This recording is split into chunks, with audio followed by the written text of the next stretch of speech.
The roar of LSU Fighting Tiger football comes alive on the LSU Sports Radio Network.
Located at Perkins Row in Baton Rouge, here are former Tigers Brandon Taylor and Marlon Favorite, along with your host, Hunt Palmer. Good afternoon. Happy game day, Tiger fans. This is Fighting Tiger Football, and you're listening to it on the LSU Sports Radio Network. Hey, everybody, I am Hunt Palmer, your host for LSU Game Day, presented by CST. And tonight, under the lights of Bryant-Denny Stadium in Tuscaloosa, Alabama, it is LSU and the number 2 Alabama Crimson Tide. We've got 90 minutes to get you ready for it right here from Cards and Culture inside of Perkins Row. We asked you to come out and join us. You're looking to kill some time before kickoff. We are right here, and it is an awesome spot. We're hanging out, broadcasting. You can listen to us. Check out the cool stuff they've got in the store. Football is on TV. It is a great spot to come hang. We're going to preview this game between LSU and Alabama, give you our keys to the ball game tonight. Tony Sucis from Bama Insider, part of the Rivals Network, will be our media guest from the opposing sideline. And Jake Peets, LSU offensive coordinator, is our guest as the assistant coach interview of the week. When we take a timeout, come back. My partners in crime will join me here from Cards and Culture. That's Marlon Favorite and Brandon Taylor. We'll be back next on LSU Game Day, presented by CST, right here on the LSU Sports Radio Network. LSU Tiger fans are gearing up with real Tigers apparel and merchandise from the official online store at lsushop.net. Get jerseys, sideline gear, polos, t-shirts, hats, official team merchandise from Nike, accessories, and much more. Over 3,600 products, all shipped right to your door. Head to the place real Tiger fans go for the selection only real Tiger fans get at lsushop.net. We always picture the SEC student athlete for their speed, their vertical, their agility, but it's time we picture them for more. For their campus voice, their community outreach, and for the simple fact that 20 years later, they're still someone's pride and joy. More than students, more than athletes. In the SEC, it just means more. Hey, Tiger fans, this is Chris Blair inviting you to become part of our LSU Athletics podcast world. For the very latest on the Tigers, whenever it's convenient for you, catch Cody Worsham and number 18, Jacob Hester, for the Hey Fighting podcast, a look inside LSU football. Join me and hear from some of the great voices of college sports on Hearing Voices. Get up to speed on the Tigers' next opponent with LSU Recon, plus replays of the Ed Ogeron Show and many more. Find them all at lsusports.net/podcast, on the LSU Sports mobile app, and anywhere podcasts can be found. Subscribe today. We always picture the SEC student athlete for their speed, their vertical, their agility, but it's time we picture them for more. For their campus voice, their community outreach, and for the simple fact that 20 years later, they're still someone's pride and joy. More than students, more than athletes. In the SEC, it just means more.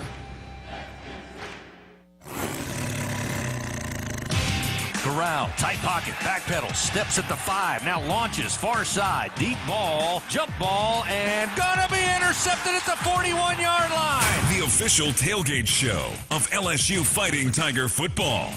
This is LSU Game Day on the LSU Sports Radio Network.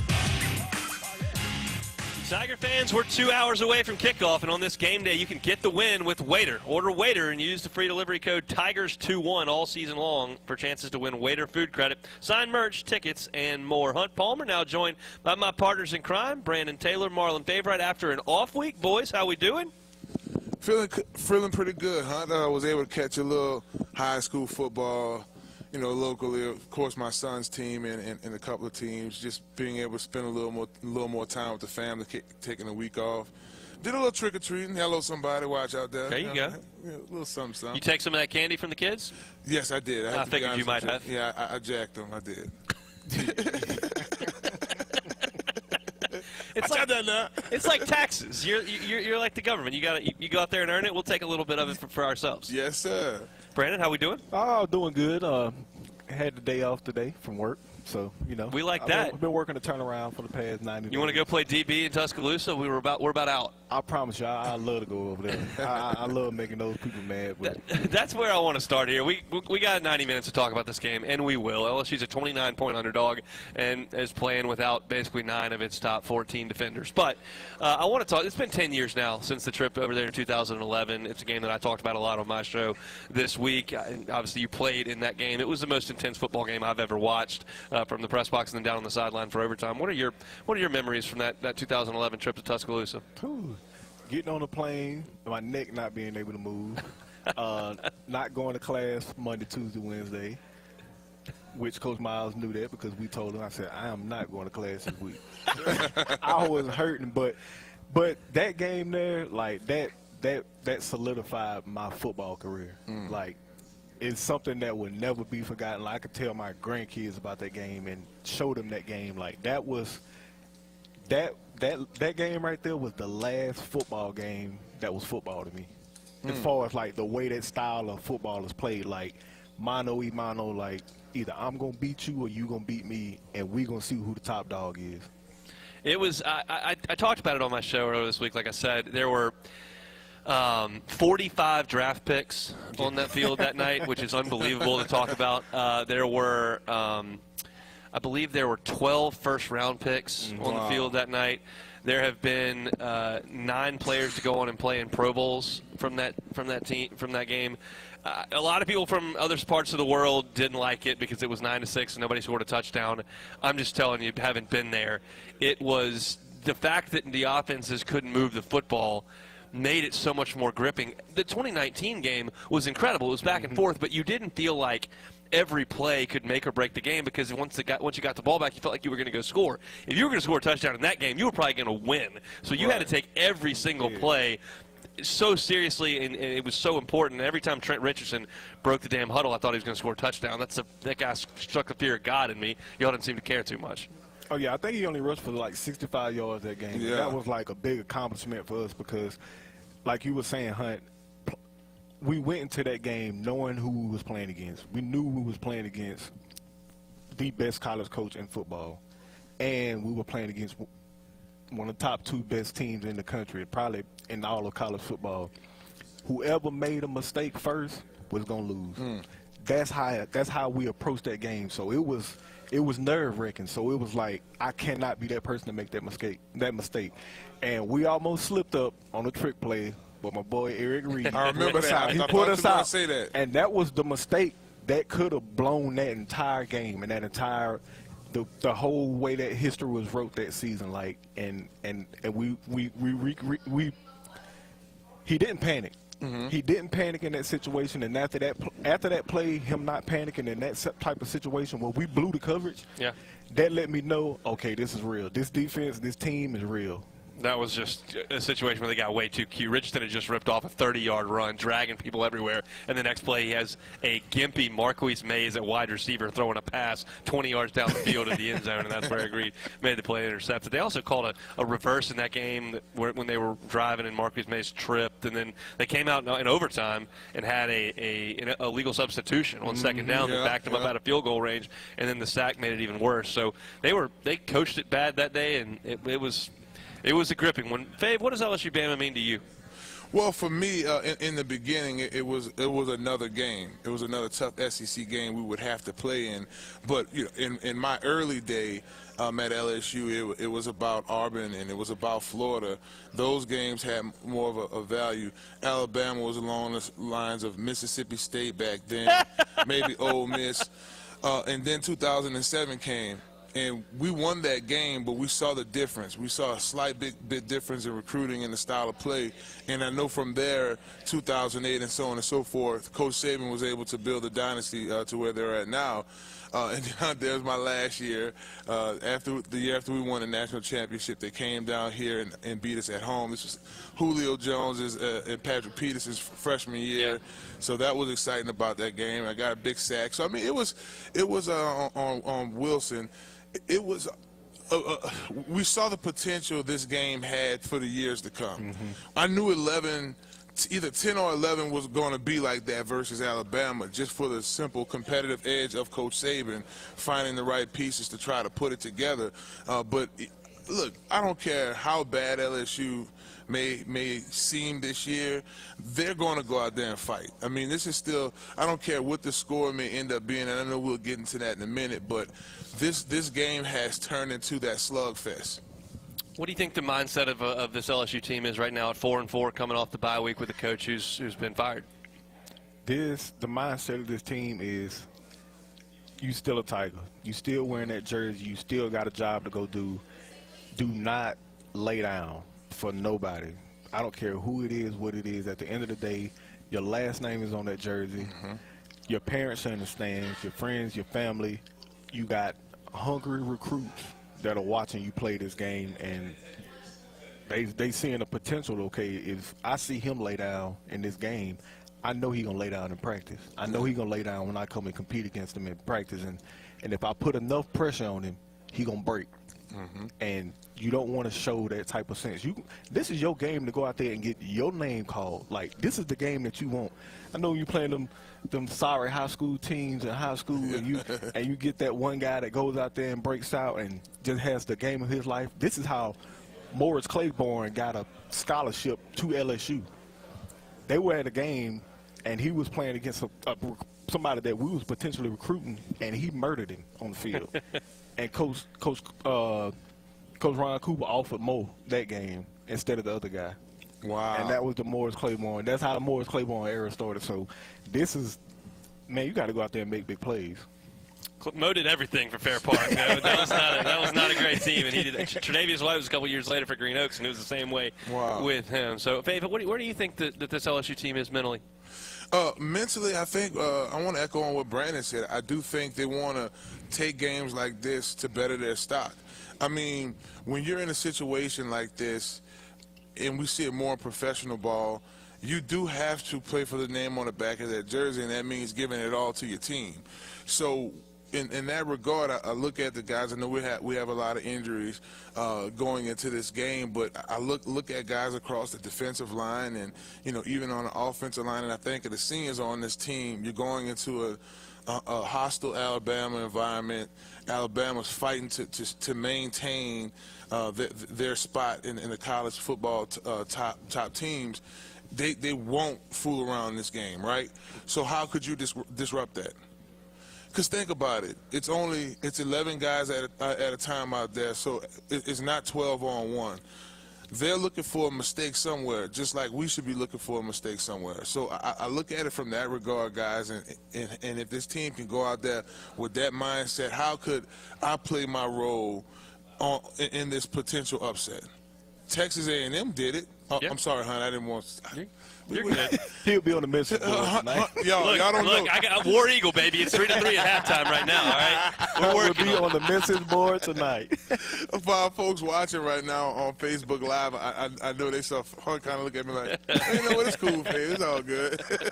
We're painting the picture presented by Capital One, the official banking credit card of the NCAA. LSU and Alabama tonight, just after 6 o'clock. We're here at Cards and Culture in Perkins Row until about 5:30 or so. Come on by. We'd love to see you.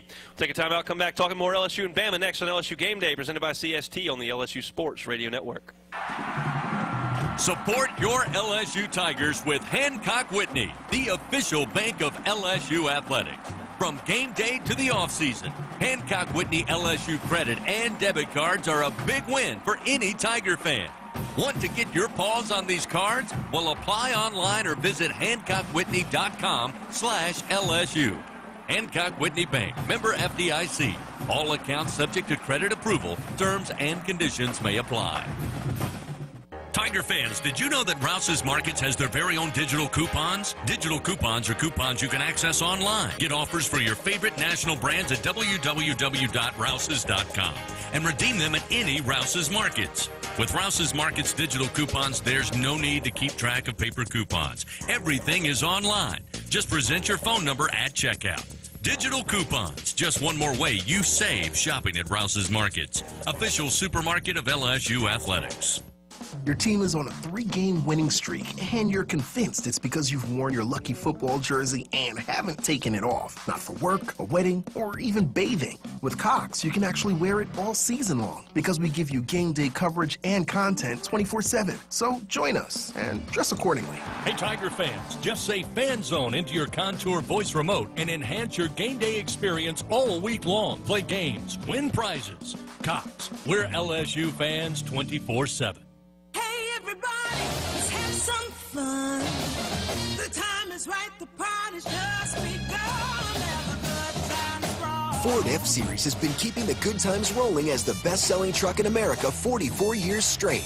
And with the smartest F-150 and most capable Super Duty ever built, this dynasty will keep right on rolling. Drive the new 2021 F-150 at your Southern Quality Ford dealer, proud partner of the LSU Tigers. Based on 1977 through 2020 calendar year sales.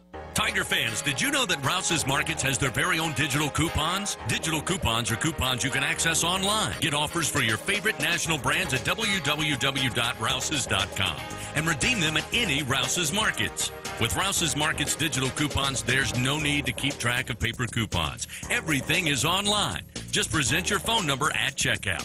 Digital coupons, just one more way you save shopping at Rouse's Markets, official supermarket of LSU Athletics. Two superstar athletes and one guy who talks about superstar athletes. Once again, here are former Tigers, Brandon Taylor and Marlon Favorite, along with your host, Hunt Palmer. This is LSU Game Day from the LSU Sports Radio Network. The Whataburger Junior Broadcaster Program gives Tiger fans between the ages of 6 and 12 the opportunity to join us live on air to be interviewed before each LSU home game. To enter your child, all you got to do is download the LSU Sports mobile app, click on the Whataburger Junior Broadcaster ad, hit the like button for your chance to win. Winners will also receive 4 tickets to the next home game against Arkansas. Make sure you visit the new Whataburger location near Burbank and Nicholson. It is opening soon. Hunt Palmer, Brandon Taylor, Marlon Favorite with you here from Cards and Culture. All right, guys, let's talk about the elephant in the room here, not to use a pun there with Alabama's element. Look, LSU's defense is going to be significantly shorthanded in the ball game tonight. You're talking about a group that will take the field without Derek Stingley and Eli Ricks and Cordell Flott, your best 3 corners, Andre Anthony and Ali Gay, your starting defensive ends, Major Burns, your starting safety, Sage Ryan, who's played the nickel for you the last couple of weeks, and then very questionable to play in this game are Micah Baskerville, one of your inside linebackers, and Mason Smith, a budding star on the defensive front. That right there is 9 guys of the top 14 or so on your unit. Fave, how on earth do you respond against an Alabama offense that's second in the country in points per game when you're missing 9 of your guys on defense? Well, it starts a week and a half ago, really taking the younger guys that have to play in this game and making sure that they look up to speed against your offensive line or defensive line. And all the other positions, of course, you mentioned safety, so on and so forth. Man, you want to give them the blues as much as you can in practice. I mean, that's the best thing you can do. And before a game like this, you have more time. They had the off week where they took a few days off, let their bodies heal. But I guarantee you, it was a lot of time in the film room. It was a lot of time just simulating at practice, making sure that these younger guys that have to play significant roles, what little baby them say, it can get ugly.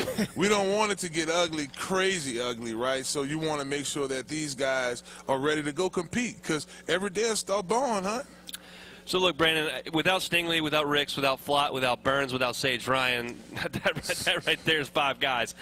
What can realistically Corey Raymond and his group do in this game? You're looking at a cornerback room that's going to be Dwight McLaughlin's going to be out there, Darren Evans, the Nickel State transfer is going to be out there. You're going to see Cam Lewis play a little bit. You also have Jay Ward, who is back playing. But what can you expect from these guys? You can expect a lot of cover 4 and like cover 3. Basically, you don't want to confuse them too much because their mental focus right now is basically they're going to be playing see ball, get ball. That's what I like to call it back in the day. And a lot of man coverage, which you don't want to put them in too much man coverage because the type of crossing routes that Alabama usually runs that typically beat us and a lot of corner routes and stuff like that, it can get you kind of turned around. I think you're going to simplify it a lot. But the question I got is, are these players hurt or are they injured? Because if you hurt, you can play. That's why my dad would go ahead, go put some dirt on that, go get that back out on the field. Some dirt. So I just think like, I ain't gonna get into that. Yeah, it's actually something I can't speak to. I don't know. Like, I can tell you if a coach goes for it on 4th down or not and have an opinion on that. I don't know how hurt guys are. I don't know what the situation is. Well, Hunt, this is the thing, right? I think the business decisions are being made a little differently than back when me and Brandon. There's no doubt about that.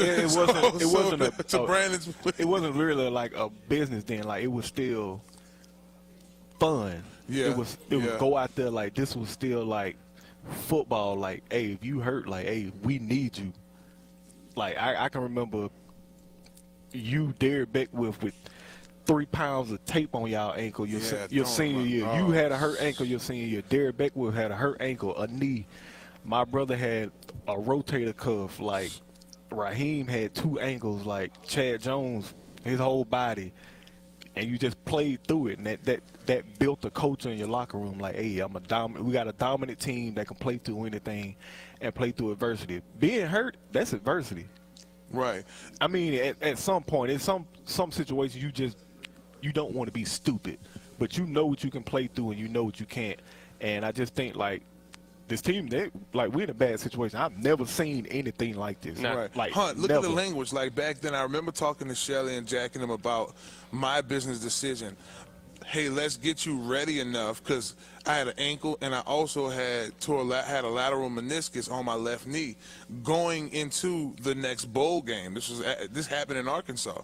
So I played 30% of the snaps because I didn't want to not be able to put something on tape, because when my report drops, I don't want that injury to show on there. So, a lot of that goes into the minds of the decisions of a lot of these guys as well. Look, it's an Alabama offense that set the all-time record. They've scored 30 or more points in 34 straight games. That's the most ever. They've scored 40 or more in 37 of their last 49. They scored 55 on LSU last year. However, it's not an Alabama receiver room that has Jalen Waddle and Devontae Smith and Henry Ruggs and Jerry Jeudy from a couple years ago. They're not quite that good. That's maybe the best wide receiver room ever, 4 first-round picks. But, Bryce Young's been unbelievable so far. He's completing 70% of his throws, so 26 touchdowns and 3 picks. He's been awesome, and they're the best third-down team in the country. So it's going to be quite a challenge for this LSU defense. We'll see what Durante Jones and that group can accomplish all season long. Keep an eye out for members of the Bingo Brigade presented by Tabasco. The Bingo Brigade is loaded up and ready to give out LSU and Tabasco branded giveaway items to Tiger fans at most LSU athletic events. Tabasco, the official hot sauce of the LSU Tigers. Still a lot to get to here from cards and culture for this timeout. Let's take a look back 2 weeks ago at LSU's visit to Oxford. This is Tiger Rewind, an audio archive of LSU Fighting Tiger football's last time out on the gridiron from the LSU Sports Radio Network. It is one of the oldest rivalries in the Southeastern Conference, with games and moments from the past that provided legend and lore for both schools. Meeting for the 110th time, it's the number 12 ranked Ole Miss Rebels hosting your Fighting Tigers of LSU. Second down, goal to go inside the 2-yard line. Shotgun snap, Ty Davis-Price puts his head down, dives in, touchdown, Fighting Tigers. 1-yard rushing touchdown for Ty Davis-Price, give him 5, now make it 6 on the year. As he gets the Tigers on the board, they strike first, 8:29 to go in the first quarter, 6-0 LSU. Corral running to his right. Here comes pressure, and he'll be thrown down back at the 29-yard line. Damone Clark, showing his range at linebacker, comes in, picks up his first sack of the season. Try a 47-yard field goal. He missed from 55 earlier in today's game. Kick is on its way, and the kick has plenty of leg, it has the distance, and it has the accuracy. That'll give LSU 3 more points on second down goal to go from the 9. Nussmeier again has time, scans, throws, back of the end zone. Touchdown Tigers, Malik Neighbors. Freshman to freshman, and it's a touchdown for LSU. Final seconds going to roll off the clock. The horn will sound, and this one's in the books. Ole Miss with the victory under a fireworks sky. 31-17 is the final. That was a Tiger Rewind. LSU Game Day continues after this quick break on the LSU Sports Radio Network. He's got a seam. He's down the near side hash. Tiger fans, if you've ever wanted to listen to the LSU Sports Radio Network while watching your Fighting Tigers on TV, now you can, and it's easy to do. Just pause the TV. Use the LSU Sports mobile app to stream the audio on your smartphone or tablet. Connect to a smart speaker, then wait for the audio to catch up to the point your TV is paused. Push play, and you are all set. Watch the Tigers and listen with the LSU Sports Radio Network and the LSU Sports mobile app. 15-10-5, touchdown! Tigers! We always picture the SEC student athlete for their speed, their vertical, their agility, but it's time we picture them for more.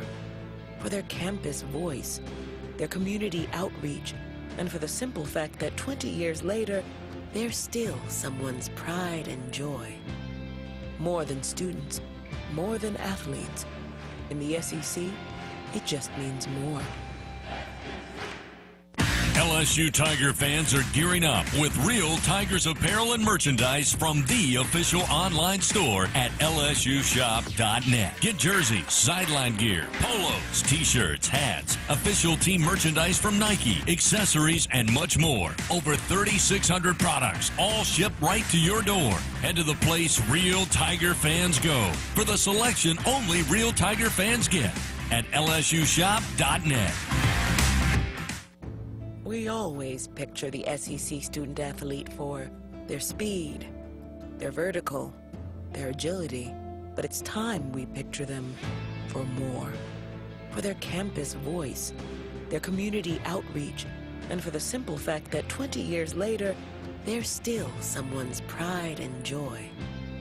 More than students, more than athletes. In the SEC, it just means more.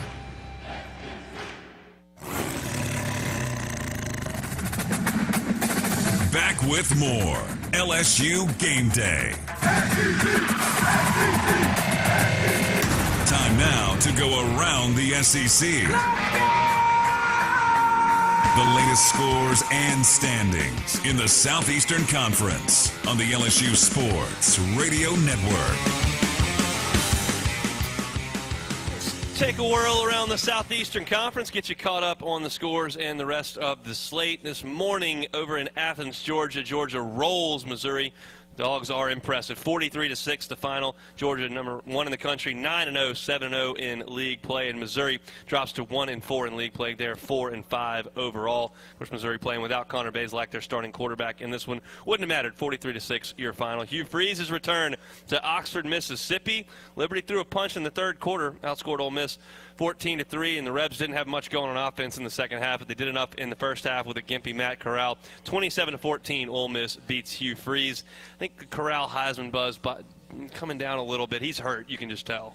You could tell, honey, it's going down. He started the season off with the buzz, staying healthy, but that's always something that can play a role that hurt you, man, not being able to stay healthy. So, yeah, it's tough for him. Couple of games on the afternoon slate. The 2:30 CBS kickoff, number 13 Auburn and number 14 Texas A&M from Kyle Field. There are 11 minutes to go in the third quarter of that one. We are locked in a 3-3 tie.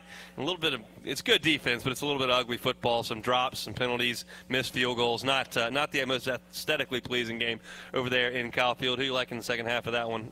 I'm going to say Auburn because I don't want Hunt to get That's mad. what I like to hear right there. War Eagle, baby. Let's finish it off over there in Kyle Field. That game is, as I said, on CBS. Approaching halftime on the SEC Network. Mississippi State is in Arkansas. Arkansas leads that one 13-7 up there. Mississippi State ranks 17th in the first college football playoff poll. They are 3-2 in conference play. Arkansas 1-3 in year 2 under Coach Sam Pittman. The rest of the SEC slate, it's 6 o'clock on ESPN2. It is Tennessee at Kentucky. That is a pick'em game, Marlon Favorite. Who do you like in that one? Kentucky going to get that win. I like Tennessee in that one. Tennessee we'll see how that one goes. Okay. And then in the Spurrier Bowl, Florida is at Columbia, South Carolina to face the Gamecocks. That is a 6:30 kickoff.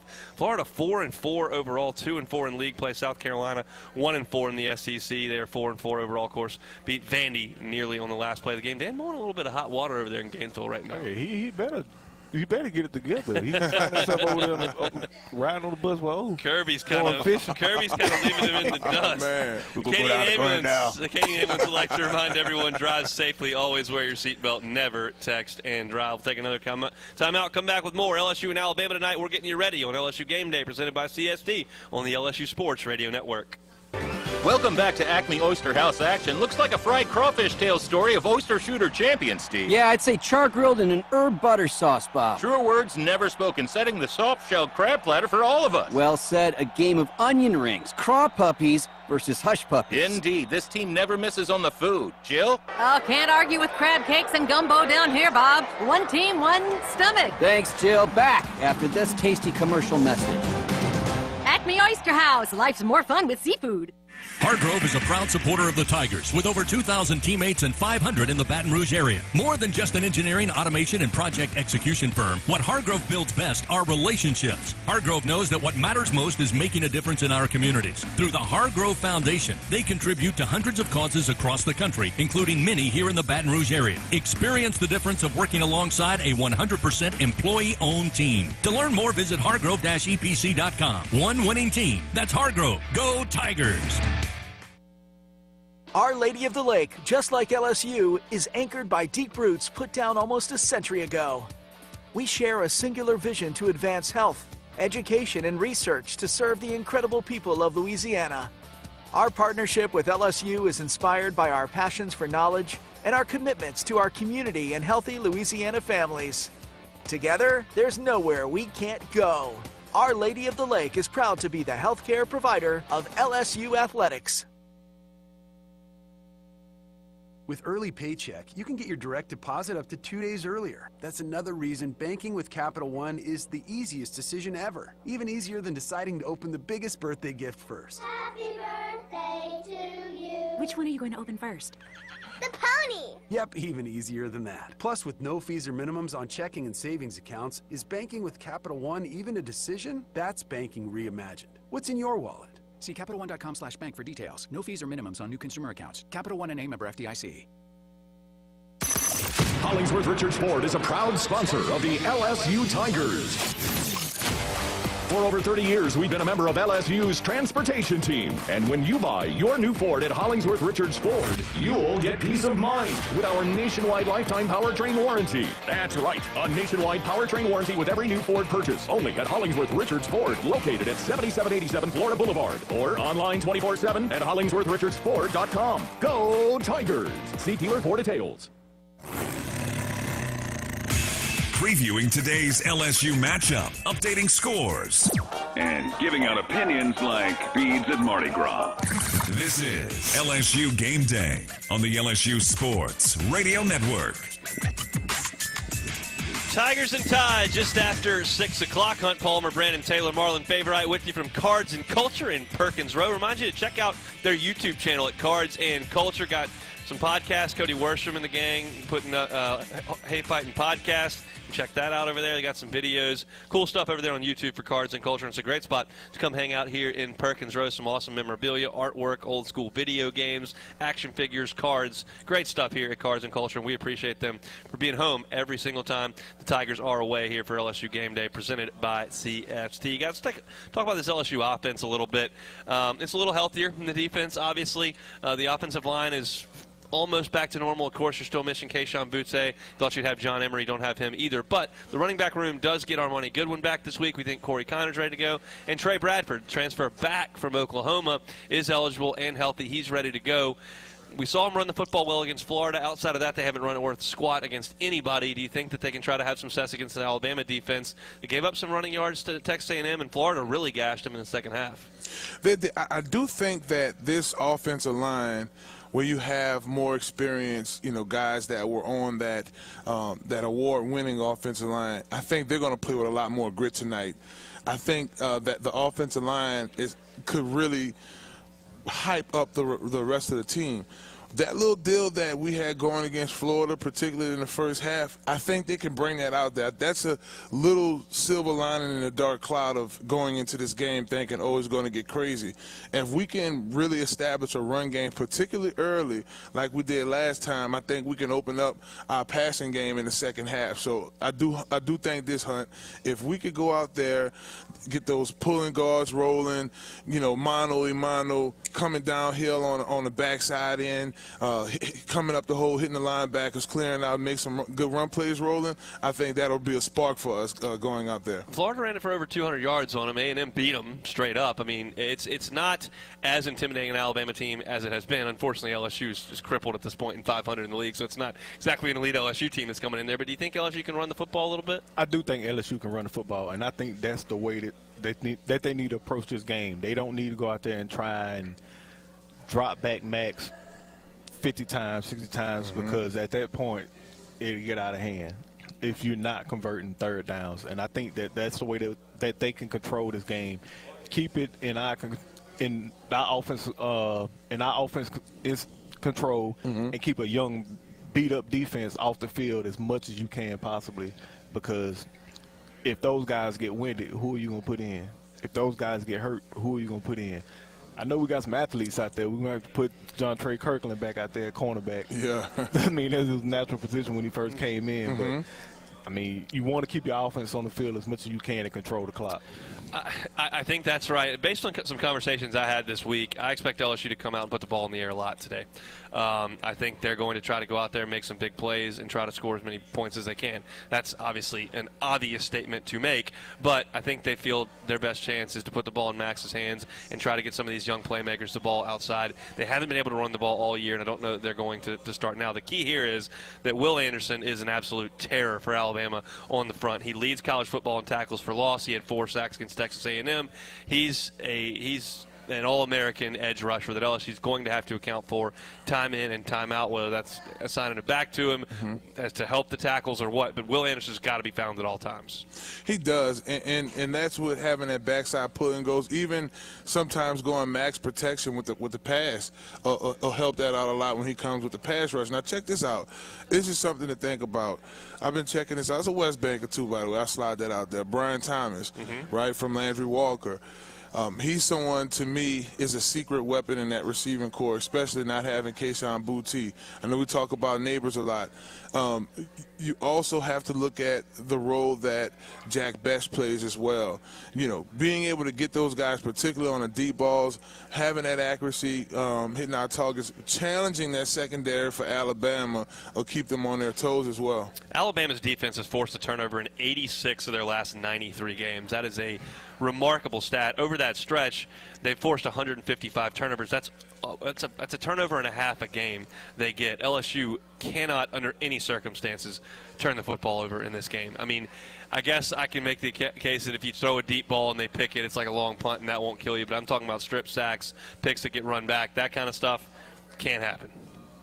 Oh yeah, those numbers just blew my mind. Yep. That's coaching. That's a culture that's built in a program. Like you get the ball and you create turnovers and you win championships. It's still a defense. Defense is still control what you do and how far you go in the season. You're looking for a place to live near campus? As the official sponsor of the Tiger Stadium student section, there's a Scion community for every lifestyle, whether it's close to campus, luxury, or a little more space. Allight Ion, Red Point, and Lark Baton Rouge will have what you need. Visit live-batonrouge.com for more details. Hunt Palmer, Brandon Taylor, Marlon Favorite with you here from Cards and Culture. When we come back, our keys to the game on LSU Game Day, presented by CST on the LSU Sports Radio Network.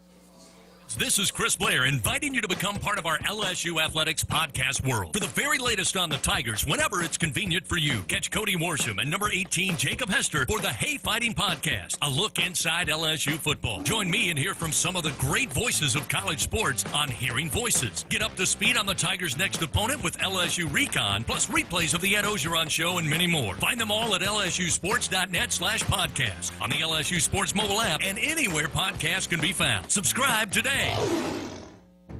We always picture the SEC student athlete for their speed, their vertical, their agility, but it's time we picture them for more.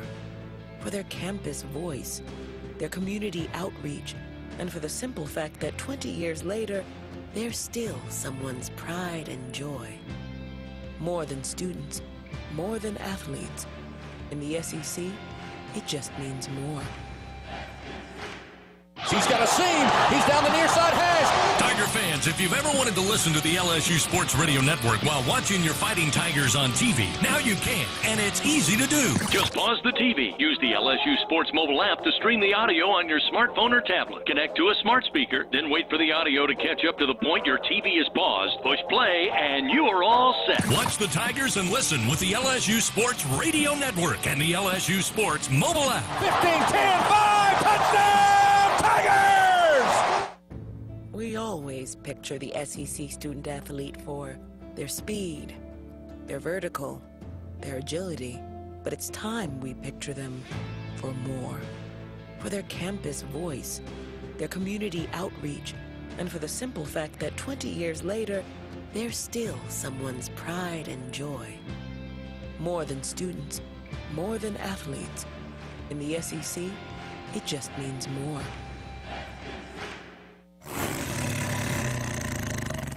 At the tailgate, at home, in the car, or on the water, your LSU Fighting Tiger football companion. This is LSU Game Day, presented by CST on the LSU Sports Radio Network.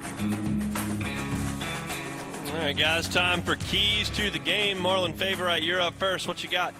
Blocking up front, I think the offensive line having an effective game, just being aggressive, straight up in that pass pro, not allowing too much penetration, up front, not giving up too much of the line of scrimmage. We go out there and do that. Solid offensive line play, man, is the key to the victory. Think they can do it? I think they could do it. Again, I told y'all before we went on break, that's an area to me is a little silver lining in a dark cloud. Brandon Taylor, key to the game. My key to the game is eliminating big plays, because if you can keep the momentum at a dead still, you got a chance. You always have a chance. Like Mike Tyson said, everybody got a plan until you get hit in the mouth. If you go out there and hit them in the mouth, I promise you, things can change. Crazy things can happen. That's why I love this sport. I'm telling you, I played against who was that our freshman year? Troy. Troy, yeah. Lord have mercy. I just knew we was losing that game. And we came out and we won, but they came out and hit us in the mouth. And I remember after playing Alabama in 2011, playing the West Kentucky team, and in the first half, bro, they were an NFL running back on that team. I can't remember his name, but he played in the NFL. Yes, he played Tampa Bay Buccaneers, bro. They was you don't after want it. to punch you in the mouth. And they didn't care about a number one or none of that. You just beat Alabama. Like, they came out there to play football. So if this team goes out there and eliminates big plays and just go out there and play gritty football, something crazy can happen. I'm not saying it is, but it can. Mike Tyson said it, man. You get punched in the mouth. Talk it to him. Imagine the conversation with Mike Tyson and Coach O. Oh, no. Come on now. All right, my key to the game. Look, LSU's defense has got to try to put up a fight. We mentioned all these statistics that are so incredible with this Alabama offense. But you got to get off the field when you get them into third down, and that's what no one's been able to do. Alabama's the best team in the country in converting on third downs. Bryce Young on third downs completes 75% of his passes for 16 yards per completion. Wow. It is unbelievable how efficient they have been on third down in Bill O'Brien's offense. When you get them into third down, you've got to get them off the field. That's going to be my key, one way or another, whether that's blitzing and bringing some heat and trying to force a holding penalty or get back there and pressure them, or whether you're going to sit back and cover and try to tackle them before they get to the sticks.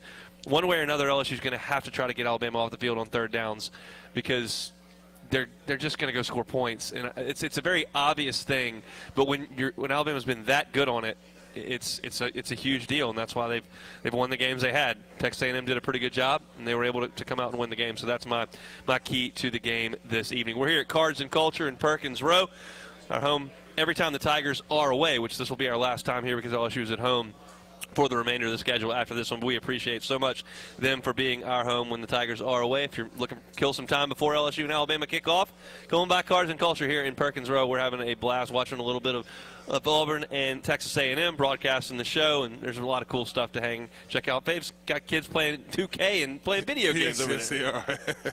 We'll come back and talk a little bit more LSU and Alabama. This is LSU Game Day presented by CST, and you're listening to the LSU Sports Radio Network.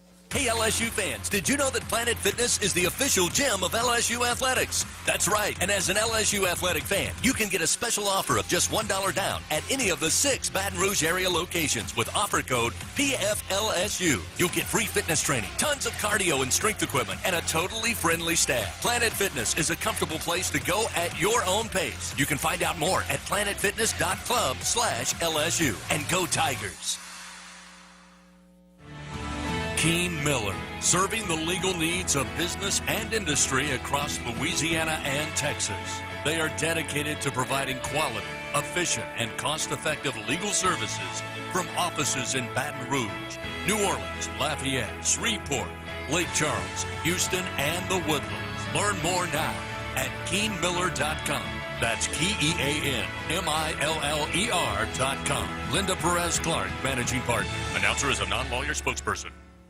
Paragon Casino Resort is your place for pregame fun and postgame celebrations. Hit it big on Louisiana's favorite gaming floor. Swing by our award-winning golf course. Then step inside a sports lover's dream at the Draft Room. With over 80 beers, next-level dining, and wall-to-wall live sports. It's your new Game Day HQ. When it's all done, relax at our full-service spa, then rest up in the comfort of your hotel room or RV. This is how we play at Paragon Casino Resort, located in Marksville, Louisiana.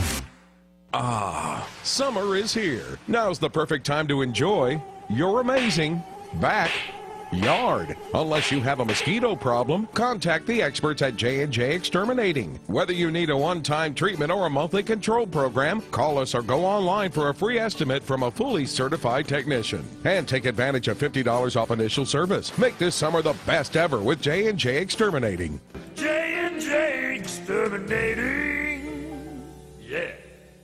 Your team is on a 3-game winning streak, and you're convinced it's because you've worn your lucky football jersey and haven't taken it off. Not for work, a wedding, or even bathing. With Cox, you can actually wear it all season long because we give you game day coverage and content 24/7. So join us and dress accordingly. Hey, Tiger fans, just say Fan Zone into your Contour voice remote and enhance your game day experience all week long. Play games, win prizes. Cox, we're LSU fans 24/7.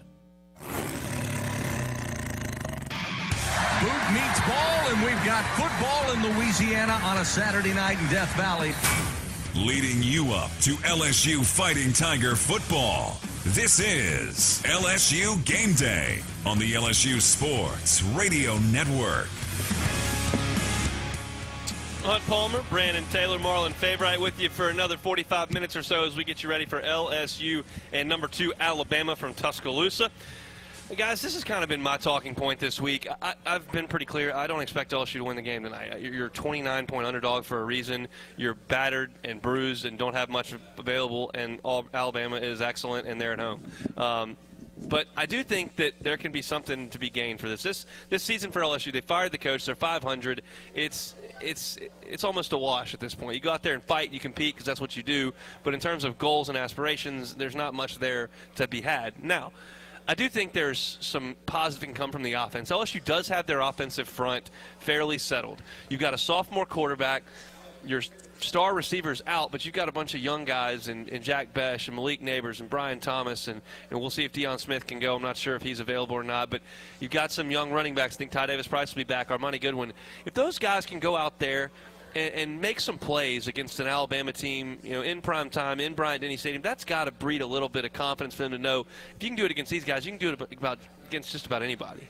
You can. I think this could be a confident builder game. It reminds me back when I was in high school and we lost to O'Para Walker. That team was loaded with talent. You had Craig Davis play wide receiver here, Mike Wallace, Keenan Lewis, he played with the Saints. It was so much talent on that field. We lost that game by 6 points, but Hunt, we rattled off the rest of our wins that season, one district. It was a big-time year my junior year. That's how I look at this LSU team. We may not win, but if they go out there and they compete and they fight and they make big plays and they go toe-to-toe with Alabama, the spread is 28, 29, whatever the case may be, and, if you do lose, it's by a touchdown or two. That's moving forward, we feel more confident going into Arkansas, ULM, Texas A&M, as the LSU Tigers go out there and fight today. Do you think they play loose? Oh, yeah, man, you got the opportunity to go out there and lose some people some money, because I know people taking that spread. Go out there and ruin a bank account today. That's what you do. And to get back to what you were saying, Hunt, that's a major point. You get to see your core group that's coming back play against a top 5 team in the country. Like, that's a lot to say. Like, these guys get to put plays on film against the top 5 team in the country, and that just everything we're doing now rolls into next year. This is the way I look at this game. I don't look at it as we're gonna go out there and win. We're gonna go out there and change the world. No, this is a stepping stone, a small stepping stone, an opportunity to get 1% better. Those young guys to get 1% better and build on the future right now. We saw Lane Kiffin go for it on a bunch of 4th downs early, and he was criticized for it because they got stopped a few times, and he's kept doing that. But I think in that game he knew his defense was going to be compromised. He trusts his offense to go out there and do it. Do you expect Ed Ogeron to coach significantly aggressively on offense because he knows the defense is liable to give up 40 points in this game? I do, but to a certain extent. Like, don't put your team in a bad situation if you're not if you don't have good field position to be doing this, or if it's not 4th and 3 and down and under, like, don't put that team in a situation to do that, because at that point it's just a pride thing and you're being arrogant at that point, knowing who you're playing against. Like, you still have to coach smart and put these guys in good situations to win a game, but you also have to be aggressive and kind of overly aggressive. Yeah, I mean, for me, if you've got 4th and 2 from your own 20, you got to punt the football. Oh, yeah. You got 4th and 2 from your 40. I think it's time to put the pedal to the metal and go for it. A 57-yard field goal looks good for the Groza Award, which I'm trying to win. Hey, we get past the 50-yard line. You got to do something now. That's looking like a man. Looking like a man. I'd have been on the team. They ain't been past the 50-yard line. So, I mean, are you kind of with me there, Faye? I'm with you 100% on that. He has to coach what we like to say passive-aggressive. You want to make the smart plays. If it's 2nd and 7 and you could throw a quick screen to get a first down, or make it a short, maybe 3rd and 1, 3rd and 2, let's go for those plays, but also go for the big juggler as well. Try to hit a deep ball for a touchdown, play action pass, reverse. I mean, I would legit, for Coach O, this is a farewell tour from LSU, right? So Shaka, Alabama, come with some trick plays, make a ESPN top 10 player, what have you, if we can on offense. May not win, but if we do, it'll be about that, and then have fun with your players. Put your players on all 3 phases in a position to put some good film together, like we're talking about. I look at it like that, Hunt, so I agree with you. Just go out there with a blast and, coach passive but aggressive as well. Tony Sucis covers Alabama for the Rivals Network. He'll join us next on the LSU Sports Radio Network. LSU Tiger fans are gearing up with real Tigers apparel and merchandise from the official online store at lsushop.net. Get jerseys, sideline gear, polos, t-shirts, hats, official team merchandise from Nike, accessories, and much more. Over 3,600 products, all shipped right to your door. Head to the place real Tiger fans go for the selection only real Tiger fans get at lsushop.net. We always picture the SEC student athlete for their speed, their vertical, their agility, but it's time we picture them for more. For their campus voice, their community outreach, and for the simple fact that 20 years later, they're still someone's pride and joy. More than students, more than athletes. In the SEC, it just means more. Hey, Tiger fans, this is Chris Blair inviting you to become part of our LSU Athletics podcast world. For the very latest on the Tigers, whenever it's convenient for you, catch Cody Worsham and number 18, Jacob Hester, for the Hey Fighting Podcast, a look inside LSU football. Join me and hear from some of the great voices of college sports on Hearing Voices. Get up to speed on the Tigers' next opponent with LSU Recon, plus replays of the Ed Ogeron Show and many more. Find them all at lsusports.net/podcast, on the LSU Sports mobile app, and anywhere podcasts can be found. Subscribe today. We always picture the SEC student athlete for their speed, their vertical, their agility, but it's time we picture them for more. For their campus voice, their community outreach, and for the simple fact that 20 years later, they're still someone's pride and joy. More than students, more than athletes. In the SEC, it just means more. He's got a seam. He's down the near side hash. Tiger fans, if you've ever wanted to listen to the LSU Sports Radio Network while watching your Fighting Tigers on TV, now you can, and it's easy to do. Just pause the TV. Use the LSU Sports mobile app to stream the audio on your smartphone or tablet. Connect to a smart speaker, then wait for the audio to catch up to the point your TV is paused. Push play, and you are all set. Watch the Tigers and listen with the LSU Sports Radio Network and the LSU Sports mobile app. 15, 10, 5, touchdown! Tigers! Getting you ready for LSU Fighting Tiger football. Time now for Tiger Roundtable with a scouting report on the Tigers' opponent. This is LSU Game Day on the LSU Sports Radio Network. Tiger fans, tailgating is back. Revelry and LSU Athletics bring you the 2-minute turnkey tailgate. Choose your game, choose your add-ons, show up on game day, and tailgate like a champion. Reserve yours today at revelryteam.com. Tony Sucis covers Alabama for the Rivals Network, Bama Insider. He's up in Bryant-Denny Stadium. Tony, thanks for some time. How are you? Hey, I'm doing pretty well. It's nice to have this game back in Tuscaloosa with a full crowd because I know there's a lot of excited people here for this one. That was going to be my question. There is absolutely no juice left in Baton Rouge. I do 10 hours of weekly radio. We talked about this game for about 15, 20 minutes this week. We were on the Saints. We were on coaching search. It seems like a formality. Is there still energy in Tuscaloosa for LSU coming to town at 4-4?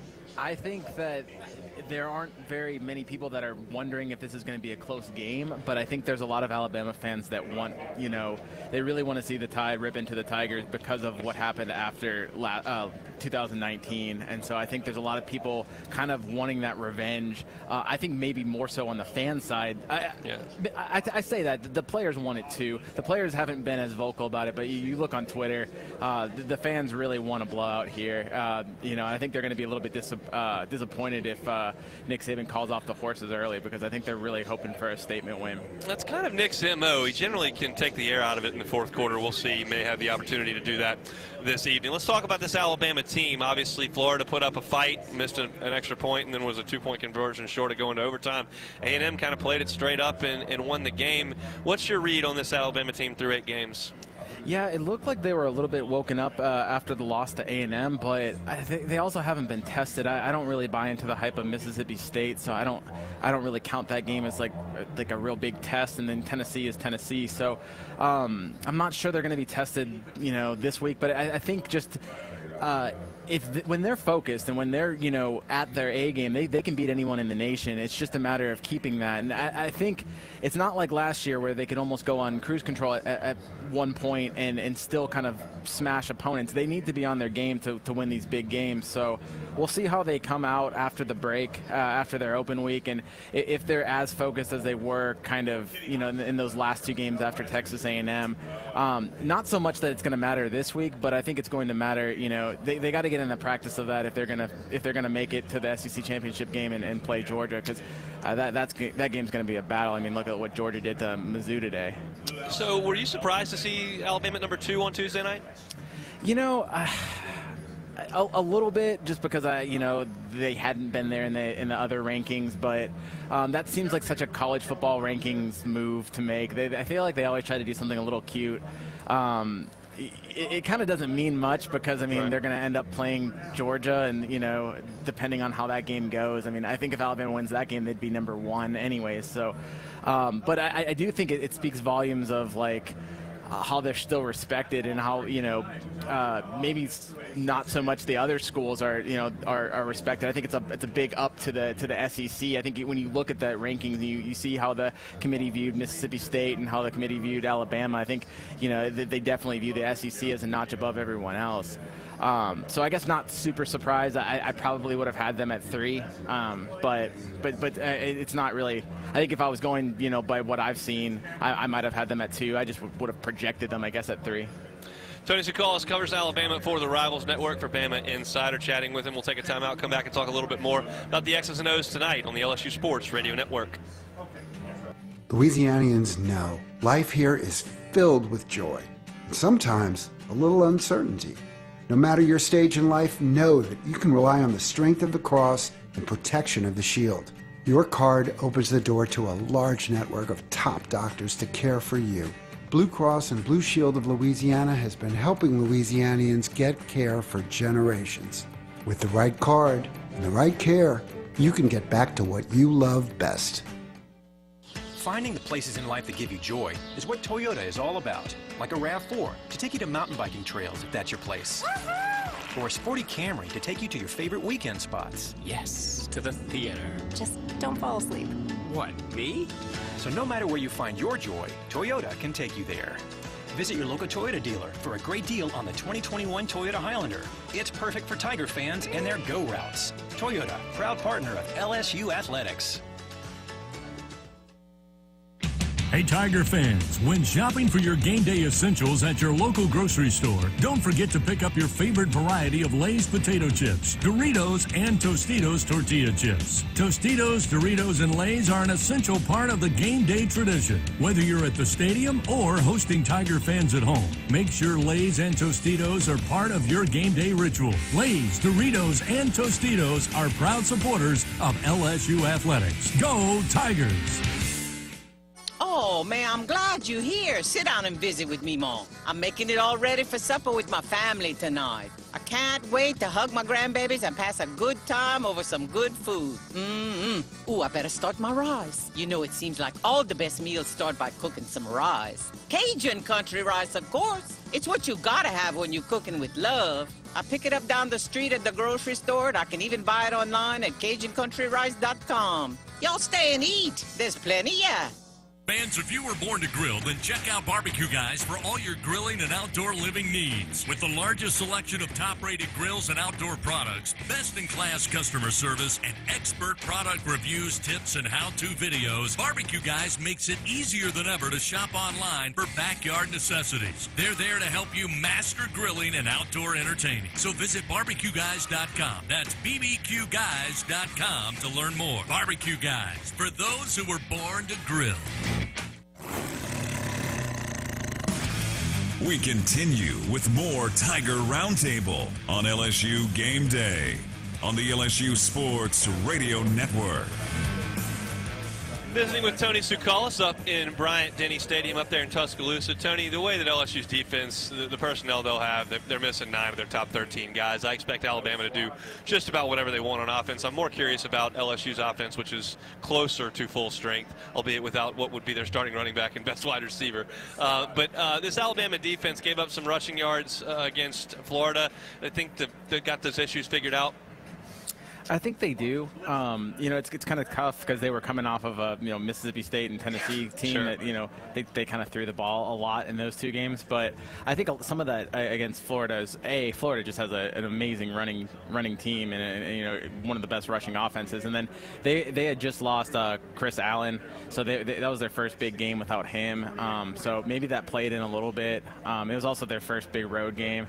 I'm not trying to make excuses that run defense has improved. I do think that's something that LSU will have to try to kind of work with. I think that's the way I think I would hit Alabama. I'd try to run the ball and then also just take some time off the clock. Hold the ball a lot because I think you don't really want to get into a track meet, especially with Alabama against this LSU defense that's lost so many people. So I do a lot of ball control, kind of the opposite of what happened the last time LSU was here.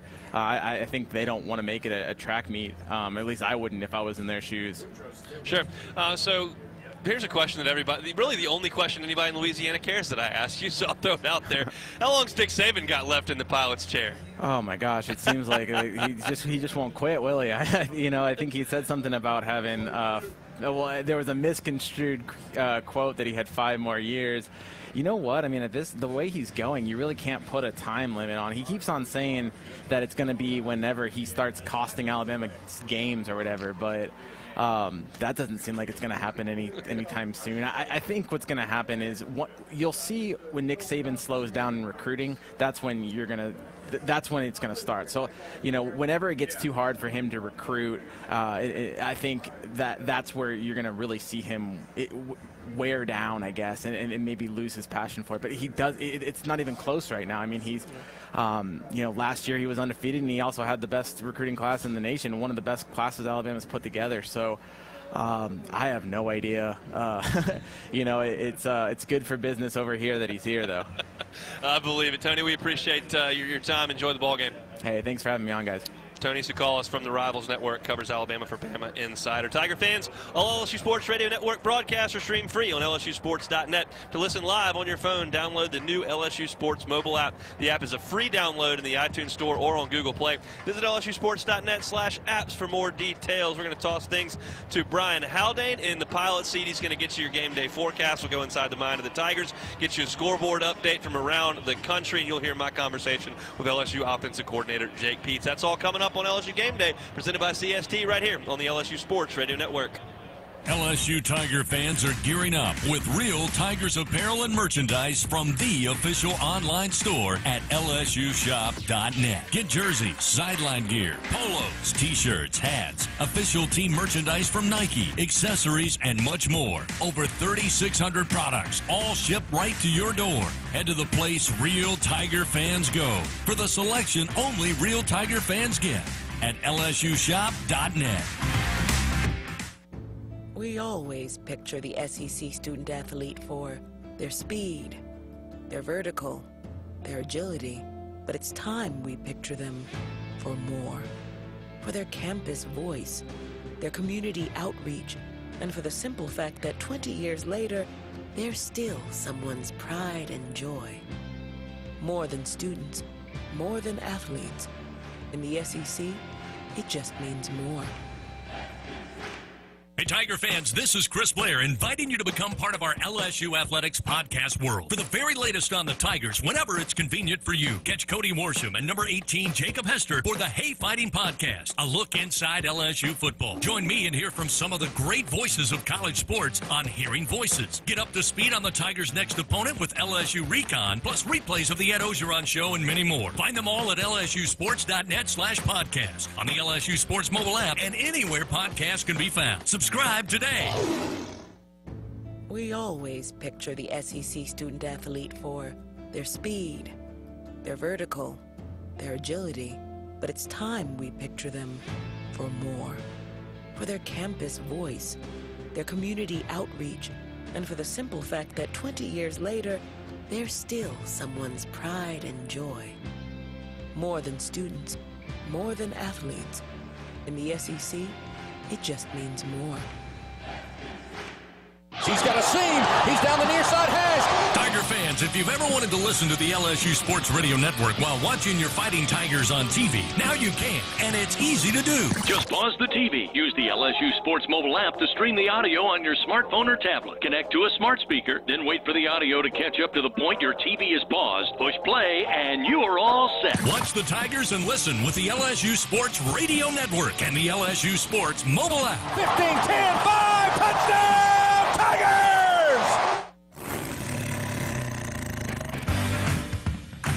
As we continue on LSU Game Day, time now for your Game Day forecast. Now here's the weather. From inside the Capital One studio, here is Brian Haldane on the LSU Sports Radio Network. Catching your game day forecast presented by Southern Air, official partner of LSU Athletics. Actually, we're going to catch that forecast in just a minute. However, we are due up for a station identification. So let's pause 10 seconds for station ID on the LSU Sports Radio Network.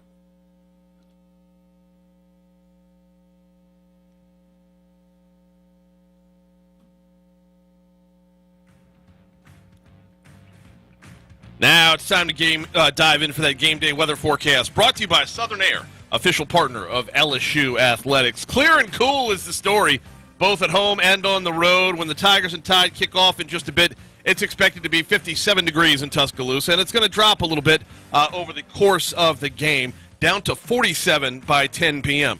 There is just under a 10-mile-per-hour breeze coming in out of the north. Humidity in Tuscaloosa is right around 35% right now. In other words, we are talking football weather. Now, if you're entertaining on the home front, similar story, just a few degrees warmer. We'll still be in the 50s when the game ends tonight in Baton Rouge. Great night to get that fire pit going and explore your outdoor entertaining space. No, really, explore the space.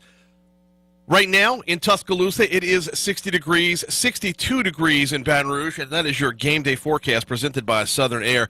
Coming up in a bit, I'll run down your top 25 scores, and you'll hear Hunt Palmer's interview with Jake Peets right now. Like I said, 62 degrees in Baton Rouge, 60 in Tuscaloosa. It's time to get inside the mind of the Tigers on the LSU Sports Radio Network. Time to go inside the mind of the Tigers. Presented by Planet Fitness, home of the judgment-free zone. Visit planetfitness.com to find a location near you. Offensive lineman Ed Ingram. I mean, now it's known that we're not the same team that we were in 2019 season. We know that. I mean, we pretty much just going into the week with the idea that we're gonna beat them. We're gonna ruin their season just like we did Florida last year. And we know we can do it. Alabama's not the same team they were last year or 2 years ago. We know that they can be defeated, so that's our mindset going into the game. Linebacker Damone Clark. I look at this as you don't make it no bigger than what it is. Don't put that much pressure on yourself. I mean, it's just like this. How I look at it. It's another game for me to go out there and improve myself. As long as we go out there, trust the coach and just play with technique and do the things we need to do and play for one another. I mean, everything else will take care of itself. Offensive lineman Austin Deculus. You make these plays during practice. We go against SEC guys every day. What's the difference whenever we go there on Saturday? It's like just do your thing. Just have confidence in yourself. Be consistent. Be self-motivated. And just being able to not get caught up on the last play if it's good, bad, or indifferent. Quarterback Max Johnson. We need to, improve every part of our game. The passing game, the running game, all in all. Every game is a big game for us. I think we got to take it one game at a time, and this is the next game up. And I think it's, one of our big games. It's a rival game, and we just got to be the best we can be. The mind of the Tigers. Presented by Planet Fitness. The guys will be back with more right after this quick break on LSU Game Day on the LSU Sports Radio Network. Hey Tiger fans, it's time for you to score with amazing John Deere deals from Sunshine. Ask us about tractor packages with 0% financing available. Whether you're working in the fields or preparing grounds to hunt, you're always sure to win when your project is powered by Sunshine. Learn more at sunequip.com. Some restrictions apply. See your dealer for details. Offer ends December 31st, 2021. Hey everybody, let's have some fun. The time is right, the party's just begun. Have a good time, strong. Ford F-Series has been keeping the good times rolling as the best-selling truck in America 44 years straight. And with the smartest F-150 and most capable Super Duty ever built, this dynasty will keep right on rolling. Drive the new 2021 F-150 at your Southern Quality Ford dealer, proud partner of the LSU Tigers. Based on 1977 through 2020 calendar year sales. Do you have Medicare and make less than $1,615 per month? Or do you have Medicare and Medicaid? You may be eligible for extra benefits you're not getting now, and you may be able to enroll in a Medicare Advantage plan from People's Health. Don't wait. If you enroll in a Medicare Advantage plan from People's Health today, your benefits may begin the first day of next month. Call 1-855-410-7761. That's 1-855-410-7761. People's Health, your Medicare health team. When it comes to investing in your home's comfort, it's never just one thing. You want to make sure you get an air-conditioned system that's reliable, affordable, energy efficient, backed by a strong warranty, and is installed by a dealer you can trust. That's why people who insist on the best choose Train. Plus, right now, Train is offering special financing. So what's not to love? Visit Train.com to find a local Train dealer today. It's hard to stop a train. Subject to credit approval. Ask for details. The Tigers are your team, and Super One Foods is your grocery store. They offer super low prices from the moment you walk in their door, starting with the hottest deals on their famous wall of values. You'll get super savings on fresh produce, meat cut fresh daily, and all of your favorite brands throughout the store. Shop Super One Foods online or in store for super low prices on game day and every day. Go Tigers and go Super One Foods.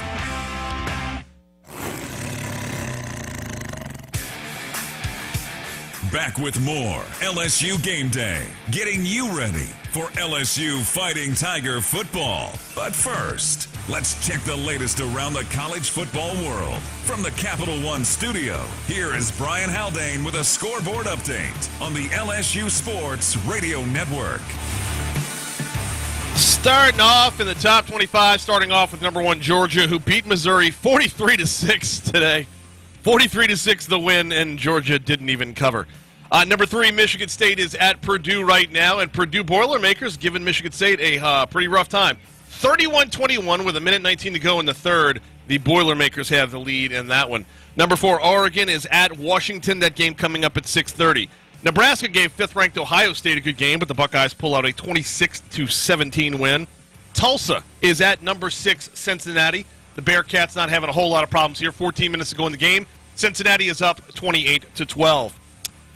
Number 7, Michigan welcomes in Indiana at 6:30, and it was defense optional in Chapel Hill today.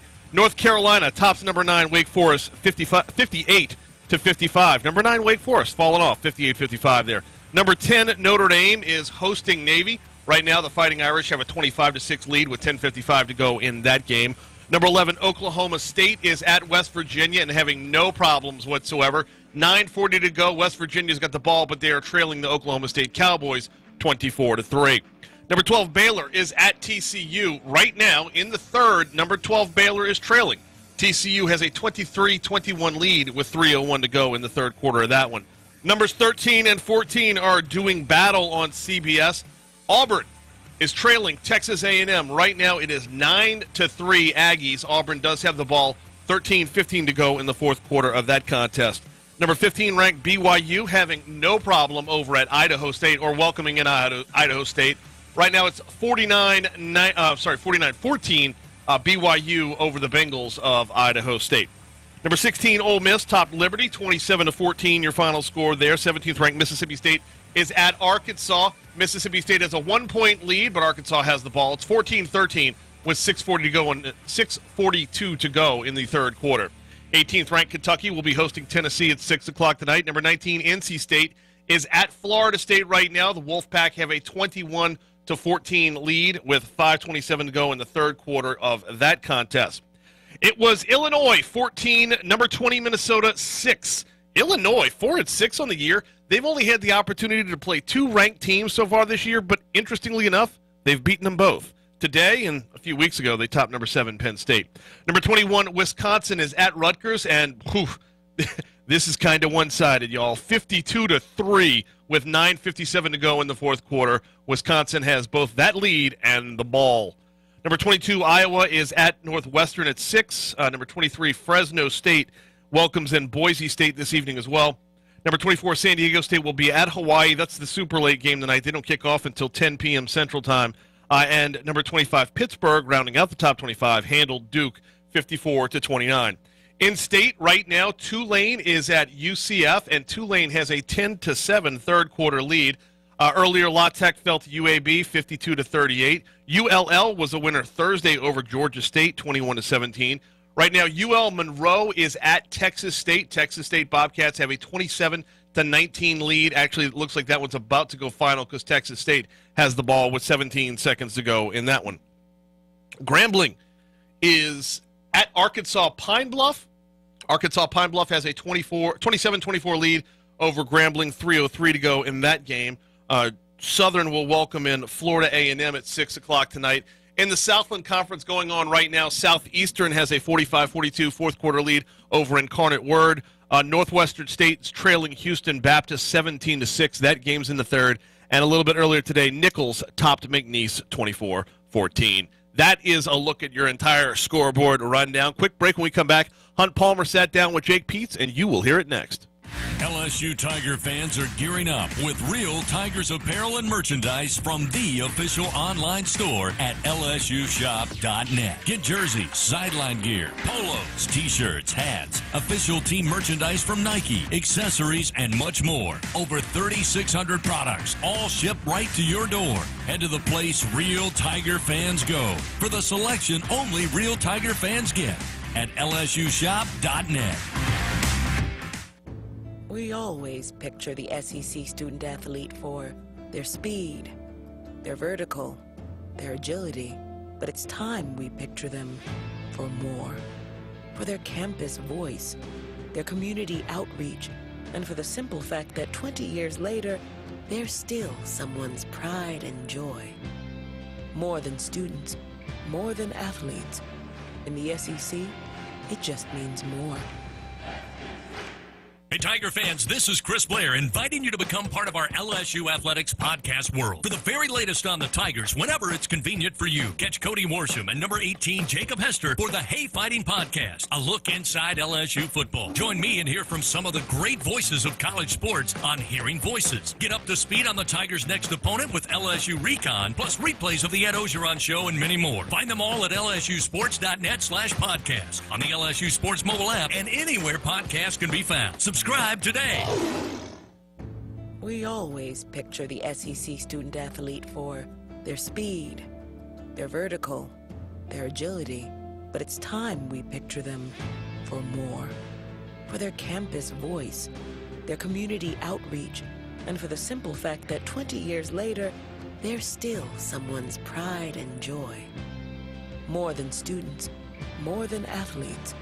In the SEC, it just means more.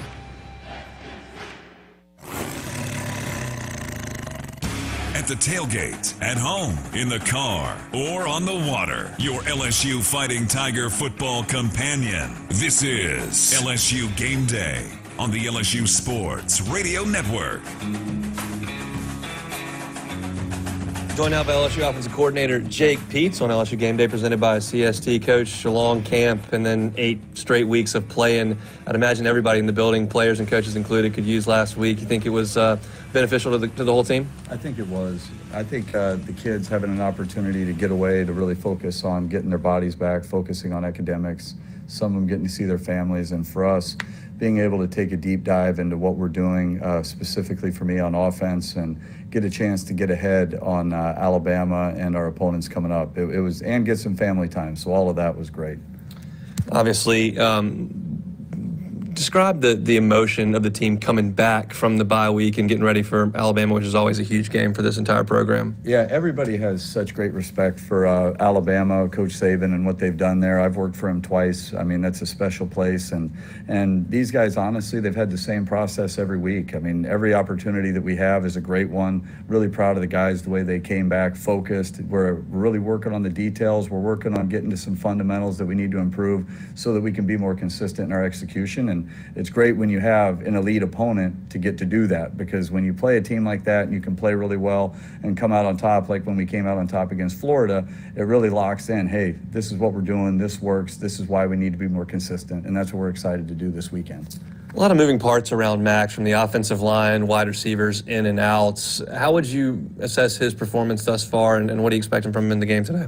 Yeah, I'm really proud of Max. Max is a guy that works very hard. He's what you want. You know, he reminds me a lot of Derek Carr, who I was with in Oakland, as far as his aptitude, his ability to retain, as far as his competitive nature. And I think having all these great players, like we've got good young players that maybe we didn't expect them to play such bigger roles when we were in camp, like you said, 8-12 weeks ago, whenever that was.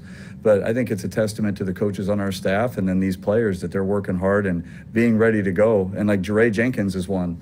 You know, Jere hadn't had a whole lot of snaps coming into that Florida game, and he exits that with 3 critical touchdowns. And, you know, I couldn't be more proud of the way all these guys are working. Chatting with LSU offensive coordinator Jake Peets. Obviously, you turn on the tape, you see a Nick Saban defense. It's got a lot of talent, and they're obviously a solid group. When you see Alabama on tape, what do they look like? They're a physical team. They're going to be where they're supposed to be. They have a lot of good players, and they have a really good scheme. They have a lot of carryover. That scheme has been there, you know, and they've evolved, but ever since Coach Sabin got there, and Pete Golding's done a great job doing it. I was there with him in 2018 and see some similarities, so we're excited to square off. Heck, I mean, some of these guys like Christian Harris, you know, he's from here. You know, these kids, our guys grew up playing a lot of these guys growing up, so it'll be a competitive game, and we're really excited to go up there and play a really good team. Coach, thanks so much for your time. Best of luck in the ballgame. All right, thank you so much. Appreciate you. So LSU offensive coordinator Jake Peets. We'll take one more time out and come back from Cards and Culture. We're counting down to kickoff between LSU and Alabama on the LSU Sports Radio Network. Are you one of many homeowners who just dreads the winter due to inconsistent home heating? Perhaps you're an HVAC contractor who just wants to offer more reliable, higher efficiency home heating. LuxAir helps keep homes warm while saving money and offers great business building programs for contractors too. Contact your LuxAir dealer to find out more. Or if you're a contractor, visit SolarSupplyLuxAir.com to learn about working with LuxAir. It takes true grit to wake up every morning dedicated to a higher standard of work. At H&E Equipment Services, we're leveraging our national fleet of equipment with a local approach, working closely with customers to understand their needs and provide them reliability, fair prices, and the support of a first-class service team. We're an equipment company, run by equipment people. Where others stop, we continue. H&E Equipment Services, the higher standard in equipment rentals, sales, parts, and service. If it's a tale worth telling, it happens at LaBerge. With thousands of games to explore, hot streaks that never end, handcrafted flavors eager to please, and a vibe you'll never forget. It's a story in the making. This one, however, is to be continued. LaBerge Baton Rouge. What's your story? Must be 21 years of age or older. Gambling problem? Call 1-800-522-4700. Our Lady of the Lake, just like LSU, is anchored by deep roots put down almost a century ago. We share a singular vision to advance health, education, and research to serve the incredible people of Louisiana. Our partnership with LSU is inspired by our passions for knowledge and our commitments to our community and healthy Louisiana families. Together, there's nowhere we can't go.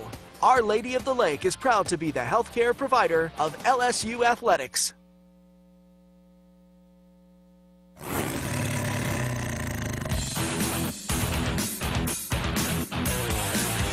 Kickoff for the LSU Fighting Tigers is coming up. Welcome in, Tiger fans. We're about a minute away from kickoff. Here's the last word from the guys on LSU Game Day on the LSU Sports Radio Network. Let's look at tonight's Built Ford Tough Series history, brought to you by your local Southern Quality Ford dealers. Let the good times roll. They started playing this one back in 1895. LSU won it 12-6 that day. In total, Alabama leads the series 54 wins, just 26 losses. There have been 5 ties. Largest margin of victory, 47-3 back in 1922. Last year, Alabama got a good pound of flesh out of LSU in an empty Tiger Stadium thanks to COVID-19. It'll be a full Bryant-Denny Stadium here in about half an hour, and that's what we're chatting about here on LSU Game Day, presented by CST. Our last kind of words about it. Guys, I'm a little worried about the mental makeup of this LSU team at this point in the season. They're 500. They've got a ton of guys that they're close with that are not playing in this game, and they're playing in one of the most hostile environments in college football. You would think a fast start would be pretty important, Brandon. Oh, yes, indeed. That's going to be the key to this game, to get a fast start and to keep that pace. I know, like, the momentum kind of swings at different times in different games, but coming out fast and coming out not giving up a big play or getting a 3-and-out and making Alabama punt the ball or moving the ball down the field, or a field goal will do. But you just need something to get that spark with these young guys and these guys whose confidence is down right now. It's a lot going on. It's a lot to take in. Like, they just need something to get them over the edge. Let's talk about the LSU defense facing this Bryce Young-led Alabama offense. Fabe, you've talked about it. If you're Durante Jones, are you trying to bring some extra numbers and bring some blitzes? That's not something he's done a ton of. Or are you trying to sit back?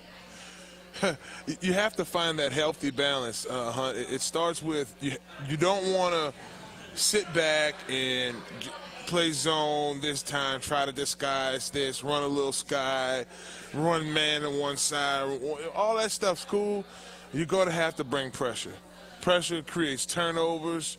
When you, from a defensive lineman standpoint, when you're able to constantly hit the quarterback, you're able to constantly be in his face, even if it's not getting a sack, even if it's a pass breakup. It may be a defensive end to get his hands up and knock the ball down. Pressure brings that.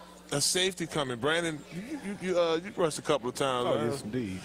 That's what we need to do today. We need to not play conservative, to just try to not get beat bad, but just really try to throw them off by bringing pressure. And then in terms of the running game, this team's gotten pretty much gashed the last 4 games on the ground since Mississippi State. 224 yards a game is what these SEC teams are running against LSU, Auburn, Kentucky, Florida, Ole Miss. Kentucky ran it for 7.3 yards per carry. Ole Miss ran it for 265. Auburn ran it for 5.5 a carry. They're getting beat pretty good at the line of scrimmage. They're getting beat at that line of scrimmage. So it's capable. We have, you look at guys like Jaquelin, he's going to play. We may have Mason Smith in this game. Maybe. We'll see. It's a heavy maybe, right? But guys like Sonny, Fanuta, I'm sorry if I butchered your name. Sonny Fanua? Fanua, he's someone that has to have the best game he had at LSU ever today, because he's playing a more significant role. I'll cut you off there because Wilson Alexander from The Advocate has tweeted out no sign of Mason Smith during warm-ups. Sonny Fanua looks like he'll get the first start of his career. Bingo. We're just talking about it, right, Hunt? He's someone who's going to have to shock the world. And I had a chance to work with Sonny earlier this year at Hester.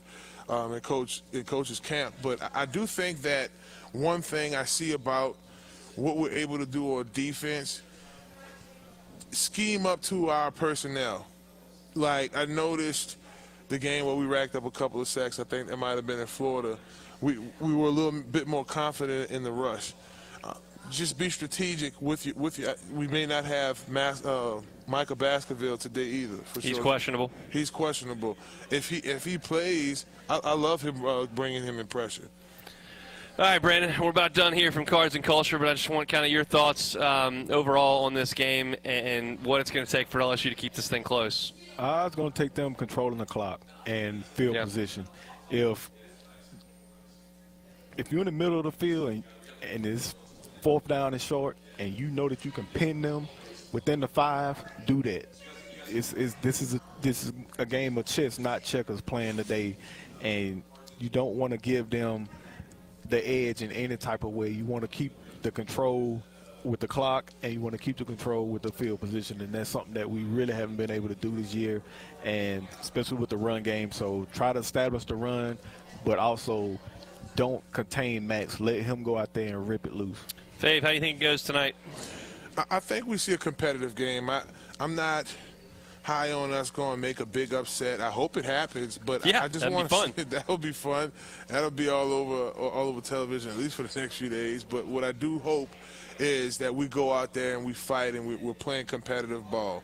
Not to say, hey, we this is big Alabama, let me bow down. No, actually go out there and fight. And I just want to see a fight, a tough, traditional LSU Alabama game. Games that me and Brandon played in, games that we've seen.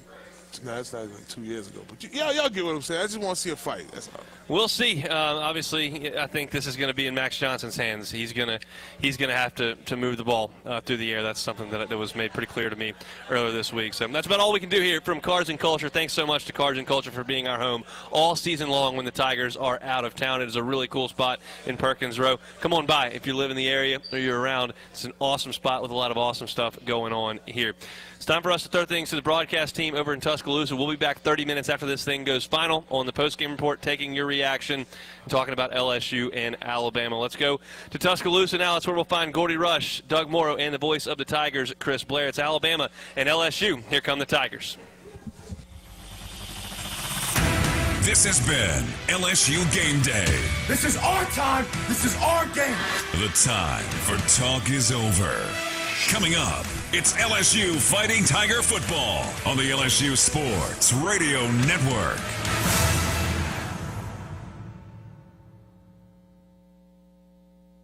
He's got a seam. He's down the near side hash. Tiger fans, if you've ever wanted to listen to the LSU Sports Radio Network while watching your Fighting Tigers on TV, now you can, and it's easy to do. Just pause the TV. Use the LSU Sports mobile app to stream the audio on your smartphone or tablet. Connect to a smart speaker, then wait for the audio to catch up to the point your TV is paused. Push play, and you are all set. Watch the Tigers and listen with the LSU Sports Radio Network and the LSU Sports mobile app. 15-10-5, touchdown, Tigers! We always picture the SEC student athlete for their speed, their vertical, their agility, but it's time we picture them for more. For their campus voice, their community outreach, and for the simple fact that 20 years later, they're still someone's pride and joy. More than students, more than athletes. In the SEC, it just means more. LSU Tiger fans are gearing up with real Tigers apparel and merchandise from the official online store at lsushop.net. Get jerseys, sideline gear, polos, t-shirts, hats, official team merchandise from Nike, accessories, and much more. Over 3,600 products, all shipped right to your door. Head to the place real Tiger fans go for the selection only real Tiger fans get at lsushop.net. We always picture the SEC student athlete for their speed, their vertical, their agility, but it's time we picture them for more. For their campus voice, their community outreach, and for the simple fact that 20 years later, they're still someone's pride and joy. More than students, more than athletes. In the SEC, it just means more.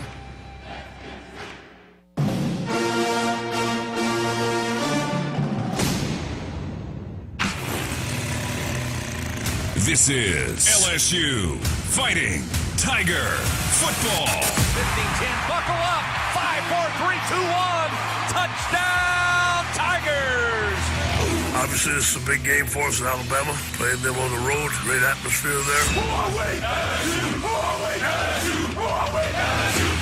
LSU Fighting Tiger Football on the LSU Sports Radio Network. Part of the 23, near sideline 10-5. Touchdown, Tigers! The Tigers travel to Tuscaloosa to face a one-loss Alabama team. It's LSU versus the world. It's the Alabama Crimson Tide and the Fighting Tigers of LSU. with kickoff just around the corner. Best sound of football. Tigers going to war. 1, 2, 3. Here come the Tigers.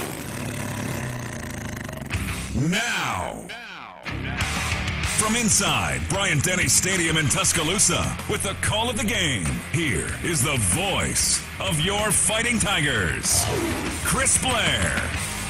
It's back to the gridiron and back to football this week after the annual bye. A matchup that in many years past drew the focus of college football. A few years in recent history, it was the game at the center of the sports universe. Not quite that luster coming in this evening, but nonetheless a rivalry that endures and will endure for many years to come. Number 2 in the first college football playoff rankings, the Alabama Crimson Tide welcome in your Fighting Tigers of LSU. Hello, everybody. This is Chris Blair alongside former Tigers Doug Morrow and Gordy Rush. Our spotter, Jim Nickel, Patrick Wright with stats, onsite engineer Joe Jackson, and the straws during the drink back in the Capital One studios, Mr. Brian Haldane, welcoming you to Bryant-Denny Stadium on the campus of the University of Alabama in Tuscaloosa as we get set to bring you tonight's play-by-play story. It's the 86th meeting all time between LSU and Alabama, with the Crimson Tide holding a sizable advantage in this long storied rivalry. The Tide and Coach Nick Sabin coming off a national title last season in a year that really wasn't college football, but they'll take credit for it as they should. This season, not as dominant early on in the year, struggled but won a close one down in the swamp against Florida, and then later came up short by a field goal to a then struggling Texas A&M team. But since that loss, Alabama has appeared to have gotten stronger in all phases and obviously impressed the playoff committee in week 1 of the rankings. LSU, on the other hand, has been up or down, hit or miss. Continuity has eluded the Tigers all season long. The string of injuries that this team has suffered is almost incomprehensible. But still, a group of men in purple and gold made their way here to T-Town to fight. And while they may be major underdogs on paper, we still play the games. And for the next 60 minutes, we will document and describe their efforts here tonight. For because you see, the pressure is all on the team in crimson. LSU has that devil-may-care, house money mentality. And for the Fighting Tigers, that may be the best mindset to have tonight on the road. So find your favorite chair, grab your favorite beverage. It's Saturday night SEC football, one of college football's best rivalries. It's Alabama, it's LSU, and it's coming up next on the LSU Sports Radio Network. Support your LSU Tigers with Hancock Whitney, the official bank of LSU athletics. From game day to the offseason, Hancock Whitney LSU credit and debit cards are a big win for any Tiger fan. Want to get your paws on these cards? Well, apply online or visit HancockWhitney.com/LSU. Hancock Whitney Bank, member FDIC.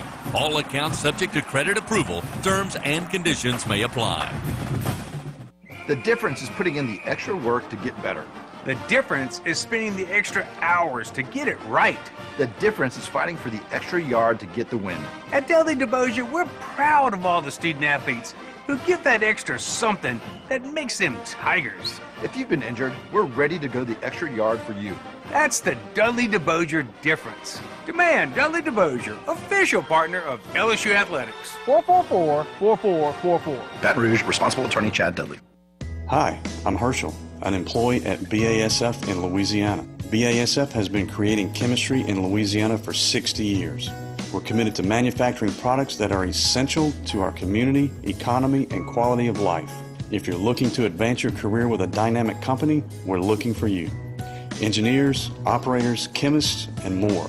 Visit basf.us/LA to join our winning team. BASF, we create chemistry. Hey Tiger fans, it's time for you to score with amazing John Deere deals from Sunshine. Ask us about tractor packages with 0% financing available. Whether you're working in the fields or preparing grounds to hunt, you're always sure to win when your project is powered by Sunshine. Learn more at sunequip.com. Some restrictions apply. See your dealer for details. Offer ends December 31st, 2021. Welcome in to the countdown to kickoff for Fighting Tiger football on the LSU Sports Radio Network. Time now to visit with LSU head coach Ed Orgeron. Standing by with Coach is former Tiger Gordy Rush. Down the field with Coach O before the game. Coach, let's reflect. You had a week to self-scout. You talked a little bit about it Monday in your press conference. Again, go through some of those points, some of the things I think y'all determined, hey, we got to do A, B, and C. Yeah, I think we need to be more multiple first down on both offense and defense, and we worked on a couple of wrinkles that I think that's going to help us tonight. Let's talk about you had a lot of guys nicked up. Everybody does this time of year, so it's nice to have a week back. Who some of the people we expect back this week? Who's some of the people that maybe are questionable? You know, a guy like Chase Hines is going to be back. We're happy about him. Michael Baskerville was on crutches, came back. I think he's going to play well. So we got a lot of guys that are back, but, you know, losing Mason Smith during the week really hurt us. Okay, Coach, let's talk about when you self-scout Alabama. Obviously, they've gone some transition. Their offense sputtered a little bit early, but playing better as of late. Very strong offensive line. Nevin Neal, left tackle, very strong run game. Brian Robinson, as you know, is a great zone runner. Their quarterback is a system guy and speedy wide receiver. Right, on the other side of the football, defense, again, you know, hey, they lost some people to the league again, but steady on defense. Very talented up front. And the Toto, the transfer from Tennessee, has been a big addition to him. He's their leading tackler. 4-3 defense, we're going to have to run the football on them. Coach, when you go back, you look, they obviously lost to Texas A&M. What can you obviously, your players have seen that film. What did A&M do well in that game? You know, they won the line of scrimmage. They played for 60 minutes. And then you look at Florida. Florida won the line of scrimmage in the second half. We have to battle on the line of scrimmage and win the line of scrimmage to win the game. All right, Coach, best of luck tonight here in Tuscaloosa. Go Tigers. All right, we'll take a timeout. We'll be back with more on the LSU Sports Radio Network. Hey LSU fans, did you know that Planet Fitness is the official gym of LSU Athletics? That's right, and as an LSU Athletic fan, you can get a special offer of just $1 down at any of the 6 Baton Rouge area locations with offer code PFLSU. You'll get free fitness training, tons of cardio and strength equipment, and a totally friendly staff. Planet Fitness is a comfortable place to go at your own pace. You can find out more at planetfitness.club/LSU. And go Tigers! Hollingsworth Richards Ford is a proud sponsor of the LSU Tigers. For over 30 years, we've been a member of LSU's transportation team. And when you buy your new Ford at Hollingsworth Richards Ford, you'll get peace of mind with our nationwide lifetime powertrain warranty. That's right, a nationwide powertrain warranty with every new Ford purchase. Only at Hollingsworth Richards Ford, located at 7787 Florida Boulevard. Or online 24/7 at hollingsworthrichardsford.com. Go Tigers! See dealer for details. With Early Paycheck, you can get your direct deposit up to 2 days earlier. That's another reason banking with Capital One is the easiest decision ever. Even easier than deciding to open the biggest birthday gift first. Happy birthday to you. Which one are you going to open first? The pony! Yep, even easier than that. Plus, with no fees or minimums on checking and savings accounts, is banking with Capital One even a decision? That's banking reimagined. What's in your wallet? See CapitalOne.com/bank for details. No fees or minimums on new consumer accounts. Capital One and a member FDIC. Hey y'all, I'm Amanda Shaw. We all know Louisiana is as fun as all get out. So get out, take a road trip, and explore our state. Fill her up, then try a new restaurant that's as fun-loving as it is food-loving. Grab the family and take off for monumental adventures at our 21 state parks. Or take a magical minivan tour along our 19 scenic trails and byways. Louisiana's a trip. Take one today. This is Lieutenant Governor Billy Nungesser. Plan your road trip at LouisianaIsATrip.com. The action of LSU Fighting Tiger football is coming up. This is the countdown to kickoff. As we continue, time now to take a look at the starting lineups on the LSU Sports Radio Network. And Super One Foods has super low prices on all your game day favorites. Up your grocery game and score big with Super One Foods. Let me give you the starting lineups for today's game. I call it today. It's kind of twilight as darkness descends here on Bryant-Denny Stadium in Tuscaloosa, Alabama. The starting lineups are brought to you by Visit Baton Rouge. I'm going to give you the Alabama defense first. They play 3 men across the front. Number 92, Justin Borgby, 6'5", 285. He's a junior. The nose tackle, number 94, DJ Dale, 6'3", 300. He's a junior. And the defensive end opposite of Borgby, Fedarius Mathis, 6'4", 312. He's a senior. At the Sam linebacker, Dallas Turner, number 15, 6'4", 245. He is a freshman. So it's a freshman starting at a linebacker spot in a Nick Sabin defense. So it tells you a little bit about what kind of player that guy is. At the mic, Henry Tolo, number 10, 6'2", 228. He's a junior. The Will, number 8, Chris Harris, 6'2", 232. He is a junior. He's from Baton Rouge, by the way, University High School, and got away from the Tigers and came here to Tuscaloosa. At the jack, Will Anderson, number 31, 6'4", 243. He's a sophomore. The cornerbacks, number 28, Josh Jobe, 6'1", 194. He is a senior.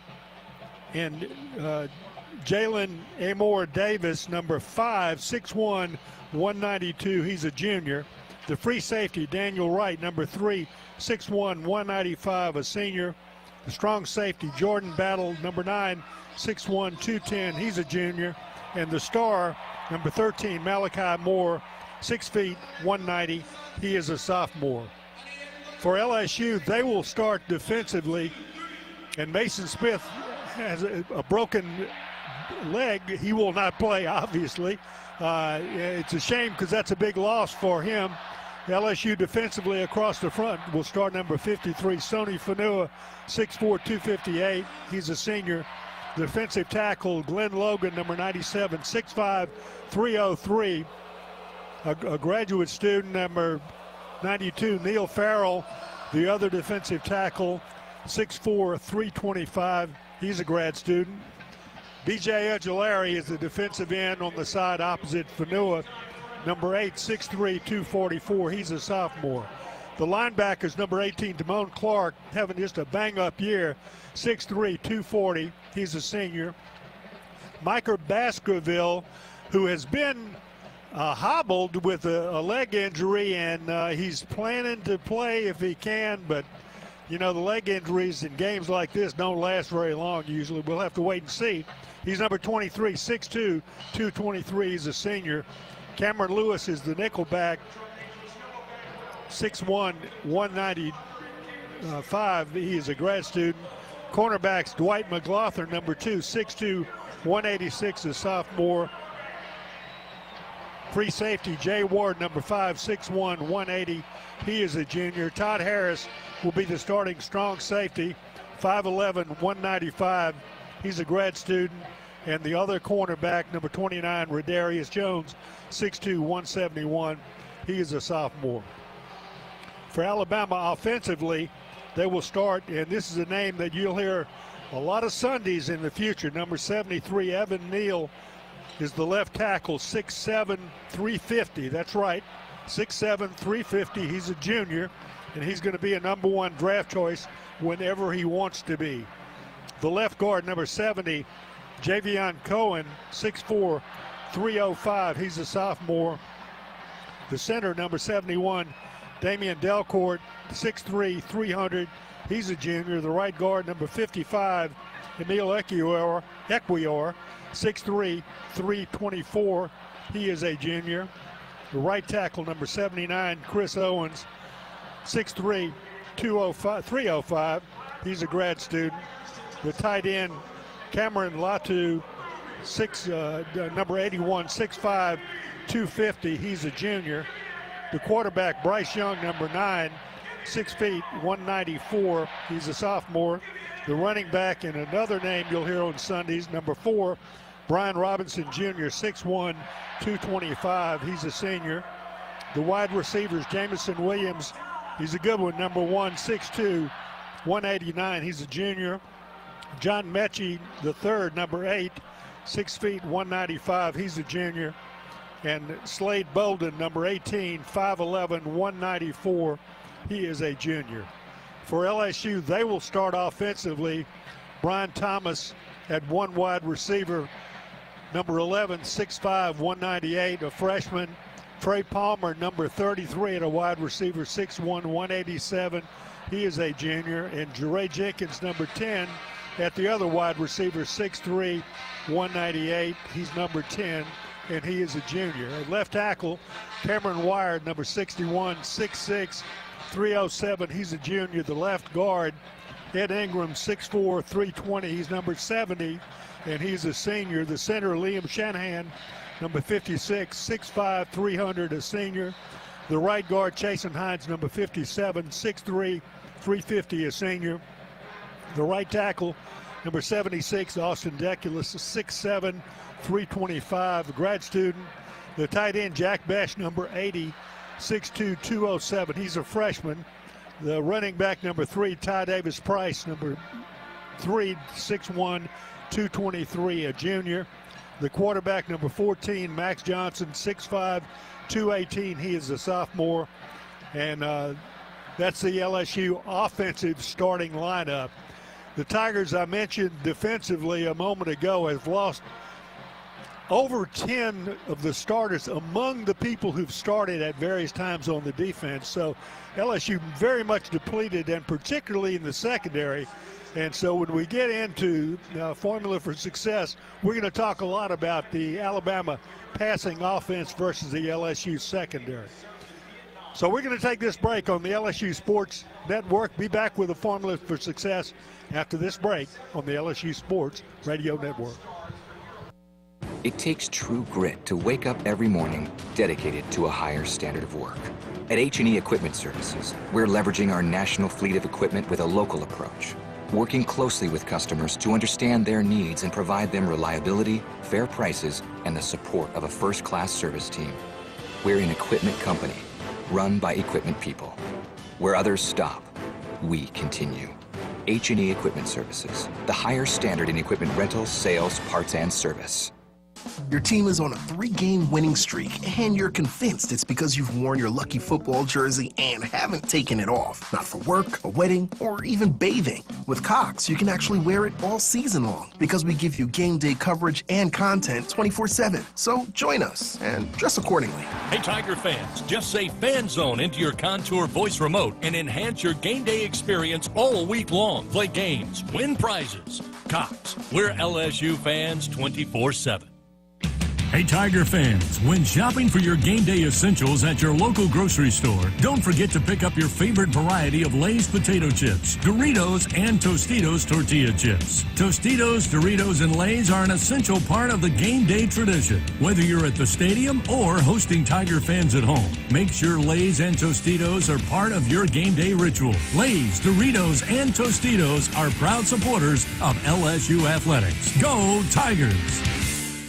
Louisiana knows how to take care of its own.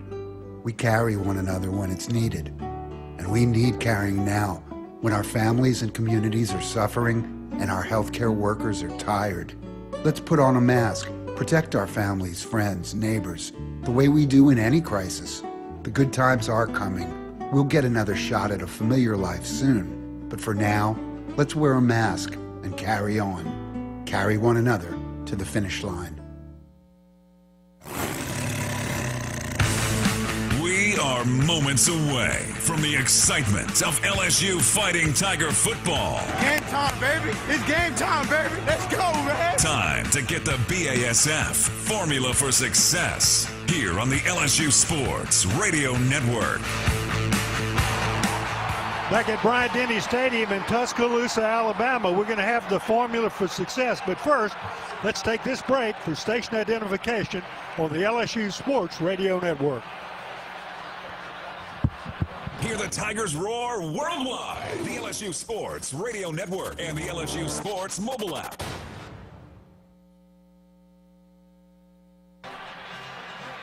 As the Alabama band entertains the crowd here on a very crimson and white crowd. Beautiful, beautiful day here in Tuscaloosa. It's a little chilly, but it's a nice chilly. Clear skies have been most of the day today, and the weather has been nice. Chilly for those that don't like chilly weather, but just perfect for people like me that love it this way.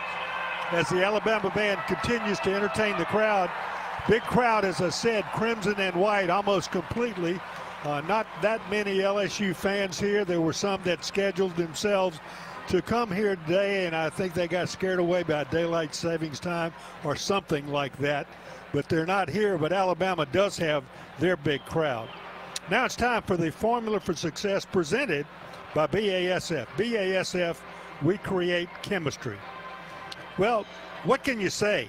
You know, it's not been a pretty year for LSU football. It's been one that they have had opportunities to be successful during the course of the year, yet we're not able to live up to the possibilities that they had to have a real good team. To go along with that, this has become the most monumental injury-prone season, I think, of any college football team that I've ever seen. And these are not injuries that are caused by overworking the players at practice, by injuring themselves during some sort of team drills. It is one of those fluke things where you have injury after injury after injury that occurs just coincidentally for players maybe out there running, doing drills on their own, not with contact, nothing of that sort. But it is added up to a whole bunch of players, and particularly in the defensive secondary. LSU's lost 2 All-American quality cornerbacks for most of the season, but certainly they could use them tonight. And the safeties that they rely upon, they have to move one of them over to play a cornerback. One of them, who is a safety, would have started but has been injured much during his career, is going to play, but how long is he going to last because he continues to be injured? And when you multiply that with the other positions, with the linebackers, as linebackers develop into really good linebackers that know how to tackle, all of a sudden they get injured and they no longer can play. So what LSU has to do defensively is to figure out a way that they're going to stop Alabama, because LSU has not been successful in the recent past of stopping Alabama. Even in the year that LSU won the national championship with a great win here in Tuscaloosa, Alabama still almost caught them up at the end of the game, and they made it a very close game, a 5-point victory for LSU. And that was a great LSU team that played a great game on that day. So the Alabama team, I think, is going to try to make up for the loss against Texas A&M with a resounding victory tonight. That's what they need to do to put themselves in a guaranteed position, because they've got still a way to go in the season. They've got tough games ahead of them, and they don't look upon this, I don't think, as a tough game. They look upon this as an opportunity for vindication for that Texas A&M loss. That was a field goal loss, not one of those things that they consider to be a real loss. So we'll have to wait and see how that unfolds, but LSU's defense is really going to be tested. Alabama's got good receivers, and they always come up with people whose names you've never heard before, and then you hear them in this game, and then you hear them in the NFL for the next 7, 8, 10 years. So they're pretty good players to start with. It's just nobody knew in the conference or in Baton Rouge who they were. LSU's got to find a way to get to the quarterback. They've got to find a way to stop that passing attack, and they've got to find a way to stop Brian Robinson, the running back, who is a really outstanding running back, going to be playing in the NFL a long time. LSU offensively has to protect, and has got to do what we've talked about all year. As the captains are out on the field, Gordy rushed down on the field. Overlooked you, Gordy. I apologize for you. I was so caught up in talking about the scene. Let's take it down to you. All right, let's go. So the referee just started. Umpire. LSU, you're the visiting team. You'll be calling the toss. It's our standard SEC coins. This is heads, and this is tails. The pinwheel is tails. What's your call? Heads is the call. It's heads. You've won the toss. They're going to defer to the second half. You're going to take the ball. Yep. Then you put which way do you want to kick? So there you go, Doug. So LSU has won the toss. They deferred to the second half. Alabama will start on offense. On your radio dial, Alabama will be going from right to left. Just a couple notes for you, Doug. A couple things to watch for. LSU, we know, is very thin in the secondary. Big Cage, a walk-on from Rummel High School, who really had a good fall camp. Plays that nickel position. Look for him to probably play in some nickel and dime situations. And LSU's down to just 3 scholarship linebackers. Good thing, Micah Baskerville, as Coach said in his talk with me, he will be back after being on crutches last week. He will play tonight. Mike Jones, the Clemson transfer, and of course Clark, number 18, the standout linebacker. So just 3 linebackers, and that makes it interesting because LSU's worked on playing some 3-4 fronts just to mix it up. And of course that's 3 D linemen, 4 linebackers. So if you got 3 linebackers, that means you've got some safeties that are going to play in there. So I look for LSU to mix it up, show some different looks, but they're going to have to be really careful with what they do because they're so thin at linebacker, Doug. And Gordy, keep a close watch as this Alabama offense tries to stress LSU's secondary. As you mentioned, so thin in the secondary, and Alabama would love to come out flinging the football downfield, scoring quickly and often, and making it a runaway game. LSU's captains, by the way, who were responsible on the toss of the coin, number 67, Spencer Payne, number 70, Ed Ingram, number 76, Austin Deculus, number 92, Neil Farrell Jr., number 97, Glenn Logan. So LSU lined up to kick. Left to right, Alabama ready to receive. Here to give you all the play-by-play, the voice of the Tigers, Chris Blair. Thank you, Doug. Here's the approach by Avery Atkins. Boot meets ball, and we've got football here in Tuscaloosa as the kick bounces out of the back of the end zone. The opening kickoff is always brought to you by H&E Equipment Services, the official construction equipment partner of LSU Athletics. Good Saturday evening, Tiger fans. Happy to have you with us here at Bryant-Denny Stadium.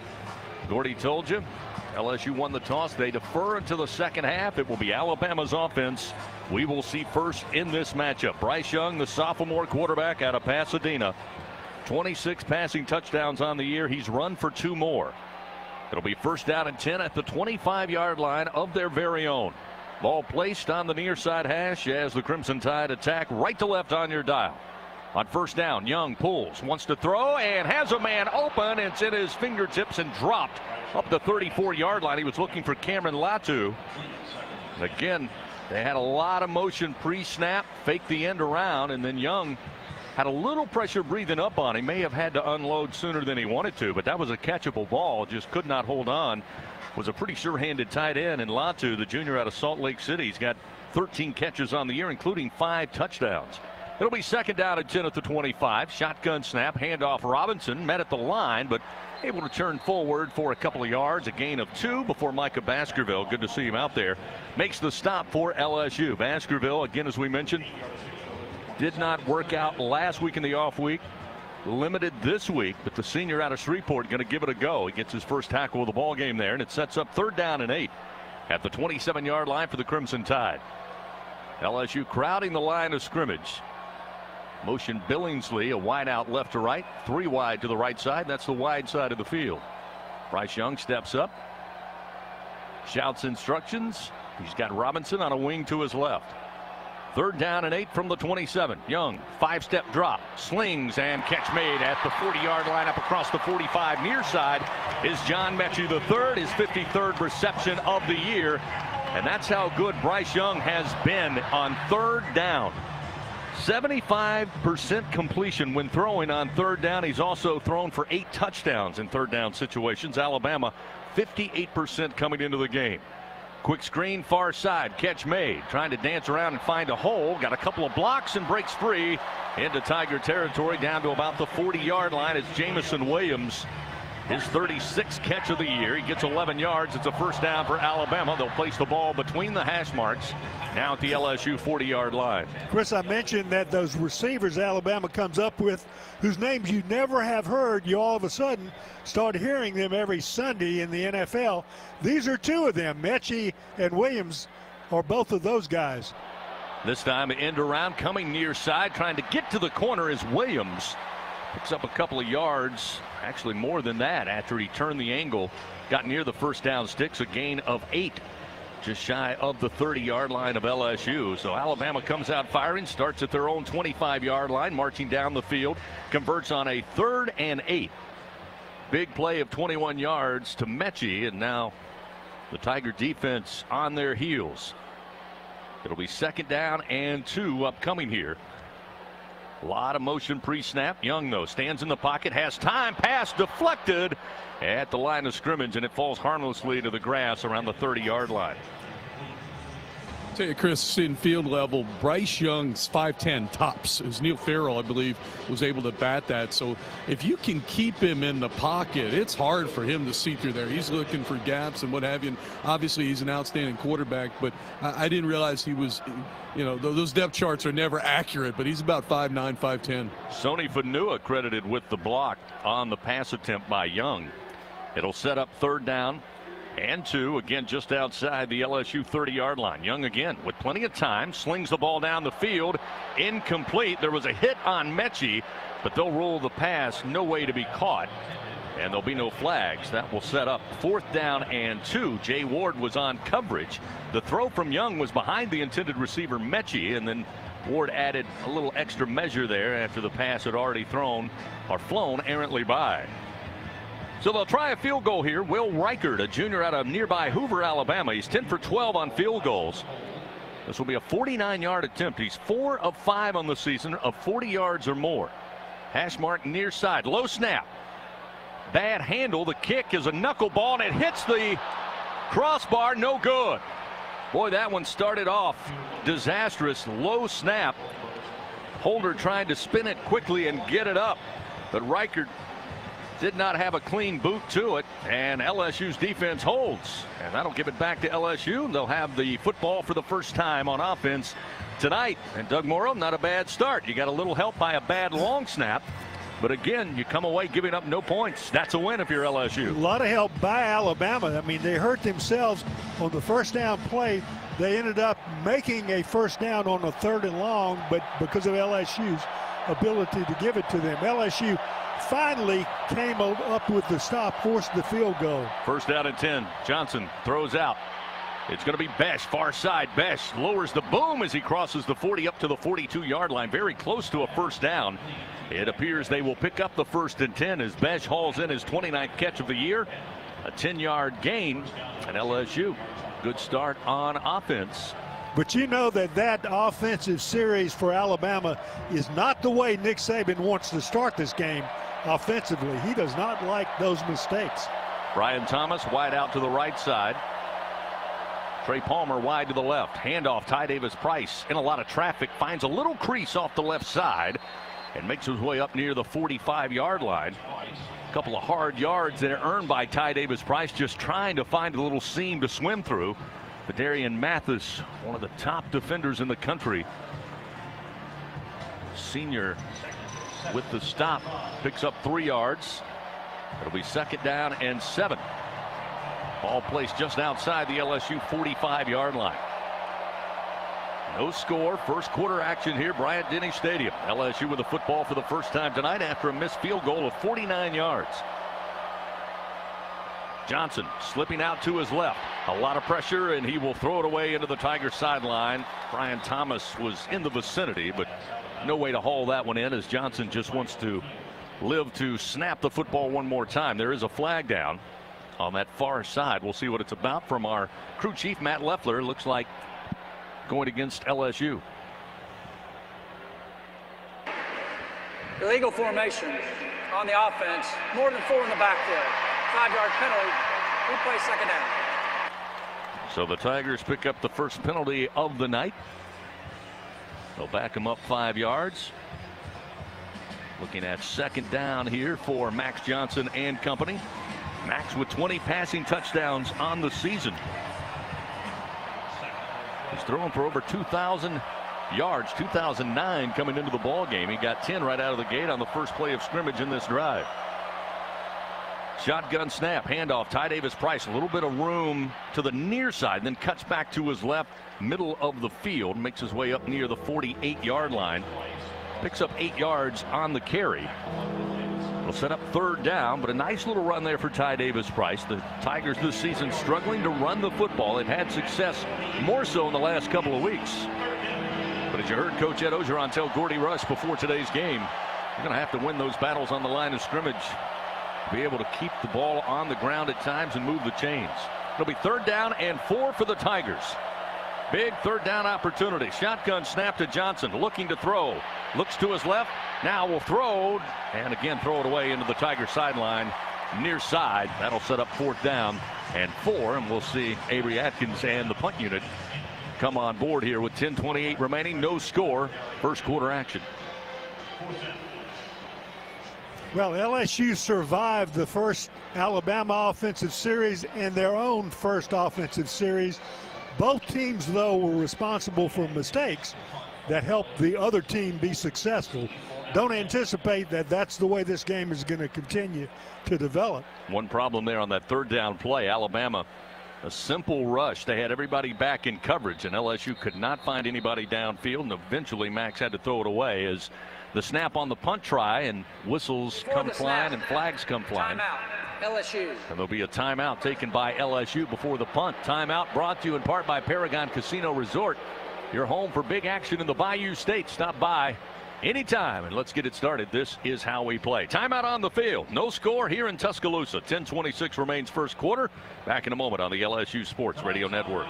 Hey, Tiger fans, this is Chris Blair inviting you to become part of our LSU Athletics podcast world. For the very latest on the Tigers, whenever it's convenient for you, catch Cody Worsham and number 18, Jacob Hester, for the Hey Fighting podcast, a look inside LSU football. Join me and hear from some of the great voices of college sports on Hearing Voices. Get up to speed on the Tigers' next opponent with LSU Recon, plus replays of the Ed Ogeron Show and many more. Find them all at lsusports.net/podcast, on the LSU Sports mobile app, and anywhere podcasts can be found. Subscribe today. We always picture the SEC student athlete for their speed, their vertical, their agility, but it's time we picture them for more. For their campus voice, their community outreach, and for the simple fact that 20 years later, they're still someone's pride and joy. More than students, more than athletes. In the SEC, it just means more. He's got a seam. He's down the near side hash. Tiger fans, if you've ever wanted to listen to the LSU Sports Radio Network while watching your Fighting Tigers on TV, now you can, and it's easy to do. Just pause the TV. Use the LSU Sports mobile app to stream the audio on your smartphone or tablet. Connect to a smart speaker, then wait for the audio to catch up to the point your TV is paused. Push play, and you are all set. Watch the Tigers and listen with the LSU Sports Radio Network and the LSU Sports mobile app. 15-10-5, touchdown! Tigers! We always picture the SEC student athlete for their speed, their vertical, their agility, but it's time we picture them for more. For their campus voice, their community outreach, and for the simple fact that 20 years later, they're still someone's pride and joy. More than students, more than athletes. In the SEC, it just means more. First quarter action, presented by Burns Estate Planning, continues on the LSU Sports Radio Network. Scoreless here in Tuscaloosa. 10:26 remains first quarter. Alabama with a stop defensively. Both teams with a chance with the football. Not much to show for it. Alabama driving 43 yards in their opening drive. Missed on a 49-yard field goal attempt from Will Reichert that hit the crossbar after a bad snap.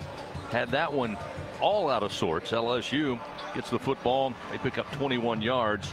11 on the ground, 10 through the air, and they're set to punt it back now to the Crimson Tide. Avery Atkins will have the honors. LSU burning the timeout after lining up. Atkins on the year, a 43-yard average punting the football. He's got a long of 56. He'll take the snap standing at his own 35. Slade Bolden stands back for Alabama at the Crimson Tide 10-yard line. So the whistle blows, ready for play. Atkins waiting on the snap. He'll get it, and they're going to try to fake it. He'll throw it, and catch made at the 45-yard line of Alabama. It's going to be Jack Mashburn inside the 35, the 30, all the way down near the Alabama 25-yard line. The jump pass from Avery Atkins, who faked the punt, ran right up to the middle to the line of scrimmage, then went airborne. Not sure his vertical, but he got high enough.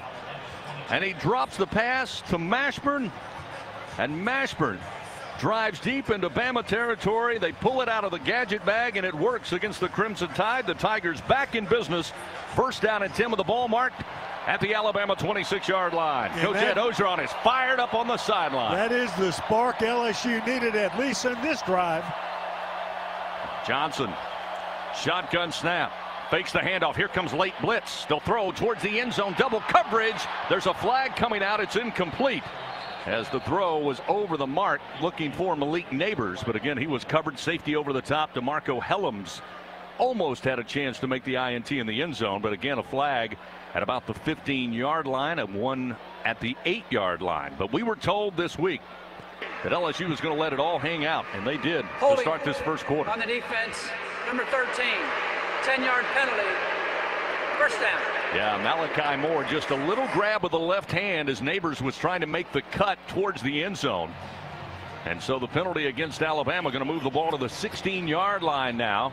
The Tigers enter the Capital One red zone. Capital One, the official bank and credit card of the NCAA. Now, Alabama, as good as their defense is, and the numbers back it up, inside the red zone, opponents have scored 18 of 20 tries. Now, only 55% of the time does the opponent get a touchdown. But they have not been particularly strong inside their very own 20.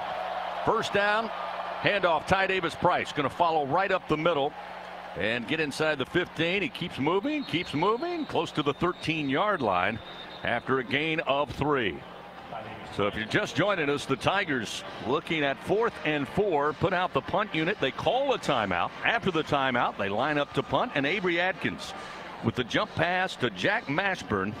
Mashburn wide open at about midfield, right there on the Alabama logo, and drove it all the way down to the 26-yard line. Put the Tigers back in business. No score. Second down 7, approaching 9 minutes remaining first quarter. Ty Davis Price up the middle inside the 10, hits a crimson wall there, but moves them to the 8-yard line. A gain of 5, going to set up manageable 3rd and short here for the Fighting Tigers as we're under 9 minutes remaining first quarter. No score. Pete Golden and this Alabama defense on their heels early here in the first quarter after the trick play. Johnson trying to drop it off into the flat, does to Brian Thomas near side. He will walk into the end zone. Touchdown, Fighting Tigers. And Brian Thomas Jr. with his first touchdown on the season, first career touchdown for the freshman wideout. And an 8-yard touchdown gets the Tigers on the board. 6-0 LSU. And that is a situation where the receiver did not get covered by a very good Alabama secondary that seldom makes that type of mistake. But Chris, you mentioned a little while ago, they give up a lot of touchdowns and field goals in the red zone, and they did so this time. Point after try on its way, and the kick is good. 7-0. LSU with the lead. 8:33 remaining here in the first quarter. We'll take a timeout. We'll return. LSU 7, Alabama nothing on the LSU Sports Radio Network. You trained for this all year. Endless hours of cardio, conditioning, and weights. And now you are ready. Ready to trek back to your seat from the concession stand. Through the lines, lost fans, and that mascot who wants you to do a little dancey dance, all without spilling a drop of your ice-cold Bud Light. Welcome back to football, sports fans. Your team is on a 3-game winning streak, and you're convinced it's because you've worn your lucky football jersey and haven't taken it off. Not for work, a wedding, or even bathing. With Cox, you can actually wear it all season long because we give you game day coverage and content 24/7. So join us and dress accordingly. Hey, Tiger fans, just say Fan Zone into your Contour voice remote and enhance your game day experience all week long. Play games, win prizes. Cox, we're LSU fans 24/7. Hello! So glad you could make it. How have you been? And with whom am I speaking on this fine day? Joe? You sure about that? Just kidding.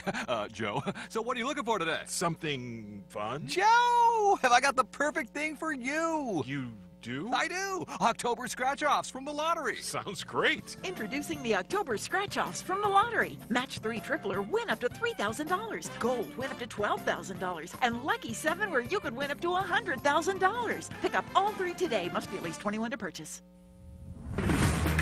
We are proud to announce that Burns Estate Planning and Wealth Advisors are the official wealth management partner of LSU Athletics. If you're considering retirement and would like a wealth management firm that specializes in retirement services, 401k rollovers, tax strategies, as well as all your estate planning needs, give Burns Estate Planning and Wealth Advisors a call today at 1-888-592-8818. That's 1-888-592-8818. First quarter action, presented by Burns Estate Planning, continues on the LSU Sports Radio Network. 7-0, LSU leading Alabama. 8:33 to go. First quarter action from Tuscaloosa. Fans getting paid up to 2 days early with direct deposit. Another reason banking with Capital One is one of the easiest decisions ever. That's banking reimagined. What's in your wallet? Terms apply. See CapitalOne.com/bank. Capital One NA, member FDIC. Gordy Rush, check in with you. A Sunshine sideline report. Two things I know. Avery Atkins not going to win a 7-on-7 passing tournament. He's not going to be able to dunk a basketball. But he got enough done on that fake punt, the jump pass to Mashburn. We kind of felt LSU was going to bring everything they had tonight. All right, so I can say it now. So they had a fake punt. I saw Coach O in the hotel. He said, Gordy, we're coming out swinging. Every gadget play, everything we got in the kitchen sink, you're going to see it tonight. So I think that's the first of many. It's going to be an entertaining night. He's come to win. He's come to win here, and he's got nothing to lose. He's going to let it all hang out. This is going to be fun. All right, we got our work cut out for us here in the booth. Be ready for anything, guys. LSU set to kick it back. They lead 7-0. Jamison Williams back deep for the Alabama Crimson Tide. They've had 2 kickoffs return for a touchdown. Here's a knuckleball kick down the middle of the field. Williams going to pick it up on the hop, middle of the field. He's across the 20-25 and then brought down quickly at about the 28-yard line. That's where Alabama will start. DeAndre Kirkland was there on special teams to make the stop. 22-yard return, and Alabama takes over with 8:27 remaining here in the first quarter of action. One other good thing about that drive, which, by the way, the Caesars Sportsbook scoring drive, LSU 8 plays, 68 yards, 3 minutes and 58 seconds. Took the ball after a missed field goal attempt of 49 yards for Alabama. LSU would pull out the fake punt, drive deep inside the 25-yard line, eventually score. Brian Thomas Jr. with his first touchdown reception, but the defense, plenty of rest over there after that long sustained drive. Something Coach Ed Ogeron and the staff talked about all week would be key in this matchup. Robinson going to get the handoff on first down off the right edge, across the 30 up to the 32-yard line. Micah Baskerville again in on the tackle for LSU. Hey, Doug, I'll tell you, on first and second down, LSU playing a 3-4 defense. Mike Jones Jr. and Ojulari playing the outside linebackers to go with Clark and Baskerville. This is the first time we've seen this look this season. So another wrinkle, a little 3-4 look for LSU defensively. Basing all season out of the 4-3. Young with pressure breathing down his neck, rolls to his right and throws down the field and into the sideline for Alabama. So that will bring up 3rd down and 6. Mike Jones Jr. breathing pressure down. Bryce Young forced him wide to the right side. And no one there. He just throws it away. It'll be 3rd and 6 upcoming for the Crimson Tide. 1 for 2 on 3rd down conversion so far. LSU got a real good pass rush that time, forced him out of the pocket, and now Alabama's in that 3rd and about 7 or 8, and this is a defense's down to play with. Alabama so good. Bryce Young all season, as we mentioned, on 3rd down. He'll take the snap looking left where he had 3 receivers lined up. He'll get it to Mechie. Mechie on the slant, going to be shy of the 1st down as he gets to about the 37-yard line. He needed maybe 2 more as Jay Ward and Dwight McLaughlin there to bring him down quickly after he was open cutting across the middle of the field. And it looks like the punt unit coming out for Alabama. So another possible hold the phone defensive stop for LSU. We'll see what Nick Sabin, how big a gambling guy he is early here at home, trailing LSU 7-0. James Burnham, the freshman punter, Australian punter, outstanding rugby player in his prep career before coming here to Tuscaloosa. Going to let this one fly from about the 25-yard line. Trey Palmer backpedaling, calls for the fair catch, and he'll haul it in right around the 15-yard line. And a 48-yard punt, and LSU will take over on offense, leading 7-0 over Alabama with 6:58 to go here in the first quarter. Doug, you mentioned on a couple of occasions LSU early's been able to produce the pass rush against Alabama. Again, a vaunted offensive line for the Crimson Tide. It looks like LSU's got Alabama's offensive line a little back on their heels. They're not sure exactly what to have expected because what they're seeing is not what they were coached. 2 receivers right. Now make it 2 to the right, 1 to the left. Johnson sprint out. The left-hander stops. Here comes pressure, and he'll just have to go down. Alabama going to bring him down after a loss of 4. They had the sprint out designed to the near side, but again, able to cover downfield. No open targets. Christian Harris eventually gets to Max Johnson and brings him down. That's the 23rd sack of the season recorded by this Alabama Crimson Tide defense. And that's the difficulty with being a left-handed quarterback running to the right, is that his field of vision was really cut down very narrowly. He had 2 receivers, both covered very well by man-to-man coverage, and he just had to chew it. This defense for Alabama also very opportunistic, especially when you're back in your own territory. And here's a throw to the far side on 2nd down and 13. Jack Besh was cutting in. The throw was to the sideline. It's incomplete. That was a choice route in which the receiver and quarterback need to be on the same page. And if the inside linebacker, who's Harris, is outside shade, then the ball comes in. Besh went in. Johnson read it as being an out route, not on the same page there. And we got a flag, though. Here we go, Chris. Yep. Intentional grounding on the offense. Number 14. That's lost and down. The ball being placed at the spot of the pass. It's 3rd down. That's a bad call. I mean, if we can figure this out, the referees can see that. They were just, it was bad communication. I know he was in the pocket. By rule it is, but that doesn't make sense. Yeah, I watched last week during one of the college football games. They basically said that is the rule. It doesn't matter if the receiver runs the wrong route. If you're inside the tackle box and throw it where nobody is, they can pull the flag on that, and they decide to do so. It'll back up LSU even further, put the ball at their own 8-yard line. And as I mentioned, this Tide defense, very opportunistic. They've got 5 defensive and special team touchdowns on the year, including 1 pick 6. LSU just trying to get some room. They'll go on the ground up across the 10 to the 11-yard line as Ty Davis Price will gain just 3 yards, and that will set up 4th down and forever. So now Avery Atkins probably going to punt this away as he'll stand about a yard or 2 inside his very own end zone here with 5:50 remaining, clock moving. 7-0 LSU leads. They'll have to give it back to the Crimson Tide, and they could have great field position here. JoJo Earl will be back deep. He'll stand right around midfield for Alabama. See if the Tide come after it. No, they set up for a return as Atkins puts it high in the air, spiraling punt. Backpedaling to about the 35-yard line is going to be Earl. Earl breaks through 1 arm tackle near side, cuts back at the 45, and then finally planted down in Tiger territory at about the 47-yard line. A 53-yard punt.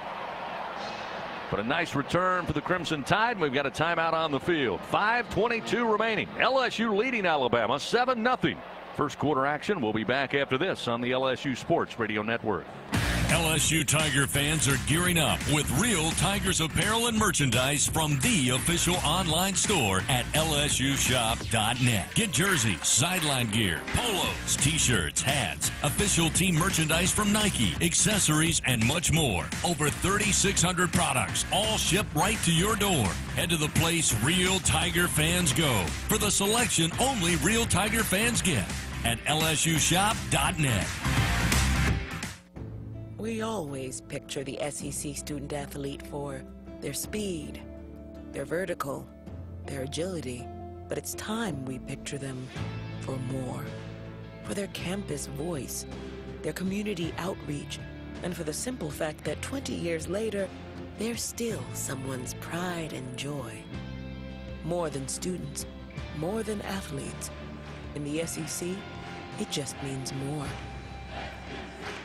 Hey Tiger fans, this is Chris Blair inviting you to become part of our LSU Athletics podcast world. For the very latest on the Tigers, whenever it's convenient for you, catch Cody Worsham and number 18, Jacob Hester, for the Hay Fighting Podcast, a look inside LSU football. Join me and hear from some of the great voices of college sports on Hearing Voices. Get up to speed on the Tigers' next opponent with LSU Recon, plus replays of the Ed Ogeron Show and many more. Find them all at lsusports.net/podcast, on the LSU Sports mobile app, and anywhere podcasts can be found. Subscribe today.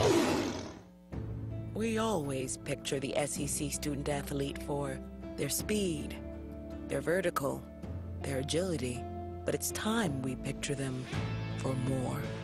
For their campus voice, their community outreach, and for the simple fact that 20 years later, they're still someone's pride and joy. More than students, more than athletes. In the SEC, it just means more. First quarter action, presented by Burns Estate Planning, continues on the LSU Sports Radio Network. Back inside the Caesars Sportsbook broadcast booth here at Bryant-Denny Stadium in Tuscaloosa. LSU leading 7-0 over Alabama. In the first quarter, 5:22 remaining. Alabama, though, going to start with the football. Great field position at the LSU 48-yard line after Avery Atkins put a foot into that punt from his own end zone, but a nice return by JoJo Earl, able to set up Alabama in fine fashion. By the way, Avery Atkins, a big part of that scoring drive to give LSU the early lead. Fake punt, jump pass to Mashburn for 26 yards to keep the drive going. The first completion by a punter for LSU in a punt formation since the 2008 Chick-fil-A Bowl. Brady Dalfrey, a 21-yard pass to Chad Jones. Not a surprise there. You don't see a lot of passes from punters in modern college football. Now the Alabama Crimson Tide back on the field. Offensively, Bryce Young does sling the ball around the yard quite a bit. In fact, coming into the game, as we told you, over 2,400 yards passing, 26 passing touchdowns. A couple of throws early here off the mark. He's 4 for 8 for 46 yards. It'll be first down and 10 now at the LSU 48-yard line as the Crimson Tide take over.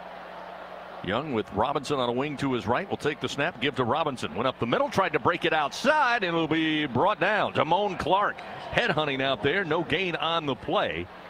Damone Clark coming in with 98 tackles on the season. That's number 99 unofficially. It'll be second down. They say maybe lost half a yard. Young, plenty of time, looks downfield, now spins, comes back middle of the field, running to the near side, tries to plant, sidearm throw, goes to his tight end, going to be caught at the 42-yard line, eventually down inside the 35 to the 34 is Cameron Latu. That's a big escape valve for Alabama. The 6'5", 250-pound tight end eventually said, I got to get in front of my quarterback so he can see me. Young ran all over the backfield and eventually sidearmed the pass to Latu to pick up the first down. Ball placed at the 34-yard line of LSU, and they'll go on the ground again. Not much doing. LSU clogging up the gaps. Maybe no gain on the play. Falls right at the 34, maybe a little bit, half a yard. Neil Farrell Jr. doing a good job along with Damone Clark. Now, Chris, anything, this 3-4 has gotten LSU gap responsible. You don't see the big holes that we saw against Ole Miss and Kentucky. At least this quarter we haven't. Latu, by the way, after making that reception, checking over to the sideline. They're taking a look at him. Roydell Williams will check in at running back for the first time tonight. Young with pressure unloads near side. Williams trying to spin away and can't do so. LSU wraps him up nicely. Dwight McLaughlin right there in the vicinity on a quick hitting screen pass to Williams, who's got tons of speed, but great closing that time by McLaughlin, and good pressure by B.J. Ojolari in the backfield. Once again, Doug, as Nick Sabin likes to say, it's not just sacks, it's altering the quarterback. And right now, LSU's doing enough to alter the quarterback slightly. Affecting the quarterback, I think, is the word that he uses, or that he used to use. And he's right. You make him think of things other than what he wants to think of to be successful, and that makes him fail. 3rd down and 9 with the ball at the LSU 33-yard line. Tigers leading 7-0. Young now having trouble and communication to the near sideline. They're going to have to call a timeout with the play clock dwindling down. So Alabama will use their first timeout here in the first half. Brought to you in part by Paragon Casino Resort, where the action's exciting, the flavors are enticing, and the mood is always inviting. They're there when you need to get away. This is how we play. Wow, interesting, Chris. They even get the timeout in. They went ahead and called the delay of game, so Bama goes back 5 yards. One other note on that last play, McLaughlin limped off the field, ankle injury. They've got him in the tent. LSU's already thin back there. That brings Ray Jones on at cornerback, right cornerback for number 2, McLaughlin. Ray Darius Jones, the sophomore. We'll have to check in. Much has been made this week coming into this game how thin LSU was across the board defensively, but certainly in the secondary. Young with pressure coming. He'll go down at midfield. Tigers bring the blitz. Mike Jones Jr. gets to him and gets home. A loss of 12. That sack brought to you by Train. It's hard to stop a train. That's really affecting the quarterback, Duck. Well, when you put that pressure and you have more people rushing than they have to block, that gives you some effect. But Mike Jones himself defeated a blocker, got to the quarterback, and you make the quarterback start thinking about you instead of thinking about his receivers. It's exactly what LSU wanted to do as a flag is thrown down on the 12 field. in the formation on the offense. 5-yard penalty, 4th down. So to add insult to injury, after the big sack, they set up the punt. They can't get players off the field. That's the 3rd penalty of the night for Alabama, going to back up the Crimson Tide. But back to that play, the sack by Mike Jones Jr. Bryce Young got no help from his running back, Brian Robinson Jr., who just gave an Olay block on Jones and let him run right through. 4th and a cab right here. 4th and 31. They'll punt it away. James Burnap waiting on the snap, stands at the 31-yard line of the Tide. Trey Palmer back deep for LSU at the 15. Here's the punt. Spiraling, angling kick out of bounds. Kind of started to spiral and then started to knuckleball. That was a shank, Chris. That was a shank. Shank, I mean, wow. Alabama here. You don't see a Nick Sabin team make this many mistakes, certainly not in succession. A penalty, and they've really struggled to pick up LSU in this new look defense. Offensive line has had some bust up there, and that's played to some LSU success here. 35-yard punt, but LSU will take over. They'll start at their own 20-yard line. They lead 7-0. I believe Jim Nickel, our spotter, said before the game this could be a trap game for Alabama. They got New Mexico State here next week. Handoff up the middle. LSU going to Corey Kiner, the freshman running back. He'll get up to about the 24-yard line on a gain of 4 before being stopped there by the Crimson Tide defense.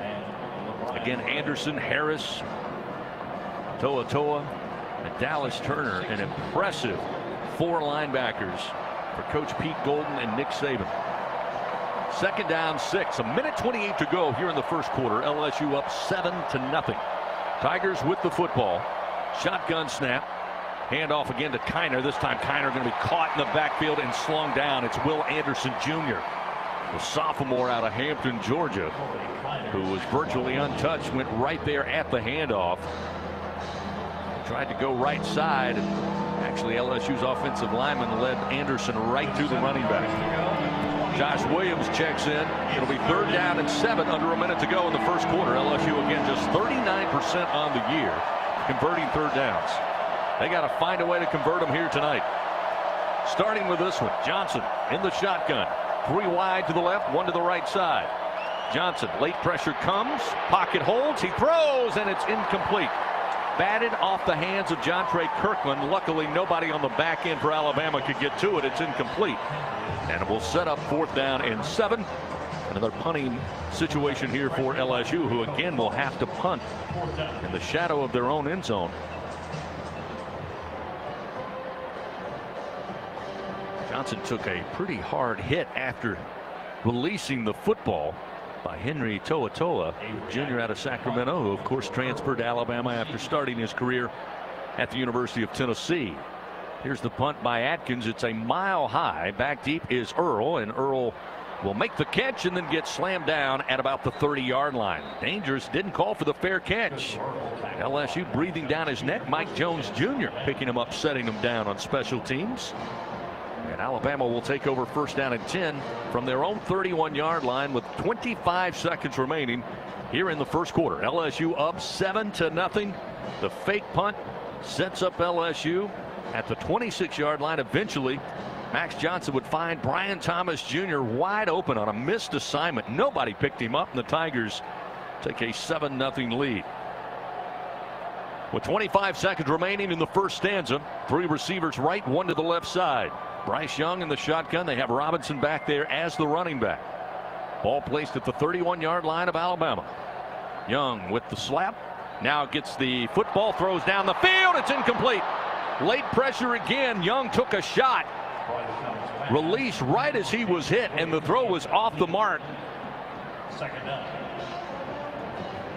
Looking for Williams down the far side hash. And again, that pressure just enough to make him unload quickly. Otherwise, Williams, that's a play he makes and puts a lot of pressure on the Tiger defense. As it stands, it's incomplete. Second down and 10 at the 31. Shotgun snap to Young. 3 steps. Now has time. Slings this one down the field. Well overthrown. Down around the 42-yard line. He was looking for Jamison Williams again. But that one just a bad throw by the quarterback. Now 6 of 12 passing here for Bryce Young. And Young is a 70% completion passer, which is not what you see out of him tonight. And the last couple of passes, one of them was overthrown, not by much, only by about 6 inches or a foot. But Jay Ward was over there to make the play on it. This one was well overthrown, just not this quarterback. Still 14 seconds remain after the incompletion. Clock will start at the snap on third down. Young forced out of the pocket to his right. Now cuts back to his left. He's going to pick up the first down with his feet. Across the 40 to the 43-yard line, a 14-yard gain, and that's a backbreaker if you're LSU's defense, as that will be the final play of the first quarter. And Alabama once again will pick up the first down on 3rd and 10. So the first quarter comes to an end, but may be surprising to many. Not those guys in purple and gold. LSU leads after 1 quarter of action, 7-0. Second quarter action coming your way next on the LSU Sports Radio Network.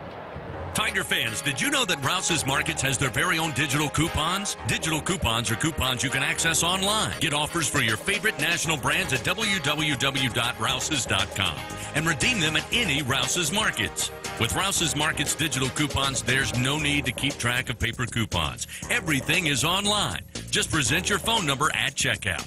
Digital coupons, just one more way you save shopping at Rouse's Markets, official supermarket of LSU Athletics.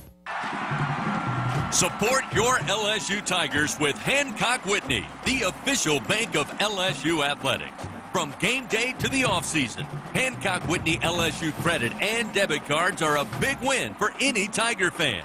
Want to get your paws on these cards? Well, apply online or visit HancockWhitney.com/LSU. Hancock Whitney Bank, member FDIC. All accounts subject to credit approval. Terms and conditions may apply. It takes true grit to wake up every morning dedicated to a higher standard of work. At H&E Equipment Services, we're leveraging our national fleet of equipment with a local approach, working closely with customers to understand their needs and provide them reliability, fair prices, and the support of a first-class service team. We're an equipment company, run by equipment people. Where others stop, we continue. H&E Equipment Services, the higher standard in equipment rentals, sales, parts, and service. Let's have some fun. The time is right, the party's just begun. Have a good time strong. Ford F-Series has been keeping the good times rolling as the best-selling truck in America 44 years straight. And with the smartest F-150 and most capable Super Duty ever built, this dynasty will keep right on rolling. Drive the new 2021 F-150 at your Southern Quality Ford dealer, proud partner of the LSU Tigers. Based on 1977 through 2020 calendar year sales. Second quarter action, presented by Dudley DeBosier, continues on the LSU Sports Radio Network. We start the second quarter of action here in Tuscaloosa with LSU leading Alabama 7-0. Tigers with a fake punt kept the drive alive down the field. Eventually Max Johnson would find Brian Thomas Jr. for his first career touchdown on a broken coverage for Alabama. An 8-yard touchdown pass gives LSU the lead. Alabama, though, still with the football, will start the second quarter 1st down and 10 with the ball at the LSU 43-yard line. Alabama's had pretty good field position most of the night outside of the opening drive that stalled. At that time, after having good coverage downfield, they allow Bryce Young to pick up the 1st down on his legs on a gain of 14. Keep that drive going for the Crimson Tide. Fans, triple your cash and play Match 3 Tripler from the lottery. Went up to $3,000. Visit from your favorite lottery retailer and ask for Match 3 Tripler for your chance to win up to $3 grand. Must be at least 21 to purchase. Coming up, we'll get an injury report. Gordy Rush checking on Dwight McLaughlin, who had to step into the medical tent a few moments ago. Bryce Young now at Alabama, attacking left to right on your dial. Stack 2 receivers to the left, single back in Robinson, and after the snap we have flags and whistles. We have had movement there by Alabama just prior to the snap. We'll wait and see if it is. It'll be the 4th penalty on the night for the Crimson Tide. On the offense, number 70, 5-yard penalty, 1st down. But Doug, we mentioned that Bryce Young on the year completing right around 70% of his passes. If you look at the 2 games where the Crimson Tide struggled, the tough one they won over Florida by 2 points, 31-29, and the loss to Texas A&M, his numbers were in the low 60s. In fact, I believe against Florida, it was the upper 50. That's a telltale sign with this Alabama offense. Sometimes the quarterback gets too much credit, sometimes he gets too much blame, but that's a stat we'll watch. On 1st and 15, comes out throwing, hits Mechie right at midfield on the near side hash, tries to get middle of the field, but he'll be dropped immediately by Ray Jones. But a nice pickup through the air, thrown right on the money as Mechie made the turn. A 12-yard strike, another 1st down for Alabama. Well, Mechie is their just short. He's their go-to guy, and he has been their go-to guy all season, but particularly has been that tonight. 2nd down and a yard. They'll go to Robinson. He'll try to pick up the 1st down. Got tripped up at the line of scrimmage, trying to fall forward. Looked like he just got enough. The line judge coming in and say it will be a 1st down for Alabama. But LSU defensively up front doing a great job keeping the run game in front of them. All of the success thus far for Alabama coming through the passing game, even though Bryce Young is now 7 of 13 for 75 yards. Just a total of 8 rushing yards for the Crimson Tide. 1st down and 10, ball at the LSU 47-yard line. Latu in motion, lines up on the left side. Looks like there was a bad snap, and it was fumbled right at the exchange, and falling on it is Young at the line of scrimmage. And again, Gordy pointed it out. You don't see this many mistakes back to back to back to start a game for a Nick Saban Alabama squad, but LSU's got to make the most of it every opportunity they get. So the bad snap goes nowhere. It's 2nd down and 10 now for the Crimson Tide, with the ball again at the LSU 47-yard line. 2 receivers stacked to the right side, wide side of the field. Looking to throw is Young. Waiting on it is Williams. It's caught at the 40. Again, dropped immediately. Ray Jones along with Damone Clark. Jones was on coverage. Damone Clark came in to clean him up. Let's go down on the sideline quickly. Dwight McLaughlin, what's the update, Gordy? It's an ankle. They retaped it. He's ready to go back, but Ray Jones in on this series. And look, Bill O'Brien's targeted Jones twice. Williams, and then that last 2 plays ago with Mechie. So we'll see how quickly LSU can get McLaughlin back in the game. Sideline reports powered by your hometown John Deere dealer, Sunshine. 3rd and 2 for Alabama. They are 2 for 5 on 3rd down conversions to start this game. They've got Slade Bolden taking the direct snap, and he'll be dropped. Tried to get to the near side in the 40-yard line, and LSU's Damone Clark able to find him quickly, and he'll win that battle. They lost a yard as they put in Bolden to take the direct snap. Young stepping out wide, but LSU not fooled, and Damone Clark got his arms around Bolden and slung him to the ground. It'll be 4th down and about 2.5 here. Alabama needs to reach the 37-yard line of LSU. Tigers all on the line of scrimmage. Bryce Young in the shotgun. Motion Mechie. He'll be the lone receiver to the right side. 2 receivers stacked to the left. Robinson, the single back. Here's the shotgun snap. Pressure comes, throwing, and Mechie can't hold on. It's incomplete at the 34-yard line, and a turnover on downs. LSU will take the football. Great coverage by Baskerville to help kind of deflect it along with Cam Lewis, but boy, there was pressure once again on Bryce Young, and they're able to get the turnover on downs. LSU takes over. 11:55 remaining second quarter. Tigers lead 7-0. Back in a moment on the LSU Sports Radio Network. He's got a seam. He's down the near side hash.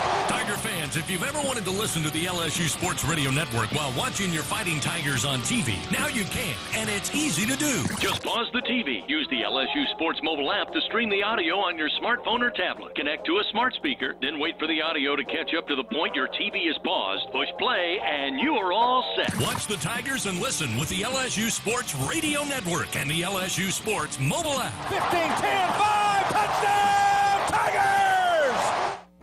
We always picture the SEC student athlete for their speed, their vertical, their agility, but it's time we picture them for more. For their campus voice, their community outreach, and for the simple fact that 20 years later, they're still someone's pride and joy. More than students, more than athletes. In the SEC, it just means more.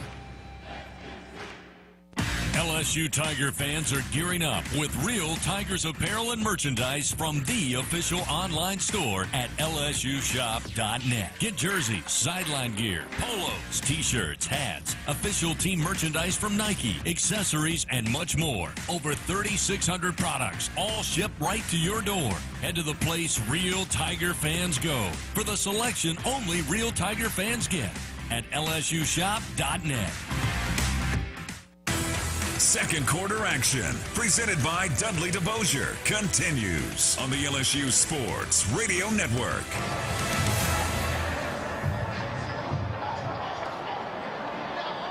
Fans, we put in the time, effort, and hard work, suited up and ready, because when it comes to meeting your unique healthcare needs, every day is game day for Our Lady of the Lake. Our Lady of the Lake, proud to be the official healthcare provider of LSU athletics. What do you know? LSU leading 7-0 over Alabama. The Tide going for it on 4th and 2.5. Trying to throw the football. Cam Lewis with great coverage, able to get his hand in there. Incomplete pass, turnover on downs, and LSU with possession. They'll start 1st and 10 at their own 39-yard line. While we have a moment, let's pause 10-second station identification. This is Fighting Tiger football on the LSU Sports Radio Network. Hear the Tigers roar worldwide. The LSU Sports Radio Network and the LSU Sports mobile app.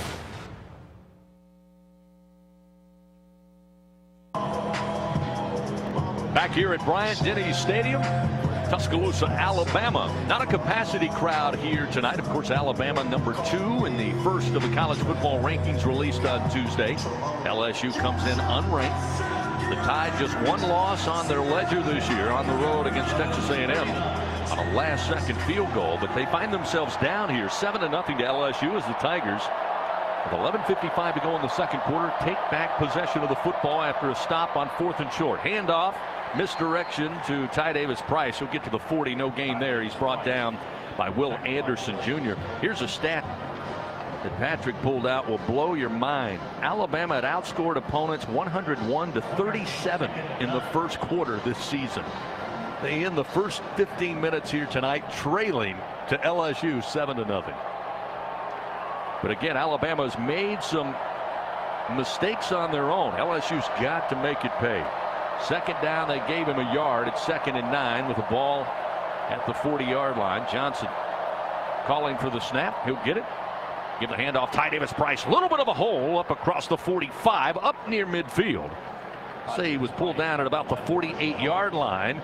That's an 8-yard gain. It'll be 3rd and about a yard upcoming. LSU lining up quickly.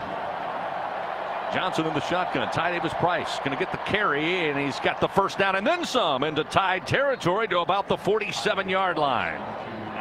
Gain of 5 will pick up the first down, move the chains, and the Tigers keep rolling.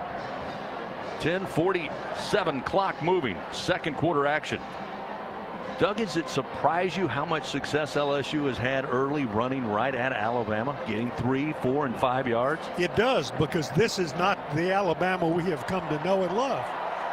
They normally don't let that happen, although LSU has made their own mistakes and held themselves down. Johnson on first down tries to set up Davis Price on a screen, nearly intercepted, luckily batted down by Christian Harris, the Baton Rouge native. As pressure was coming, they were trying to get the screen set up, but Harris read it all the way. Comes in, deflects, knocks the ball straight down into the grass. It'll be 2nd down and 10 upcoming for LSU. Chris, you've mentioned Alabama has made enough mistakes in this game already to add up to normally what would happen in 2 games. I mean, this is a lot of mistakes for them. LSU has got to take more advantage, though, of those mistakes point-wise. Got to stay on schedule here. Big 2nd down and 10. The handoff to Ty Davis Price. And at the mesh, he is dropped by Will Anderson, who again untouched. Comes in right at the handoff, a loss of 4. And it's going to back LSU behind the chains. 3rd and 14, what the Tigers must avoid at all costs. So now they'll have to find that 3rd and 15 play in the playbook. Again, I mentioned not a capacity crowd here at Bryant-Denny, but now this Tide crowd trying to get in the ear hole of Max Johnson in this LSU offense. They'll send 3 receivers right, 2 to the left. Empty backfield, set up the screen to Thomas. Thomas spins at midfield and will be dropped. Eventually enough crimson jerseys are there to bring him down at about the 47-yard line, a gain of 6, well shy of the 1st down. And the Tigers will have to punt it away. Down to 9:24, clock moving here in the 2nd quarter of action. Fans, accelerate your dream with a Toyota Fuel Your Dream sweepstakes. Winner receives a $5,000 gift card to make your dream a reality. To enter, visit Toyota-Fuel-Your-Dream.com. No purchase necessary. Slade Bolden back to receive this punt. Avery Atkins. Another knuckleball kick that will sail out of bounds into the Alabama cheerleading area, and they'll mark it up across the 15, up across the 20, and they'll say right at the 22-yard line. So just a 26-yard punt and a timeout on the field. LSU holding on to a 7-0 lead over Alabama. Crimson Tide will have the football when we return to Tuscaloosa. 8:58 remaining, 2nd quarter on the LSU Sports Radio Network. Our Lady of the Lake, just like LSU, is anchored by deep roots put down almost a century ago. We share a singular vision to advance health, education, and research to serve the incredible people of Louisiana. Our partnership with LSU is inspired by our passions for knowledge and our commitments to our community and healthy Louisiana families. Together, there's nowhere we can't go. Our Lady of the Lake is proud to be the healthcare provider of LSU athletics. Your team is on a 3-game winning streak, and you're convinced it's because you've worn your lucky football jersey and haven't taken it off. Not for work, a wedding, or even bathing. With Cox, you can actually wear it all season long because we give you game day coverage and content 24/7. So join us and dress accordingly. Hey, Tiger fans, just say Fan Zone into your Contour voice remote and enhance your game day experience all week long. Play games, win prizes. Cox, we're LSU fans 24/7. Are you tired of relying on other people for your next raise or paycheck? Then it may be time for you to look into working for yourself in an industry that is busier than it's ever been. Janny King, the king of clean, is looking for new franchisees who want to work for themselves but not by themselves. Here's the best part. Janny King already has leads in this area, and our franchise opportunities start at under $20,000. To find out what advantages ownership can mean for you, go to JannyKingCleans.com. That's JannyKingCleans.com now. Janny King, the king of clean. 2nd quarter action, presented by Dudley DeBosier, continues on the LSU Sports Radio Network. Back with you inside the Caesars Sportsbook broadcast booth here in Tuscaloosa. LSU leading 7-0 over Alabama. Crimson Tide take back possession after forcing yet another punt by the Tigers. It'll be 1st and 10. Alabama, though, will start at their own 23-yard line. Checking the Scott Cox Communications scoreboard. A couple of finals today. Number 3 Michigan State coming off that big win against Michigan last week. They fall to Purdue 40-29. In SEC action, battle of number 13 and number 14. Texas A&M. It's a field goal game, back and forth for a while. Big turnover turns into a touchdown on a scoop and score. A&M would defeat Auburn today at home by a final of 20-3. And just a few moments ago, good battle between Arkansas and Mississippi State. The Bulldogs number 17 in the land, but they come up short 31-28 the final. Arkansas scores a touchdown with 21 seconds left. Mississippi State and Will Rogers drive down the field, set up for a 40-yard field goal on the last play, and they miss it. Arkansas, LSU's opponent next week at home, gets the win 31-28. Back to our game here. Alabama back out offensively. Bryce Young so far tonight, 8 of 15, 83 yards. But again, on the ground, not much doing for Alabama early against this LSU defense. First down at 10 at the 23. Young in the shotgun. Robinson, nope, check that. They'll have Williams in at running back. Throw going to come out to the near side to Mechie, and he will race up the near sideline, up across the 25, up near the 30-yard line. Let's see where they mark it. As Dwight McLaughlin back out on the field, a good sign for a very thin secondary for LSU. A gain of 6, maybe 7. They'll say second down and 3. Here's another screen to Mechie, far side. He's tripped up as he crosses the 30. That'll be his 5th catch of the game, and he'll pick up the first down. Sony Fanua was there to trip up Mechie before he could get a full head of steam and make a big play, but he picks up the first down. It's 1st and 10 now at the 34-yard line. Swing the football far side on the far side hash. A gain of 4, picked up the first down for Alabama. Again, Roydell Williams, sophomore out of Hueytown, Alabama, in there at running back. He's going to get a carry, cut back to his left, have some room, eventually runs into Cam Lewis, and Lewis jumps on and brings him down, but not before he crossed the 40 up to about the 42-yard line. A great pickup of 7 for Williams, who's got 1 rushing touchdown on the year. Came into the game with 264 yards rushing on 45 carries in the previous contest. He stays out there as running back. It'll be second down and 2. Clock down to 7 minutes, 44 seconds remaining. First half. LSU up 7-0. Alabama attacking left to right. 2 receivers right, 1 to the left. Now they'll motion Bolden. Fake the toss to him. Young looking to throw. Slings it near side to Mechie. Mechie trying to spin away and gets up near midfield before being dropped out of bounds by Mike Jones Jr., the Tiger linebacker. They'll pick up another first down and move the chains on a gain of 8. You can tell Bill O'Brien wanted to get Bryce Young settled down. That's 3 really high percentage passes, a little hitch route, a swing route, and a little slip screen to get his confidence going. Bryce has had a shaky first half. First down and 10, ball at midfield. Bryce Young calls for the shotgun snap, a little low, but he handles it. Hand off to Williams, and Williams runs right into the teeth of the Tiger defense, picks up 2 yards before running into the arms of Damone Clark, who now is over the century mark. We've got him unofficially with 101 tackles on the year.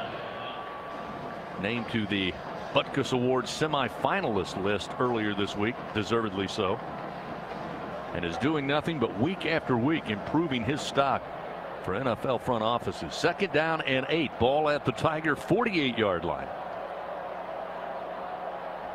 3 down linemen for LSU as Young shakes 1 throw off, now comes back on the swing pass to Williams. He's got nothing but green grass. High steps at about the 35-yard line, inside the 30. Eventually the Tigers bring him down at the 24-yard line. The swing pass goes for 22 yards.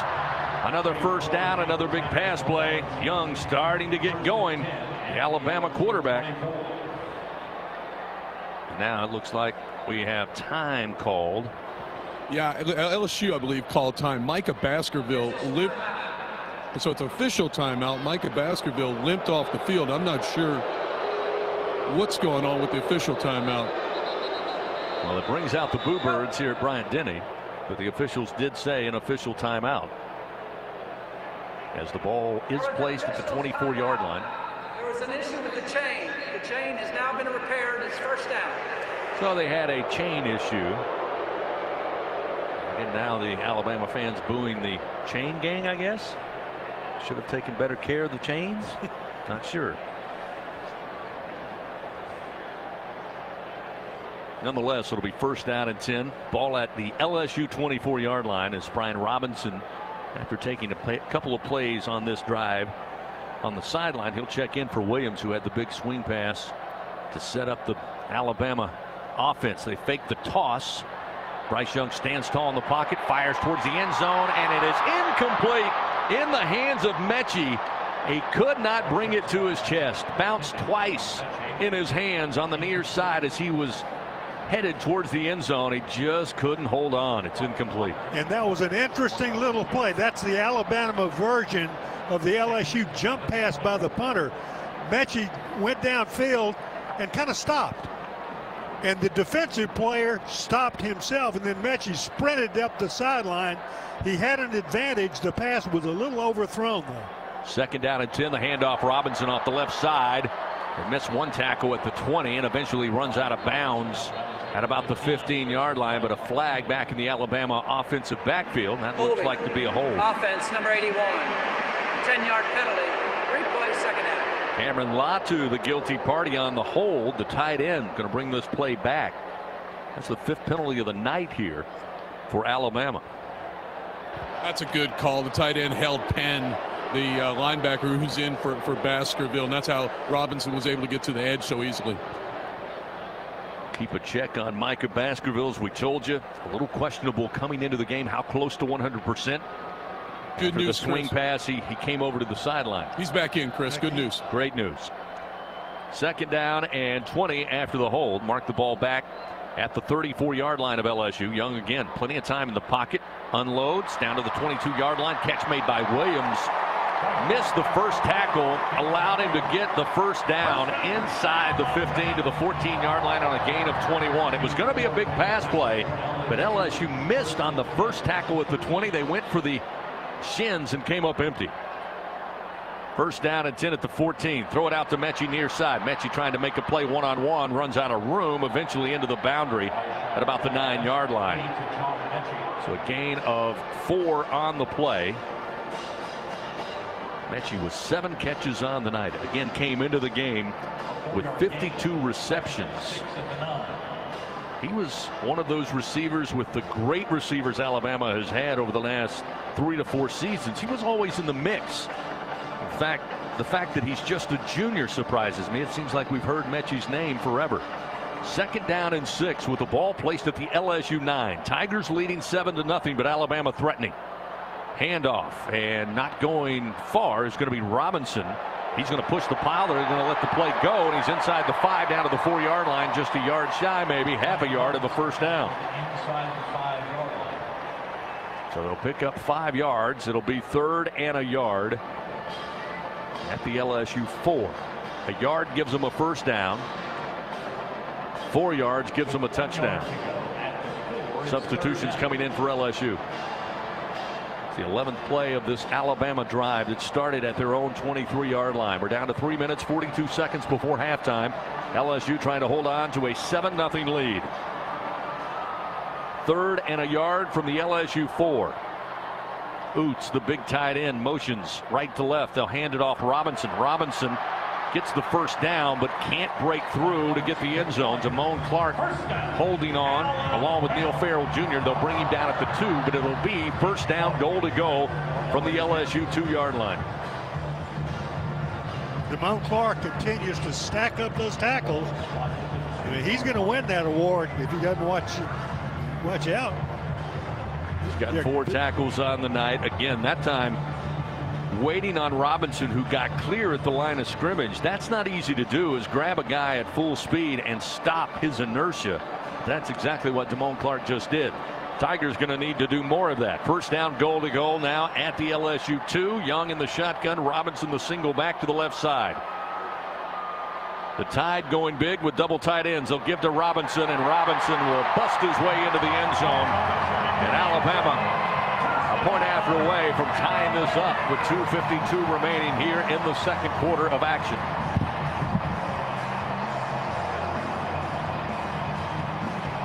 Seven to 6.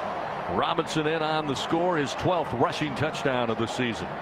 And that was a drive all predicated on throwing the football, getting Mechie and Williams involved Once they got inside the 5, they handed over to their hammer, Brian Robinson Jr. Will Reichert on to try to tie the game with a point after. Snap, placement, kick is up, and the kick is good. We're tied 7-7 with 2:52 remaining here in the second quarter. Timeout on the field. We'll take one with them. 7-7 our score in Tuscaloosa. Back in a moment on the LSU Sports Radio Network.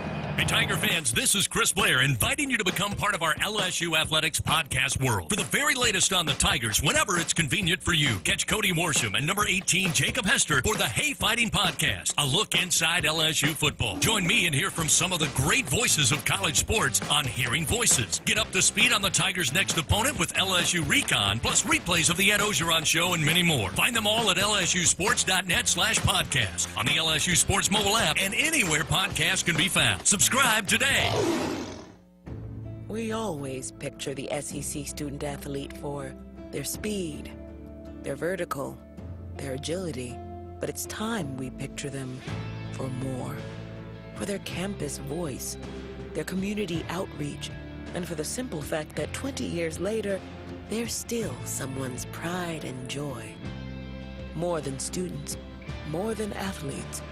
In the SEC, it just means more. He's got a seam. He's down the near side hash. Tiger fans, if you've ever wanted to listen to the LSU Sports Radio Network while watching your Fighting Tigers on TV, now you can, and it's easy to do. Just pause the TV. Use the LSU Sports mobile app to stream the audio on your smartphone or tablet. Connect to a smart speaker, then wait for the audio to catch up to the point your TV is paused. Push play, and you are all set. Watch the Tigers and listen with the LSU Sports Radio Network and the LSU Sports mobile app. 15-10-5, touchdown! Tigers! Second quarter action, presented by Dudley DeBosier, continues on the LSU Sports Radio Network. 7-7 our score here in Tuscaloosa. Alabama gets on the board with 2:52 remaining in the second quarter. Tiger fans, stop by, see your local Southern Quality Ford dealers, take a test drive, get amazing deals and low financing on a new car, truck, or SUV, and let the good times roll. Alabama took over after a LSU punt, started from their own 23-yard line, 12 plays, 77 yards, 6 minutes off the second quarter clock.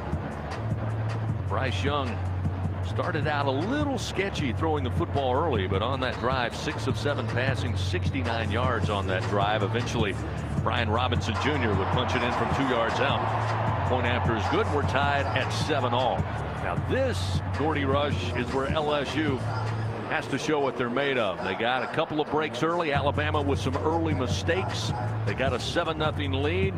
Now Alabama has answered. Tie the game. If you're LSU, you got to be able to put a good drive together here, again, with just 2:52 remaining before halftime. Yeah, absolutely. You don't want to go 3 and out here. Alabama has 3 timeouts left. You just want to get this thing to halftime with Alabama not building any more momentum. Remember, LSU won the toss. They defer. They will get the ball first in the second half. Exactly.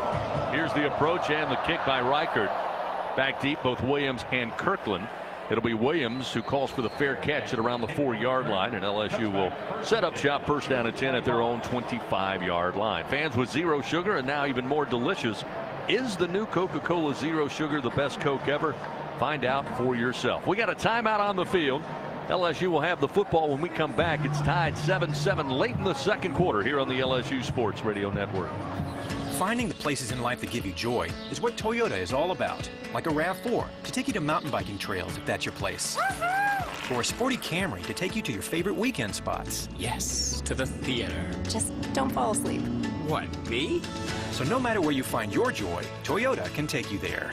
Visit your local Toyota dealer for a great deal on the 2021 Toyota Highlander. It's perfect for Tiger fans and their go routes. Toyota, proud partner of LSU Athletics. Tiger fans, did you know that Rouse's Markets has their very own digital coupons? Digital coupons are coupons you can access online. Get offers for your favorite national brands at www.rouses.com and redeem them at any Rouse's Markets. With Rouse's Markets digital coupons, there's no need to keep track of paper coupons. Everything is online. Just present your phone number at checkout. Digital coupons, just one more way you save shopping at Rouse's Markets, official supermarket of LSU Athletics. Fans, if you were born to grill, then check out Barbecue Guys for all your grilling and outdoor living needs. With the largest selection of top-rated grills and outdoor products, best-in-class customer service, and expert product reviews, tips, and how-to videos, Barbecue Guys makes it easier than ever to shop online for backyard necessities. They're there to help you master grilling and outdoor entertaining. So visit barbecueguys.com. That's bbqguys.com to learn more. Barbecue Guys, for those who were born to grill. Second quarter action, presented by Dudley DeBosier, continues on the LSU Sports Radio Network. Back with you on this Saturday evening inside the Caesars Sportsbook broadcast booth from Bryant-Denny Stadium. Tiger fans, say Fan Zone into your Contour voice remote and enhance your game day experience all week long. You can play games, win prizes. Cox, we're LSU fans 24/7. Doug Morrow, it's a 7-7 ball game. That may surprise a lot of people peeking in on this game from across the country. LSU had an early 7-0 lead. Here's what concerns you if you're an LSU fan and an LSU coach. 68 yards in that drive that took a fake punt that kept the drive going to get that 7-0 lead. Since that, LSU just 74 yards total offense against Alabama, while the Crimson Tide shooting themselves in the foot multiple times early in the first quarter. Now 177 yards, and as we said, Bryce Young 6 of 7, 69 yards in that last scoring drive to tie the game up. And what you're saying, I think, is that Alabama helped LSU to have a 7-0 lead, and Alabama kept themselves from scoring earlier than that. And I think you're right, because this last drive, you know, is the one LSU did not want to let them have. You didn't want to let them score before halftime because you wanted to take that second half kickoff. You know, this is a game that LSU can win the way that it is developing, but what LSU's got to do is to maintain possession of the football. They've got to get points on the board, or at least change field position, and make Alabama work really hard to get their points. Without question, the biggest drive of the game thus far for LSU starts 1st and 10 at their own 25-yard line. Under center, going to give it off to Thomas running near side on the end around. Thomas will get up to the 30 on a gain of 6 as we see Johnson take that snap from under center. Thomas lining up as a wideout to the right side, comes across the formation, gets the football, picks up 6 yards. It'll be 2nd down, and they'll say 5. Actually, they stop him at the 30-yard line, so a gain of 5 for Thomas. Thomas with his first career touchdown back in the first quarter to give the Tigers a 7-0 lead. I like this, Chris. LSU real patient getting this play, and they just called that play in with 15 seconds left. They're trying to burn as much clock as possible. Now you got to get the first down still, but run clock while you're doing it. 2nd down and 5. High snap, but Johnson handles it. Gives to Ty Davis Price in a crowd. He'll get to about the 31. Just shy of the 32-yard line. Not much doing there, right in the front of the Alabama defense. It'll be a yard gain, that's all, and it's 3rd down and 4 yards to go. Tigers are 2 for 6 on 3rd down. This one a big one here. Again, LSU, as Gordy mentioned, taking the time here, letting the first quarter, or rather first half clock move down to 1:38 as they line up, trip receivers to the right. Brian Thomas off the edge to the left side. Ty Davis Price, the single back. Shotgun snap to Johnson. On 3rd down, Johnson has time. Now slings it, and it is intercepted. Taken away from Jenkins. Jure Jenkins had it in his arms at about the 38-yard line. And then Jalen Armour-Davis just rips it out, comes away with the INT. Not what the Tigers needed with 1:21 remaining, as that will set up Alabama 1st and 10. Somewhere around, let's see where they'll spot it, still waiting, looks like at the 39-yard line of the Tigers. Tough break for LSU. Well, that's the kind of play that you did not want to allow to happen because of the fact that LSU was in a position where they could go ahead or at least maintain the equilibrium of this game. As it is now, Alabama's inside the LSU 40-yard line. They're at the 39. They've got 1:10 remaining. 1:21 remaining in the first half. Christian Harris actually punched that ball out of the hands of Jenkins and went right into Armour-Davis's hands. 1st down and 10. Young comes out firing, gets Williams caught at the 28-yard line of the Tigers, down to the 25 on a quick strike of 13 yards. First down and 10 Alabama. They are on the march. Bill O'Brien putting it into 6th gear. They line up ready to go with 1:09 to go before halftime. Young, late pressure but has time, floats it, and it's on the tip drill, caught. There's a flag out. It was intended for Bolden at the 10. He tapped it into the air, and then it was Williams who came underneath it, but flags came out everywhere in that defensive secondary for LSU. We'll see, number one, is it a catch? Number two, what is the penalty? Again, they were looking for Bolden. He went up, tapped it between his hands, and then Williams, it almost fell right in his lap as it appears he made the catch. I didn't see the football hit the ground. The ruling on the field is a completed catch. Holding on the defense, number 2. That penalty is declined. First down. So now things going downhill quickly for LSU.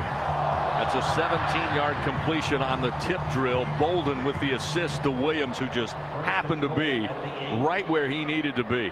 Otherwise, that one's going to be incomplete. Again, it was holding against LSU's Dwight McLaughlin.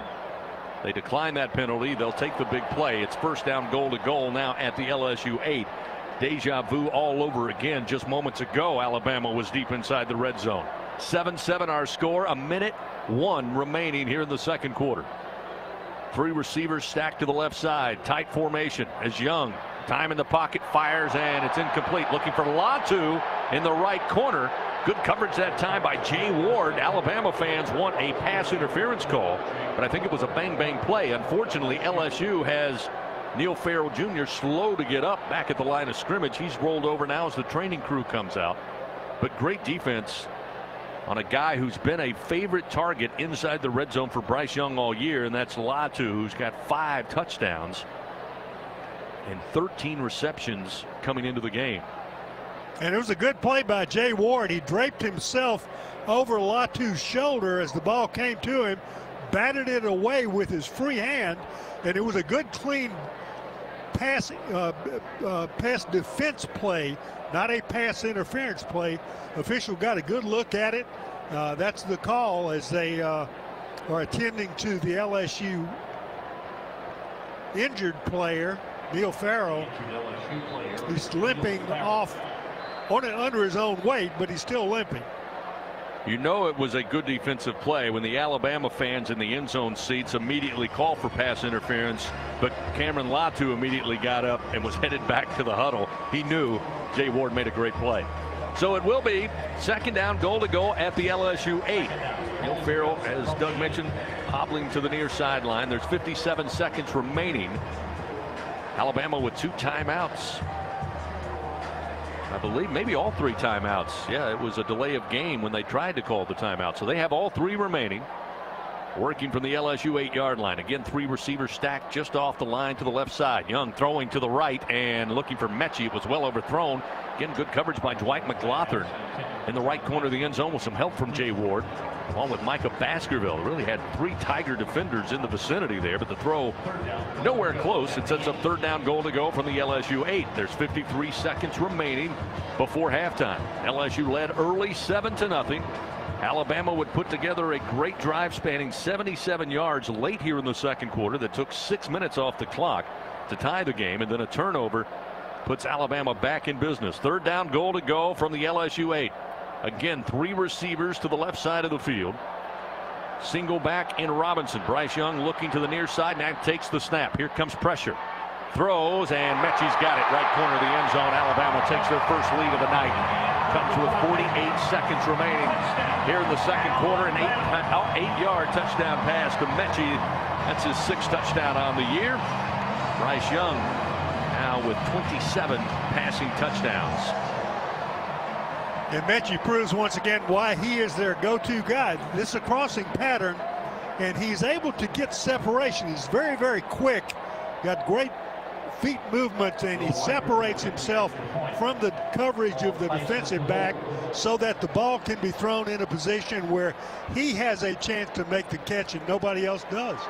Point after attempt is up, and it's good. Alabama leads 14-7 with just 48 seconds remaining before halftime. You talk about how impressive Alabama is. If Mechie doesn't have the speed lining up in the slot to the left side to cross the end zone, there was pressure coming from Sony Fanua for LSU, but Bryce Young had just enough time, and Mechie had just enough speed to get separation.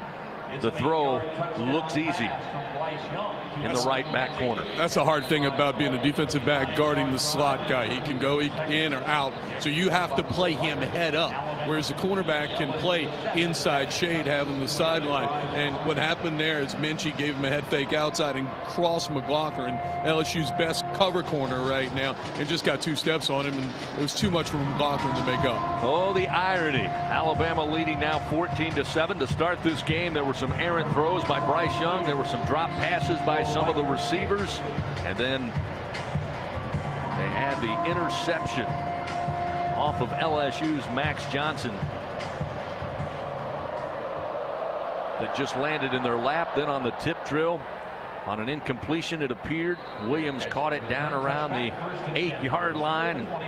Alabama now getting the breaks, as you would expect here on the road, as the ensuing kickoff, a fair catch called for by Josh Williams. And LSU with just 48 seconds now will start 1st and 10 from their own 25-yard line. Coming up, we got the Super One Foods halftime report. We'll check scores from around the SEC in the top 25. We gave you a few earlier. Arkansas gets by Mississippi State in a battle down to the wire. Texas A&M, a couple of turnovers, eventually put down Auburn, and of course Michigan State, number 3 in the land, falls to Purdue earlier this afternoon. 1st down and 10 for the Tigers at the 25. 2 receivers left, 2 to the right. Johnson looking downfield, late pressure. Christian Harris going to bury him back at around the 16-yard line. Actually, it was Will Anderson. Looked like Max would have some time, and then eventually Anderson picks up his 10th sack of the year. LSU's going to run the clock out after that. That was just a 4-man rush. He ran a twist up front. Jason Hines couldn't pick up Anderson. You got to be able to protect your quarterback if they're rushing 4. Well, at least your verb was correct. He buried him, and he did. Just, it looked like he draped his entire body over him. No chance for Johnson to do anything other than go straight to the ground. 5 seconds on the second quarter clock. They'll get off the play, handed to Ty Davis Price, who will go up the middle across the 20 to about the 21-yard line. And that is it, and the first half comes to an end. 14-7, Alabama heads into the locker room.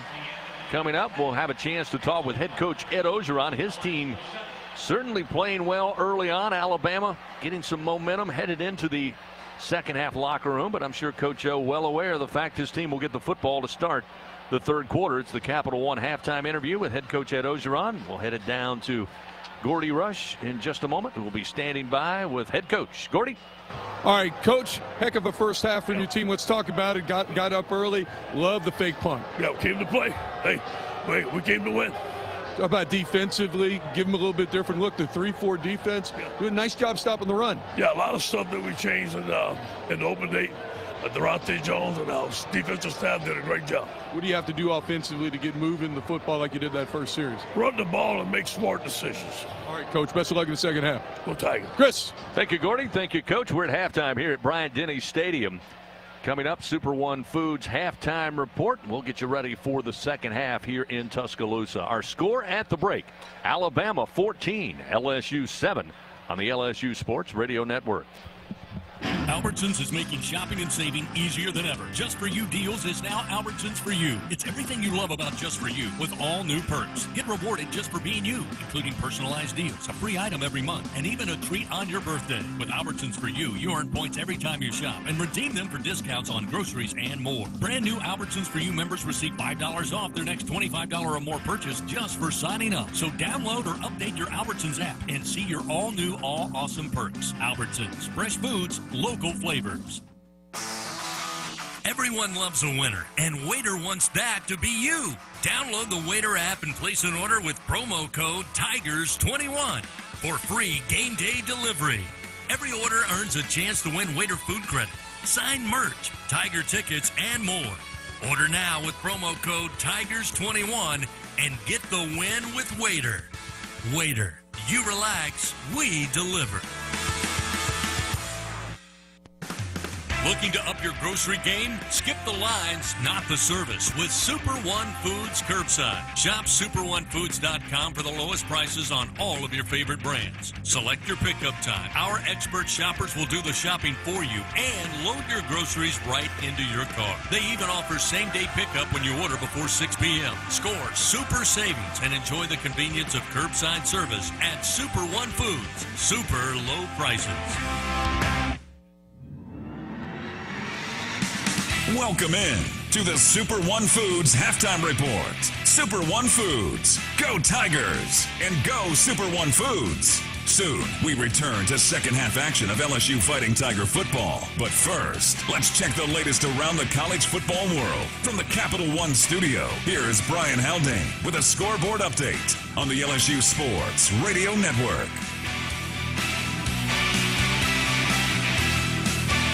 Time to run down your scores from around the league, and we will, of course, start off with the top 25, as we do. Number one, Georgia had absolutely no problem today. They destroyed Missouri 43-6. For the second time this season, unranked Purdue knocks off a top three team. A few weeks ago, they took down number 2, Iowa. Today, they top number 3, Michigan State, 40-29. In action right now, number 4, Oregon is at Washington. The first quarter just came to a close, and the Washington Huskies have a 9-3 lead over the Oregon Ducks. Number 5, Ohio State was a 26-17 winner over Nebraska. 6th-ranked Cincinnati topped Tulsa 28-20 in that contest. Indiana is at number 7, Michigan, with 12:35 to go in the first half. Michigan has a 10-0 lead over the Hoosiers right now. North Carolina knocked off number 9, Wake Forest, 58-55 your score there. Yes, 58-55. Number 10, Notre Dame topped Navy 34-6. It was number 11, Oklahoma State, a winner 24-3 over West Virginia. Number 12, Baylor falls to TCU 30-28 your final score there.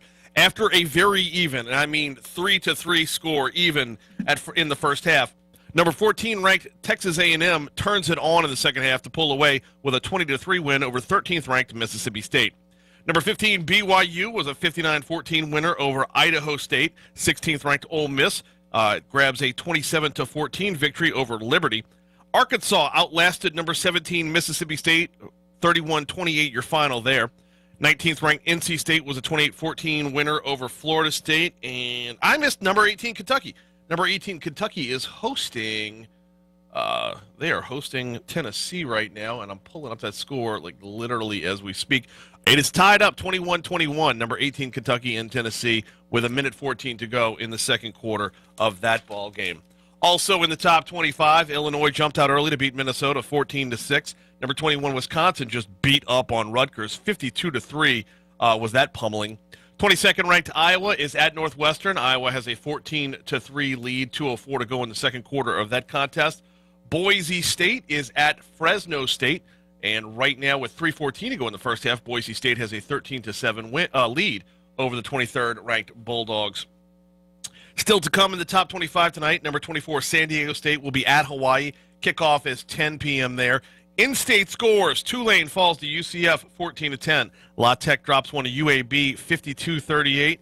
UL Monroe, they're also losing today, or lost today, I should say. 27-19, they were at Texas State.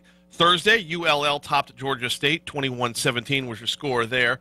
Also in state, moving over to the SWAC, Arkansas Pine Bluff beat Grambling 33-26. And right now, across town from where we're at, the Southern Jaguars are trailing the Florida A&M Rattlers. We are at halftime at Southern. Southern's trailing 20-17. Oh, one more to run down here. Those are our Southland Conference teams in state. Almost forgot to hit on that. Nichols was a 24-14 winner over McNeese. Southeastern falls to Incarnate Word 55-52. And Northwestern State topped Houston Baptist 28-24. Going to take a quick break. When we come back, Doug Morrow will have your team first half stats. That's coming your way next on the LSU Sports Radio Network. LSU Tiger fans are gearing up with real Tigers apparel and merchandise from the official online store at lsushop.net. Get jerseys, sideline gear, polos, t-shirts, hats, official team merchandise from Nike, accessories, and much more. Over 3,600 products, all shipped right to your door. Head to the place real Tiger fans go for the selection only real Tiger fans get. at lsushop.net.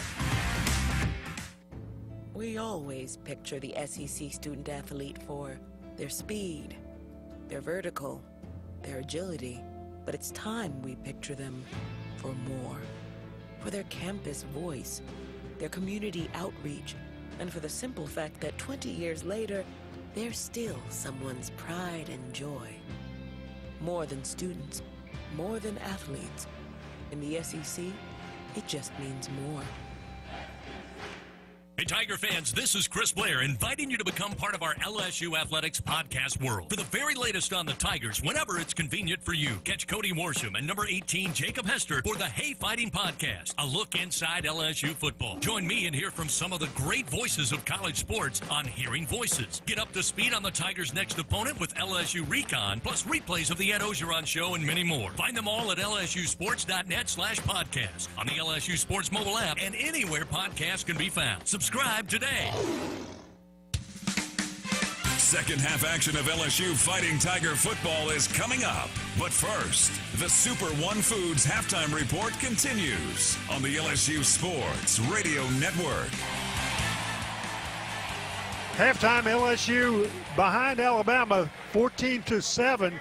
Let's take a look at the team statistics that led to that score. Total yards, Alabama 216, LSU 77.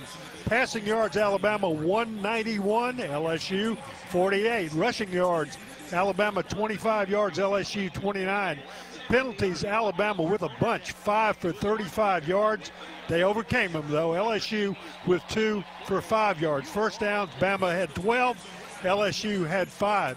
Average yards per play, almost double for Bama, 5.3 to 3.1 for LSU. Average yards completion, Alabama 11.2, LSU 12. Average yards rushed, 1.8 for Bama, 1.7 for LSU. So there you have the team statistics. I will be back with more information after we take this break on the LSU Sports Radio Network.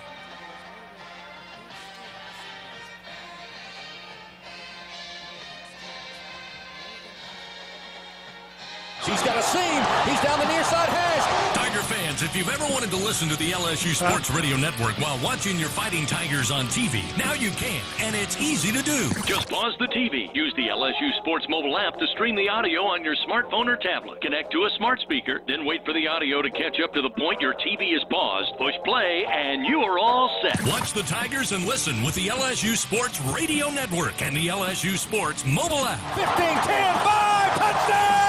Tigers! We always picture the SEC student athlete for their speed, their vertical, their agility, but it's time we picture them for more. For their campus voice, their community outreach, and for the simple fact that 20 years later, they're still someone's pride and joy. More than students, more than athletes. In the SEC, it just means more. LSU Tiger fans are gearing up with real Tigers apparel and merchandise from the official online store at lsushop.net. Get jerseys, sideline gear, polos, t-shirts, hats, official team merchandise from Nike, accessories, and much more. Over 3,600 products, all shipped right to your door. Head to the place real Tiger fans go for the selection only real Tiger fans get at lsushop.net. As we get you set for the second half of Fighting Tiger football, the Super One Foods halftime report continues. Time now for the first half recap on the LSU Sports Radio Network. 14-7 at halftime, Alabama leading LSU. Let's take a look at the scoring summary for the teams. LSU, they did it fast. Beginning of the game, at the 8:33 mark of the first quarter, Brian Thomas, an 8-yard pass from Max Johnson, the extra point kick by Cade York, and the Tigers took a 7-0 lead. Johnson trying to drop it off into the flat, does to Brian Thomas near side. He will walk into the end zone. Touchdown, Fighting Tigers. And Brian Thomas Jr. with his first touchdown on the season, first career touchdown for the freshman wideout. And an 8-yard touchdown gets the Tigers on the board. 6-0 LSU. And that took place at the 8:33 mark of the first quarter. It was not until in the second quarter at the 2:52 mark, Alabama scored their first touchdown, 77 yards on the drive, 12 plays to tie the score 7-7. But they were not finished. 48 seconds remaining in the second quarter. John Metchie with an 8-yard pass from Bryce Young. 5 plays, 39 yards. It used up 33 seconds. And that gives you the halftime tally of Alabama leading LSU 14-7. I'll have the individual statistics from the first half after we take this break on the LSU Sports Radio Network. We are proud to announce that Burns Estate Planning and Wealth Advisors are the official wealth management partner of LSU Athletics. If you're considering retirement and would like a wealth management firm that specializes in retirement services, 401k rollovers, tax strategies, as well as all your estate planning needs, give Burns Estate Planning and Wealth Advisors a call today at 1-888-592-8818. That's 1-888-592-8818. Hey y'all, I'm Amanda Shaw. We all know Louisiana is as fun as all get out. So get out, take a road trip, and explore our state. Fill her up, then try a new restaurant that's as fun-loving as it is food-loving. Grab the family and take off for monumental adventures at our 21 state parks. Or take a magical minivan tour along our 19 scenic trails and byways. Louisiana's a trip. Take one today. This is Lieutenant Governor Billy Nungesser. Plan your road trip at LouisianaIsATrip.com.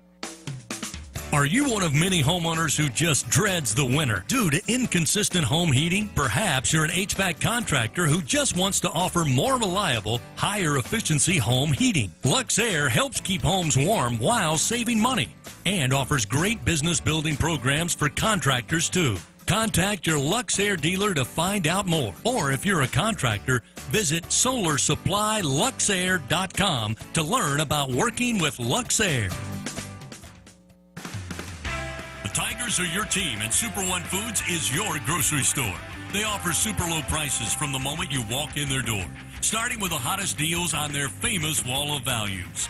You'll get super savings on fresh produce, meat cut fresh daily, and all of your favorite brands throughout the store. Shop Super One Foods online or in store for super low prices on game day and every day. Go Tigers and go Super One Foods. This has been the Super One Foods Halftime Report. Super One Foods, go Tigers, and go Super One Foods. The second half is on the way, here on the LSU Sports Radio Network. 14-7, Alabama leading LSU here at Bryant-Denny in Tuscaloosa, Alabama. Let's take a look at the individual statistics from the first half as the teams begin to trickle back out on the field to conduct their individual warm-ups prior to the beginning of the second half.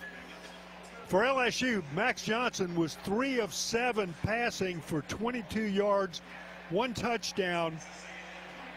Not a dynamic first half, you would say that. Avery Atkins was perfect. He attempted 1 pass off a fake punt. He completed it, 26 yards. It picked up an exciting first down, and it led to LSU's score. For Alabama, Bryce Young, 17 of 27 throwing, 191 yards for 1 touchdown, completion percentage 63. For LSU and rushing, Ty Davis-Price, 11 attempts, 38 yards. His long was 8 yards, an average of 3.5 yards a carry. Brian Thomas, 1 for 5 yards, and a long, of course, of 5. Corey Kiner, 2 for 3 yards. Max Johnson, 3 attempts, rushing for minus 17 yards. For Alabama, Brian Robinson, 8 for 16, a long of 5 yards.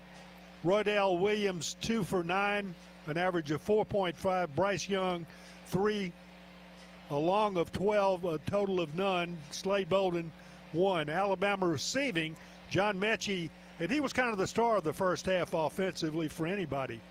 8 receptions for 73 yards, 1 for a touchdown right there near the end of the first half. The long 22 yards, but he was the outstanding offensive player of the first half. Jamison Williams, 7 receptions for 79 yards for Alabama.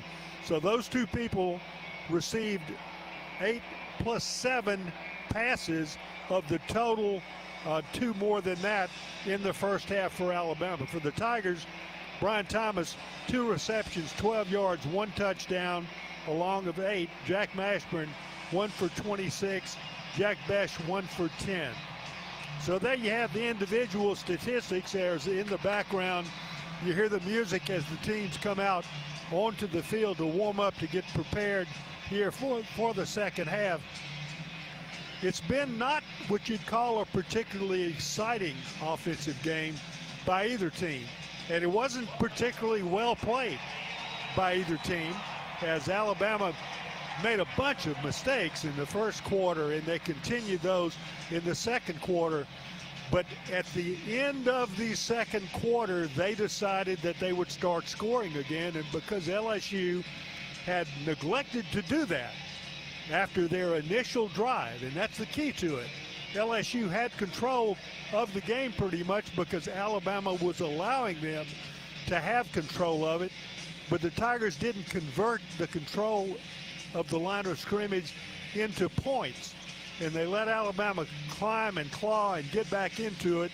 So the last couple of minutes of the second quarter, Alabama was able to score twice, and consequently they go into the halftime with the lead.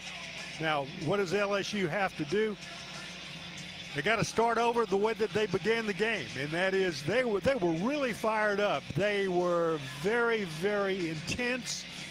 They made plays, and of course, Alabama themselves made a lot of mistakes, many more, and I'm sure that Nick Sabin got in the locker room with his team, and he reminded them that they were Alabama players. They were not high school players, and that he expected more from them than that.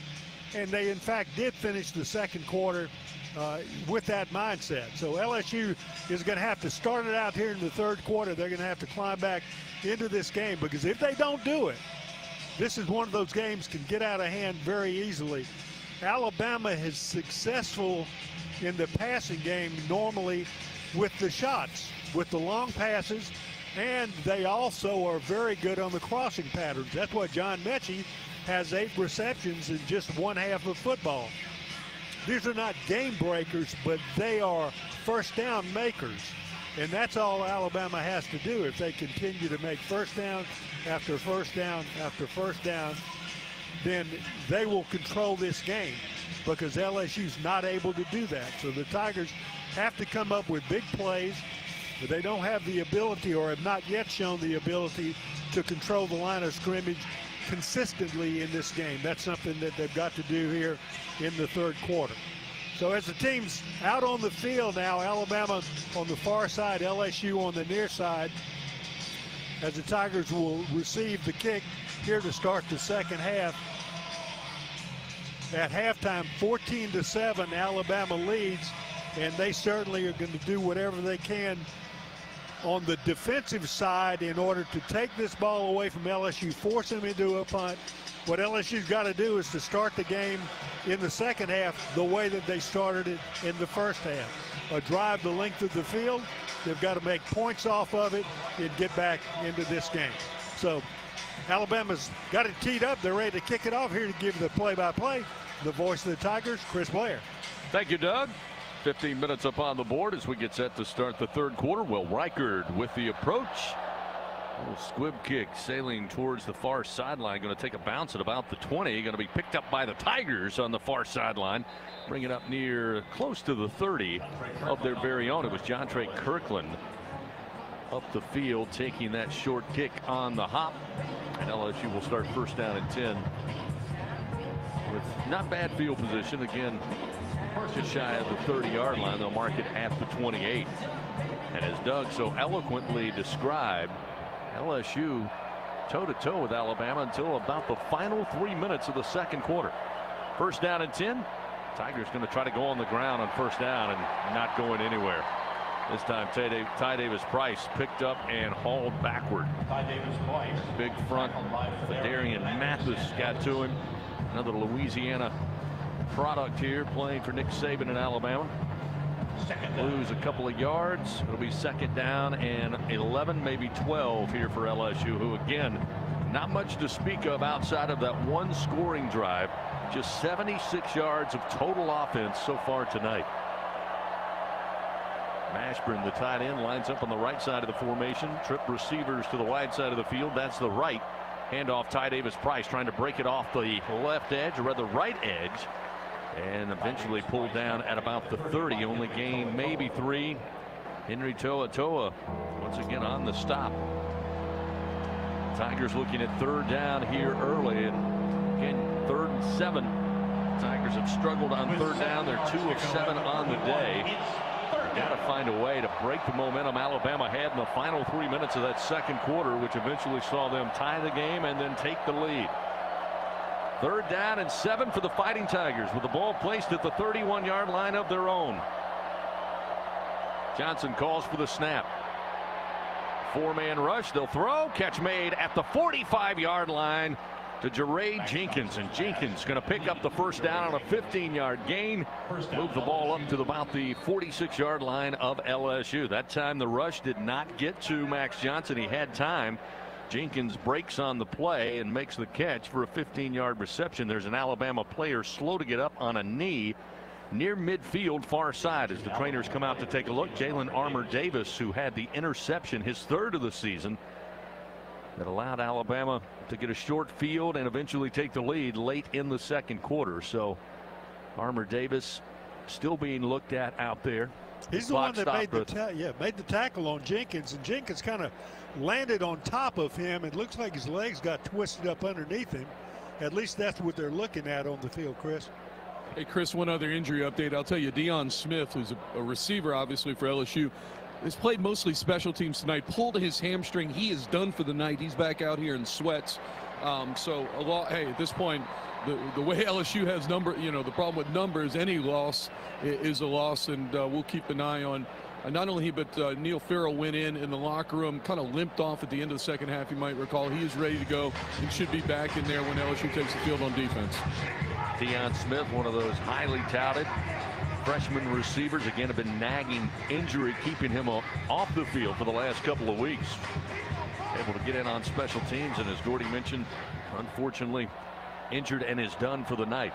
But a big 3rd down conversion moves it 1st down and 10 down near midfield. Ball at the LSU 47-yard line. Back to action. Ty Davis-Price stutter step into Bama territory. 45. Ball comes out as he fell at the 40-yard line, and it looks like Alabama's got it. They say they do. The officials agree. A 12-yard gain by Ty Davis-Price, and on his way down to the 40-yard line, the ball comes out. Second turnover of the night for this Alabama defense. And after a little bit of life in the opening drive of the 3rd quarter, the turnover, 3rd of the year, coughed up by LSU. Henry Toa strips the ball loose. Just got in there with his left hand and ripped it right out of Ty Davis-Price. Even before he started to go down, LSU's Shanahan had a chance, but falls on it with his leg, and it squirts out, and Alabama gets it. So they tried to turn the tide, pardon the pun, but the turnover gives it right back to Alabama. Their first possession of the 3rd quarter. It comes with 13:04 remaining. They lead 14-7.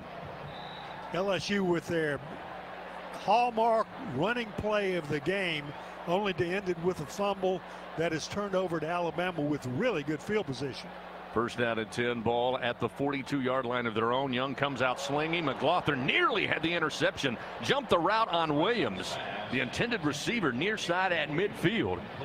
McLaughlin comes crashing in and breaks up the pass. Had a chance maybe to get his hands on it, but just came up and read Bryce Young's eyes all the way. Knew he was coming to Williams.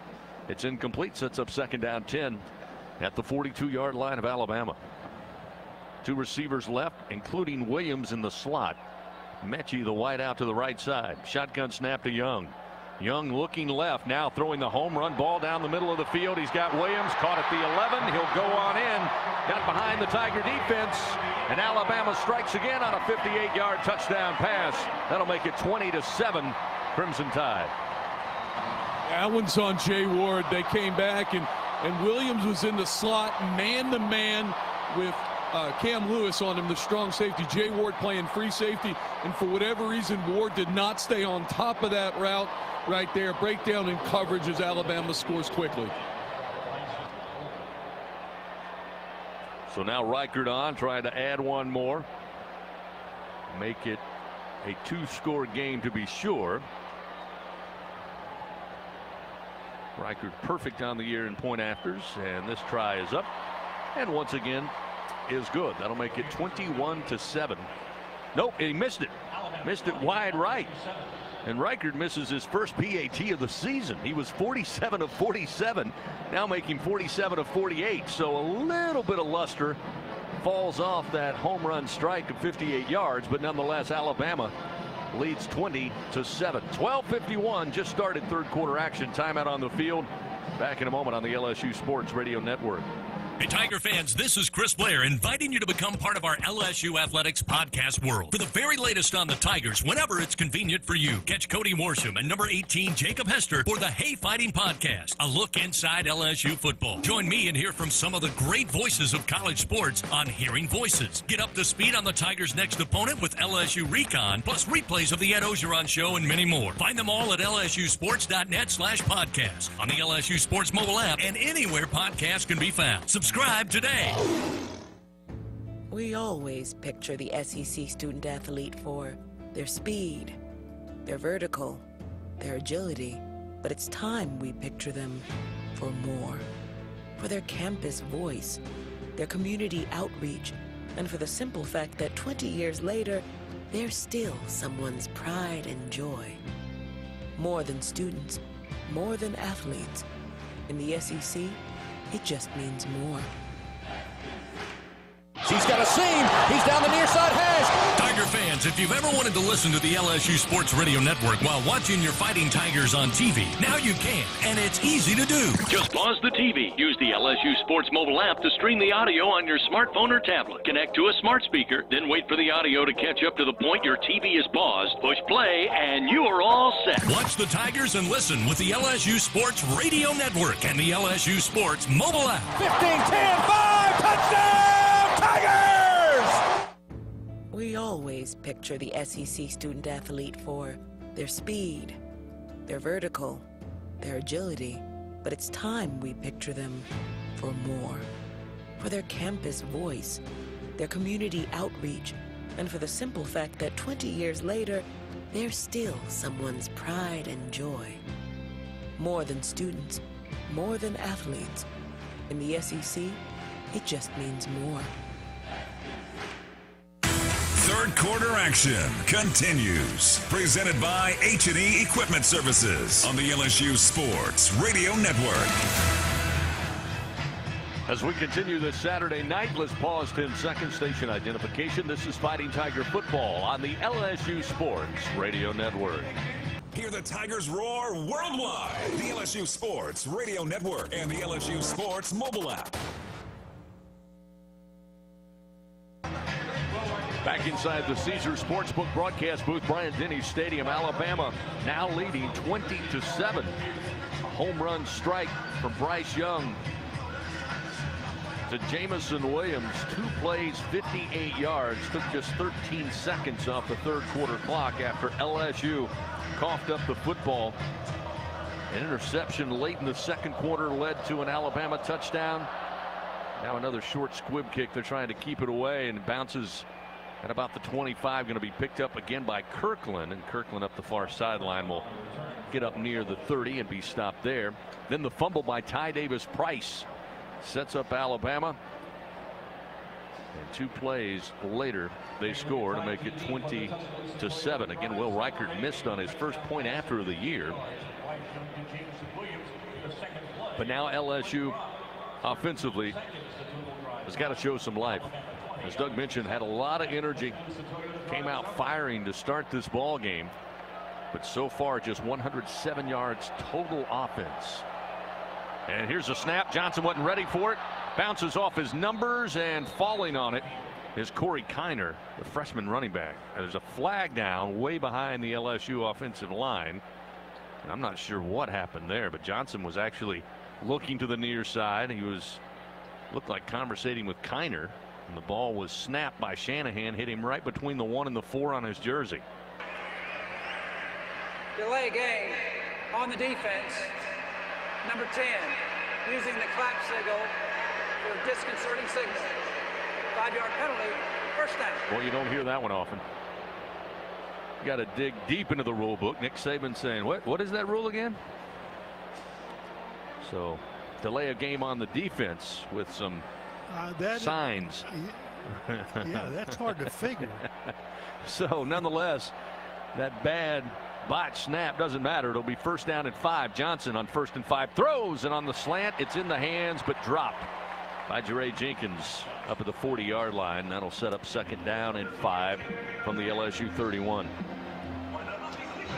Tell you what's certainly been missing for LSU tonight offensively is any sort of vertical stretch. Alabama and Nick Saban famous for playing bump and run press coverage. They're doing an excellent job tonight, and why not sit on the intermediate routes, because LSU hasn't tried to throw the ball down the field. 2nd down and 5.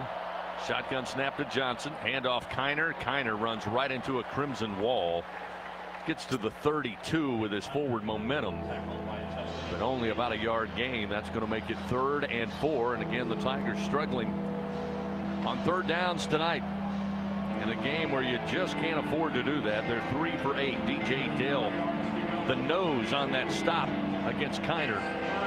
Now it's 3rd and 4 at the 32-yard line. Ball on the far side hash. LSU attacking left to right. 3 receivers wide side of the field. That's the right side of the field. 2 receivers left in an empty backfield. Johnson stepping up. Johnson going to have to make a move. Tried to spin and then got leveled as he got to the 35-yard line, shy of the first down, and he is slow to get up. He's helped up, but boy did he take a shot up top. One defender had him wrapped around the waist, and then as he spun trying to break free, they came flying in and hit him up top. Boy, oh boy, he had his eyes straight up. It was Toa and Turner. Toa delivered the blow, but again, his eyes were up. He did not lead with the helmet, so targeting not an issue. It'll be 4th down and a yard, and LSU going to go for it. The Tigers 57% on 4th down this year. Let's see if they try to get Alabama to jump. Johnson taking his time. Play clock down to 0. Did they get a timeout, or is it a delay of game?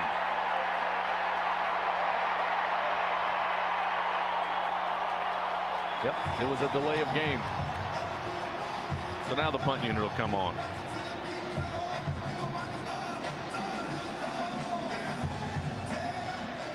Gordy Rush not sure if that was by design. They were going to try to make Alabama jump, or they wanted to get some extra yards. I think it's a good thing. You know, he's still in this football game right now, and you give them the ball back in their end, could be lights out. So I'm happy LSU got the delay, actually. No question. Avery Atkins puts a foot on it. Coming to the middle of the field is JoJo Earl. He'll take it at about the 29 of Alabama. Come up the near side hash across the 40, the 45, and once again Alabama with great field position to start this drive after a 41-yard punt and a 17-yard return by JoJo Earl. Alabama again will start near midfield, leading 20-7. Fans, whenever you're ready to cool it down, count on Slow Melt Ice. Colder, cleaner, and longer lasting. Slow Melt Ice provides all your packaged ice and bulk ice for commercial, industrial, and retail businesses in South Louisiana. For more info, check them out at slowmeltice.com. Out come the Crimson Tide offense, fresh off a 2-play 58-yard drive, 58-yard touchdown pass from Young to Williams. Try the end around with Williams, this time going to the right side, cuts back to his left. Eventually LSU able to get to him, but not before he crosses the 45 up to the 47-yard line. Cam Lewis there on the stop. Williams with 8 catches tonight, 137 yards, by the way. Interesting development here. Max Johnson is in the injury tent. Nussmeier is now up throwing, so we'll keep an eye on this situation. Yeah, it doesn't surprise me. That was a tough shot he took on that 3rd down play. A lot of running for Williams. He only picks up a yard. 2nd down and 9 at the 47 of the Crimson Tide. Working from the far side hash. Young out of the shotgun. Quickly puts it in the belly of Robinson, stretching to the right side, and then cuts it upfield. And it's dropped fairly quickly at about the 48. maybe only a yard, as Micah Baskerville is there along with Sony Fanua to make the tackle for LSU. Good news, Max Johnson out of the injury tent, helmet back on, so he's going to actually throw a little bit. So my guess, he's going back in the game. 9.5 minutes to go, third quarter action. Alabama leading 20-7. Crimson Tide with the football here. Outside of the scoring drive for LSU that was aided by conversion on a fake punt try. Eventually gave LSU an early 7-0 lead, but since then the Tide's defense has clamped down. Here's the quick screen to Mechie. Mechie nowhere to go. Nothing but Tigers in the vicinity. They'll bring him down after maybe no gain on that play. Maybe got to the 48, maybe a yard. That's all. Cam Lewis along with Damone Clark in the vicinity to make the stop for LSU, and that sets up 4th down and 9, and Alabama will punt for the 3rd time tonight. So far, James Burnip averaging 41 yards per punt. Trey Palmer will set up shop for the Tigers inside the LSU 10. He stands at about the 8.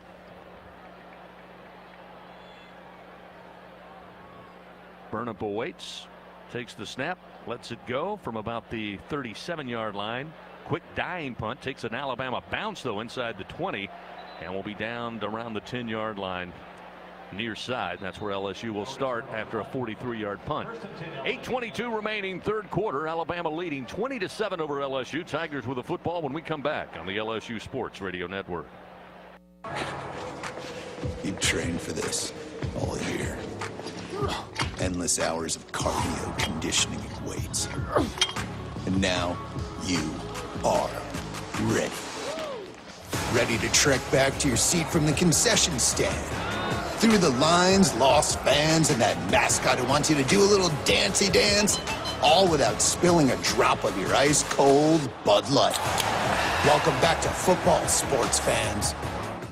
Bridgeway Hospice is the official hospice of LSU Athletics. Bridgeway Hospice would like to thank you, South Louisiana, for allowing them to care for your loved ones. Help them celebrate 10 years of local hospice care by asking your healthcare provider for Bridgeway Hospice. They come to you in-home, assisted living, or nursing facilities. Now with 3 locations to better care for your loved ones in the greater Baton Rouge, Acadiana, and Plaquemine areas. Bridgeway Hospice says stay safe, go local, and go Tigers.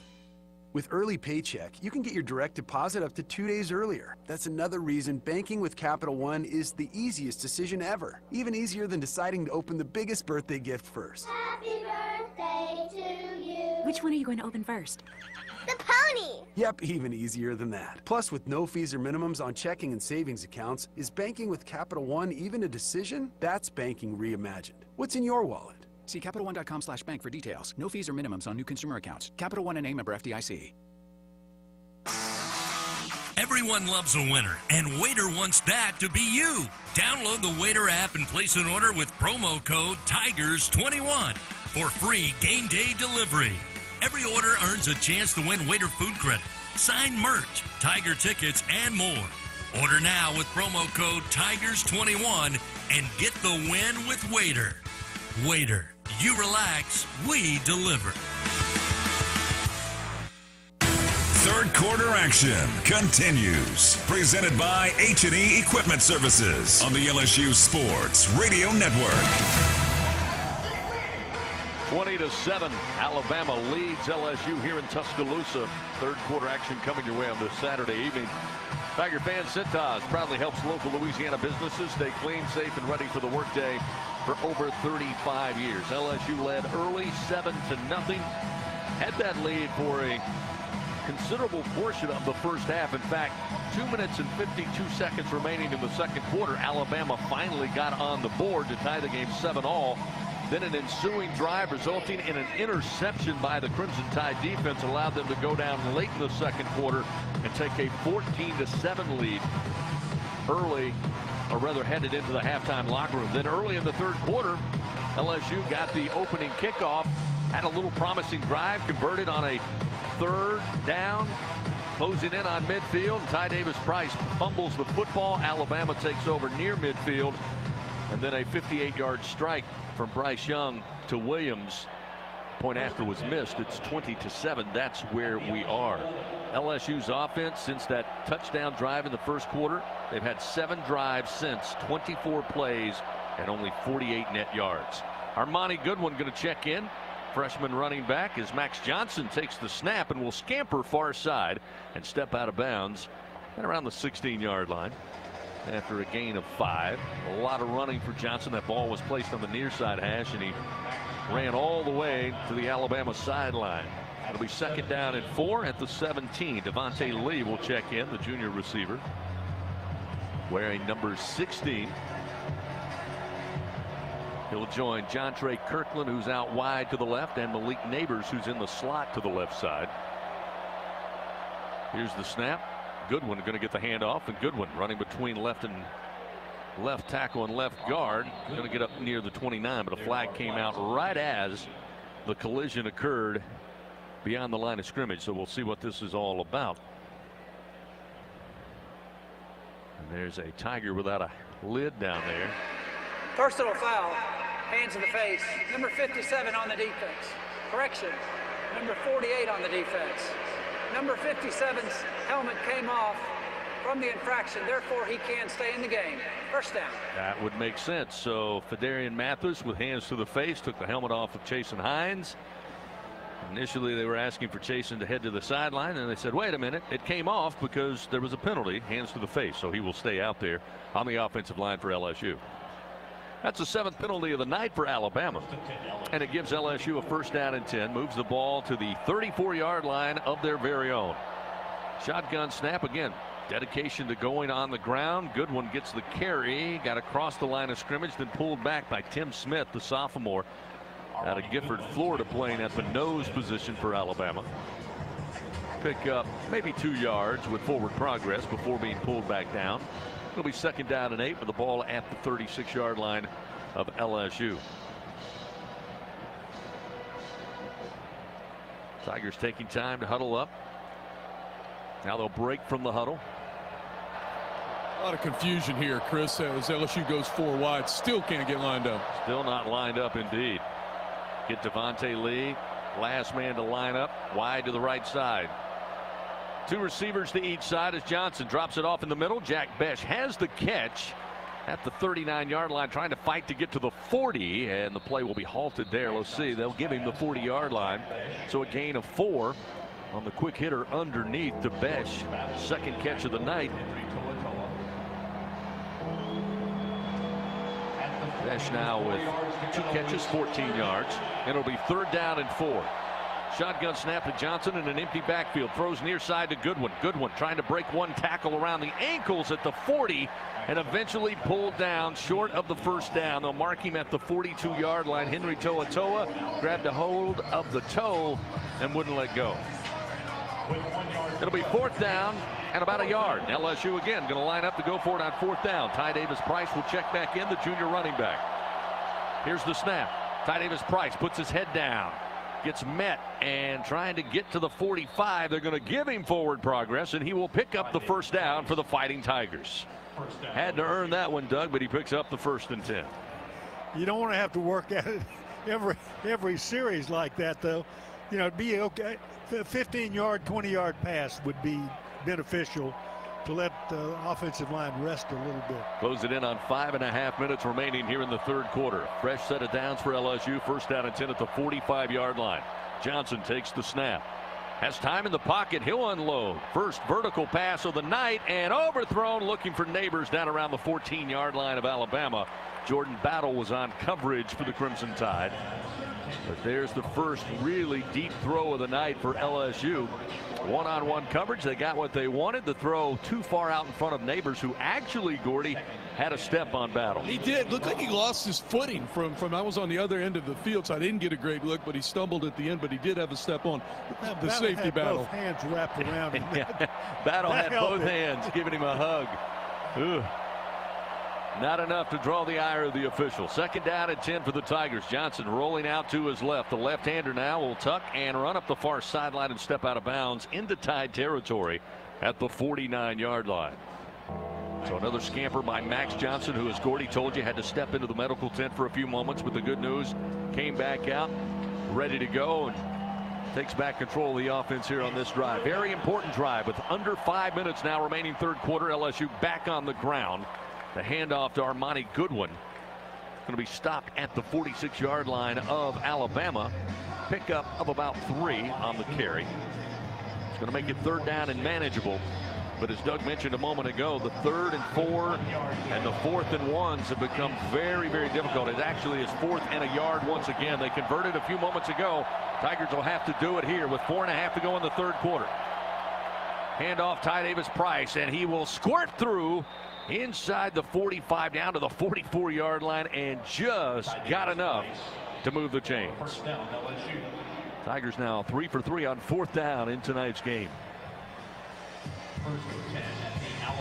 Again, still in this game, as Gordy mentioned, down 20-7. This will be the 11th play of this drive with 4:05 remaining here in the 3rd quarter. You've made this type of investment in time. You got to come away with points. Here's Johnson again. Time in the pocket. Slings far side. Has a man wide open at the 27-yard line. Trey Palmer high stepping at the 20 and then met right around the 12-yard line and pile drive down to the 9 of Alabama. A 35-yard pitch and catch. And the Tigers once again inside the red zone. Capital One red zone. Wow. Palmer again just left alone, Doug Morrow. We saw on the first touchdown tonight, Brian Thomas was left alone. That time nobody accounted for Trey Palmer. Holding on the offense. Oh, wow. Number 13. It's a 10-yard penalty from the end of the run. 1st down. It will be a 1st down. John Trey Kirkland whistled and flagged for the hold. Yeah, so he was holding down there trying to, I guess, block for Palmer. So this isn't back at the line of scrimmage. So it will be marked from, what about the 9, so 20-yard line? Is that fair? Yep. They'll mark it just outside the Alabama 20. But again, my point before that last snap and play is LSU has put a lot of investment, a lot of time in this drive. Down 20-7. Got to find a way to convert, find the end zone here. Just outside the red zone, marked at the 20-yard line. Shotgun snap, handoff, Ty Davis-Price, and again, just running right into the defensive front for Alabama. Got a yard or 2, that's about all. Let's see if they give him the 19. So basically a yard and a half. Ball initially placed just outside the 20. Now the Tigers officially inside the Capital One red zone. Working from the far side hash. Kirkland out wide to the left. Palmer in the slot to the left side. Devontae Lee the wide out to the right. Here's Palmer. The jet toss coming near side, has to get to the corner and pulled down from behind. It's going to be a horse collar. Flag comes out as he's dropped at about the 17-yard line, and that one is obvious as the day is long. Jordan Battle going to be whistled for the horse collar. They're going to add some yards after this play. Palmer just had enough speed to get to the corner, tried to turn it upfield. Battle grabbed right there above the nameplate and brought him down. Half the distance. Automatic 1st down. 8th penalty of the night for Alabama. They'll get the 1st down and half the distance. And so deeper into Alabama territory, they will mark this at the Alabama 9-yard line.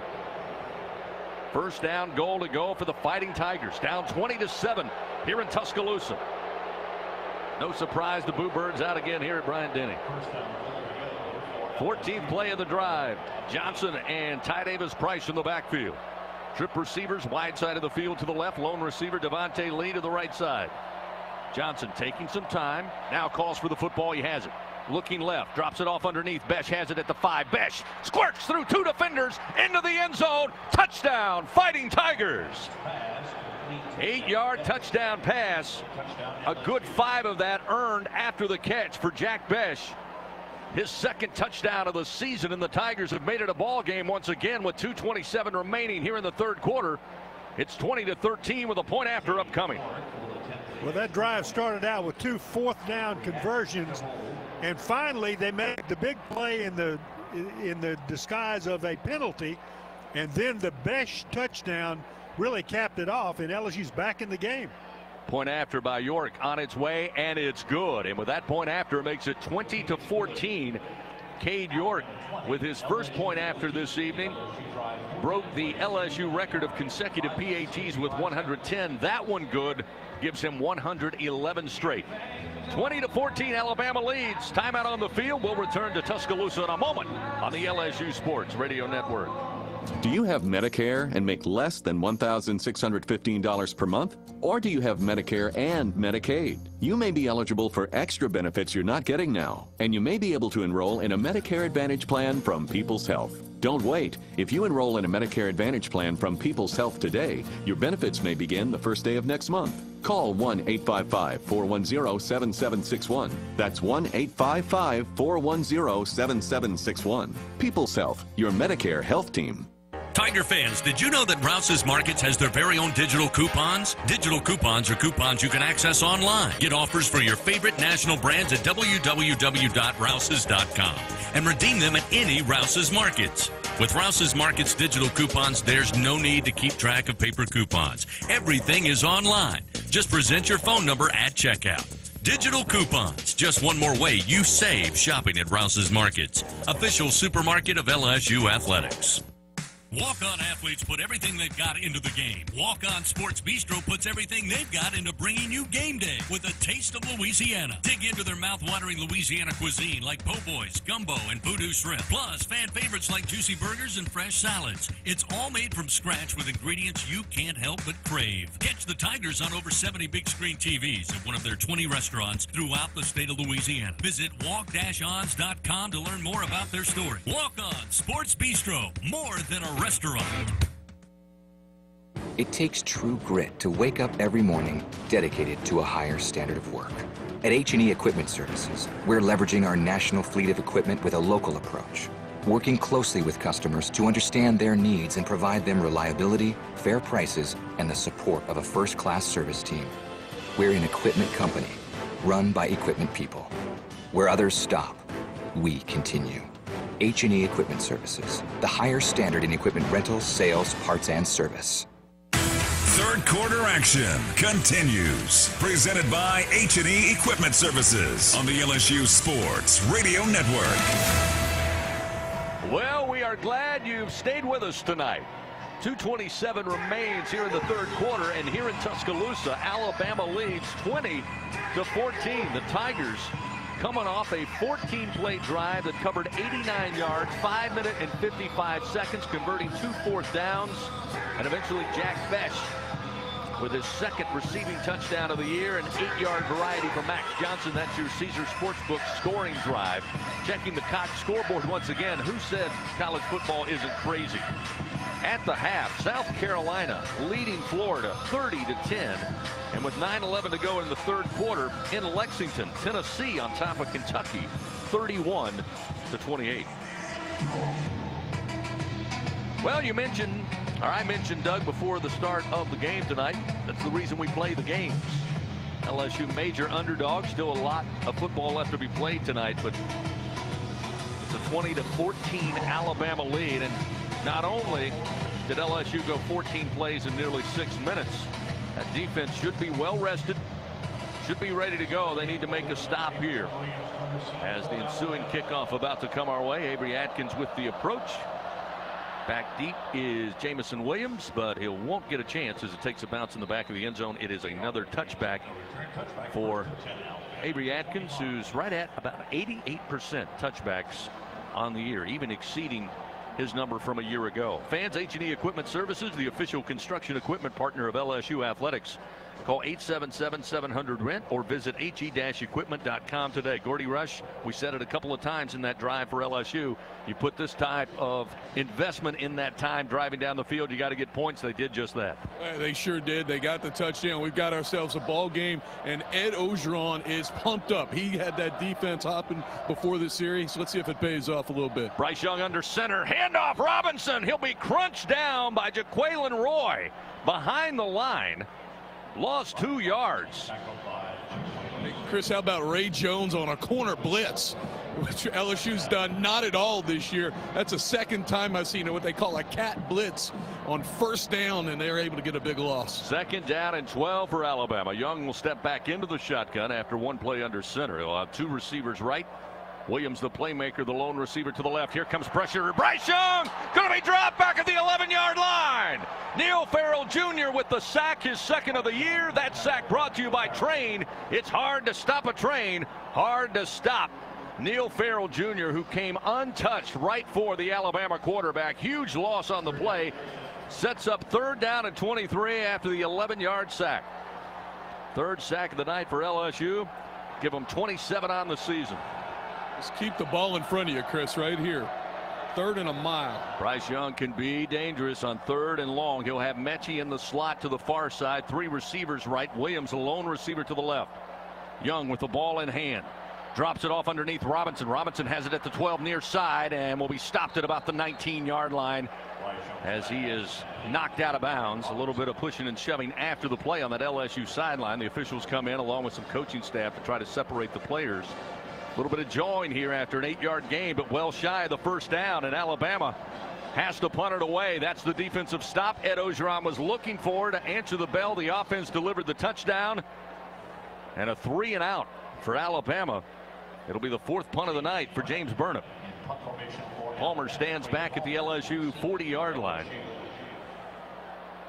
2nd straight 3 and out for Alabama. LSU's defense getting it done tonight. They hand it over to the offense here after this punt. Burnham puts a foot into it, a high spiraling kick. Palmer late calling for the fair catch, but has it at the 39. Just inside the numbers near side. A 41-yard punt. And LSU takes over down 20-14 with 22 seconds remaining here in the 3rd quarter. Doug, you got to love that defensive stand by LSU. Being aggressive, as Gordy mentioned. Had the corner blitz. Had 2 big stops behind the line of scrimmage, including the 11-yard sack by Neil Farrell Jr. And you got to say that LSU has climbed back into the game. Now it's up to them to climb the rest of the way to get even on the scoreboard or get ahead on the scoreboard. Johnson gets it to Besh. Besh coming back to get the catch. No gain on the play as he's dropped at the 40 on the numbers far side. The throw had to turn his body just to make sure he had the catch. No chance to get anything afterwards. Jordan Battle along with Malachi Moore was there to bring him down. That's the end of the 3rd quarter. We go to the 4th quarter here in Tuscaloosa. Alabama 20, LSU 14. The 4th and final quarter coming your way next. Stay with us on the LSU Sports Radio Network. Support your LSU Tigers with Hancock Whitney, the official bank of LSU Athletics. From game day to the offseason, Hancock Whitney LSU credit and debit cards are a big win for any Tiger fan. Want to get your paws on these cards? Well, apply online or visit HancockWhitney.com/LSU. Hancock Whitney Bank, member FDIC. All accounts subject to credit approval. Terms and conditions may apply. Welcome back to Acme Oyster House action. Looks like a fried crawfish tail story of oyster shooter champion, Steve. Yeah, I'd say char-grilled in an herb butter sauce, Bob. Truer words never spoken, setting the soft-shelled crab platter for all of us. Well said, a game of onion rings, craw puppies versus hush puppies. Indeed, this team never misses on the food. Jill? Oh, can't argue with crab cakes and gumbo down here, Bob. One team, one stomach. Thanks, Jill. Back after this tasty commercial message. Acme Oyster House. Life's more fun with seafood. Hey, LSU fans, did you know that Planet Fitness is the official gym of LSU Athletics? That's right, and as an LSU Athletic fan, you can get a special offer of just $1 down at any of the 6 Baton Rouge area locations with offer code PFLSU. You'll get free fitness training, tons of cardio and strength equipment, and a totally friendly staff. Planet Fitness is a comfortable place to go at your own pace. You can find out more at planetfitness.club/LSU. And go Tigers. Hey LSU fans, we're just talking about what makes the Tiger Nation so different. For starters, no one else gets as loud and wild as we do. No one else loves the teams and the players like we do. And no one else has a mascot as cool as Mike the Tiger. Whatever it is, we love it. Because at Dudley DeBosier, we believe different is good. If you've been injured, experience it for yourself. The Dudley DeBosier difference. Demand Dudley DeBosier, official partner of LSU Athletics. Baton Rouge, responsible attorney Chad Dudley. 4th quarter action continues. Presented by J&J Exterminating on the LSU Sports Radio Network. We get set to begin the 4th quarter of action inside the Caesars Sportsbook broadcast booth here at Bryant-Denny Stadium in Tuscaloosa. The Alabama Crimson Tide, number 2 in the first of the college football rankings, released on Tuesday in a fight with the Fighting Tigers of LSU. It's 20-14. LSU with the football, looking at 2nd down and 9 when we resume play. Taking a look at the Hancock-Whitney third quarter stats. This one stands out. LSU 109 yards total offense, 67 through the air, and maybe more importantly 42 yards on the ground. No big plays on the ground, but just enough, including a couple of 4th down conversions on 4th and 1 that led to that 14-play successful touchdown drive just a few moments ago. By the way, Alabama had a 58-yard touchdown pass from Bryce Young to Jamison Williams. When it's all said and done, including a couple of stops behind the line and a massive 11-yard sack by Neil Farrell, Alabama has 54 yards net offense in the third quarter. So to say the LSU defense able to stand up when they need to after giving up that tough 58-yard touchdown strike, which really the difference in this game right now is 2 costly LSU turnovers. An interception led to a score, then a fumble led to that 58-yard touchdown. Tigers now attack right to left here at Bryant-Denny Stadium. 2nd down and 9. Johnson pulls, has trouble, now will tuck and run. Nothing but crimson jerseys will wrap him up, swallow him up, and drop him out of bounds. And he loses 4 yards. Dallas Turner able to get credit for the sack. Again, 14:43 just underway, 4th quarter. It'll be 3rd and 13. Now with the ball at the LSU 37-yard line. Tigers 3 for 3 on 4th down, but just 3 of 11 on 3rd downs. Alabama expecting a passing play here on 3rd and 13. Johnson with a tight formation, has 2 receivers right, 1 to the left. Johnson looking, late pressure comes, he delivers, and it's incomplete. Maybe looking for Malik Neighbors. Jeray Jenkins was in the vicinity, but the throw split the difference right between both LSU receivers. Going to set up 4th and 13, and Avery Atkins will come on to punt it away.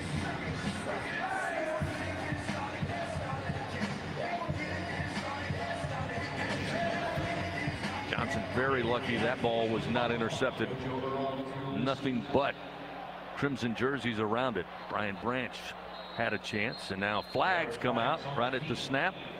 A booming punt by Avery Atkins, but false start. Looks like movement Offense, by LSU. Number 13, 5-yard penalty, 4th down. 5th penalty of the night for the Tigers, equaling 25 penalty yards. And that was a great punt off the foot of Avery Atkins, and he'll need to do it again as they back him up 5 yards deeper. He'll let this fly, more than likely from his own 21-yard line. JoJo Earl back deep for Alabama. This one gets a lot of air, not very deep. It'll come down quickly, and Earl calls for the fair catch and has it standing firmly at the 30-yard line of Alabama. So just a 38-yard punt, and the Crimson Tide offense back out on the field with 13:59 remaining in this game, and Alabama leading 20-14. Alabama, a team that certainly, as much as they've opened up the offense over the years, still wants to run the football. They got 13 yards on the ground so far tonight. We'll see what they offer up here. 1st down and 10 from their own 30, working from the near side hash. Robinson the single back along with Bryce Young. Young calls for the snap, a little low, but he handles it. Quickly throws out the flat. Bolden has it at about the 35. He'll step out of bounds into the Alabama sideline at the 36-yard line. A gain of 6. It'll be 2nd down and 4 for the Crimson Tide. Fans, lower your utility bills with an efficient, reliable Train. Visit trainsouth.com to find a local dealer to provide a free estimate on one that will fit your home and wallet. Begin saving now, because it's hard to stop a train. Actually gave him about 7 yards there. It'll be 2nd down and 3. Empty backfield for Bryce Young. And a bad snap. It's on the ground. Young going to pick it up, throw it, and looking for his tight end. Incomplete at the 41-yard line. Actually looking for Bolden, the wide out. He had to go down to the ground just to try to get his hands on it. It's incomplete, but a bad snap there. Hit the right hand of Bryce Young. Went to the turf. He tried to make a play, but it sets up 3rd down and 3 after the incompletion. With 3 yards to go for 37, it's 3rd down. Neil Farrell Jr. will check out for LSU. Glenn Logan will be over the nose of the football, facing off with Darian Dalcourt, the center. Young on 3rd and 3, steps up in the pocket, And going to be tripped up and dropped. He'll be short of the first down. He's down around the 37-yard line. That's going to set up a 4th down and 3. Jaquelin Roy able to trip him up just as he started to step up in the pocket, realized nowhere to go with the football, was going to run and try to pick up the first down.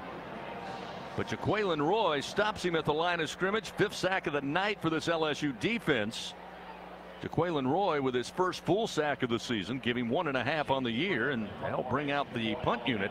James Burnham will punt once again on 4th down and about 3. Burnham will let it fly. Beautiful punt, spiraling kick. Fair catch called for by Palmer. He'll bring it in at the 19-yard line. LSU now will have the football after a 43-yard punt with no return. 12:36 remains in this contest. Alabama leads 20-14 over LSU. Fighting Tigers have the football when we come back on the LSU Sports Radio Network. LSU Tiger fans are gearing up with real Tigers apparel and merchandise from the official online store at lsushop.net. Get jerseys, sideline gear, polos, t-shirts, hats, official team merchandise from Nike, accessories, and much more. Over 3,600 products, all shipped right to your door. Head to the place real Tiger fans go for the selection only real Tiger fans get at lsushop.net. We always picture the SEC student athlete for their speed, their vertical, their agility, but it's time we picture them for more. For their campus voice, their community outreach, and for the simple fact that 20 years later, they're still someone's pride and joy.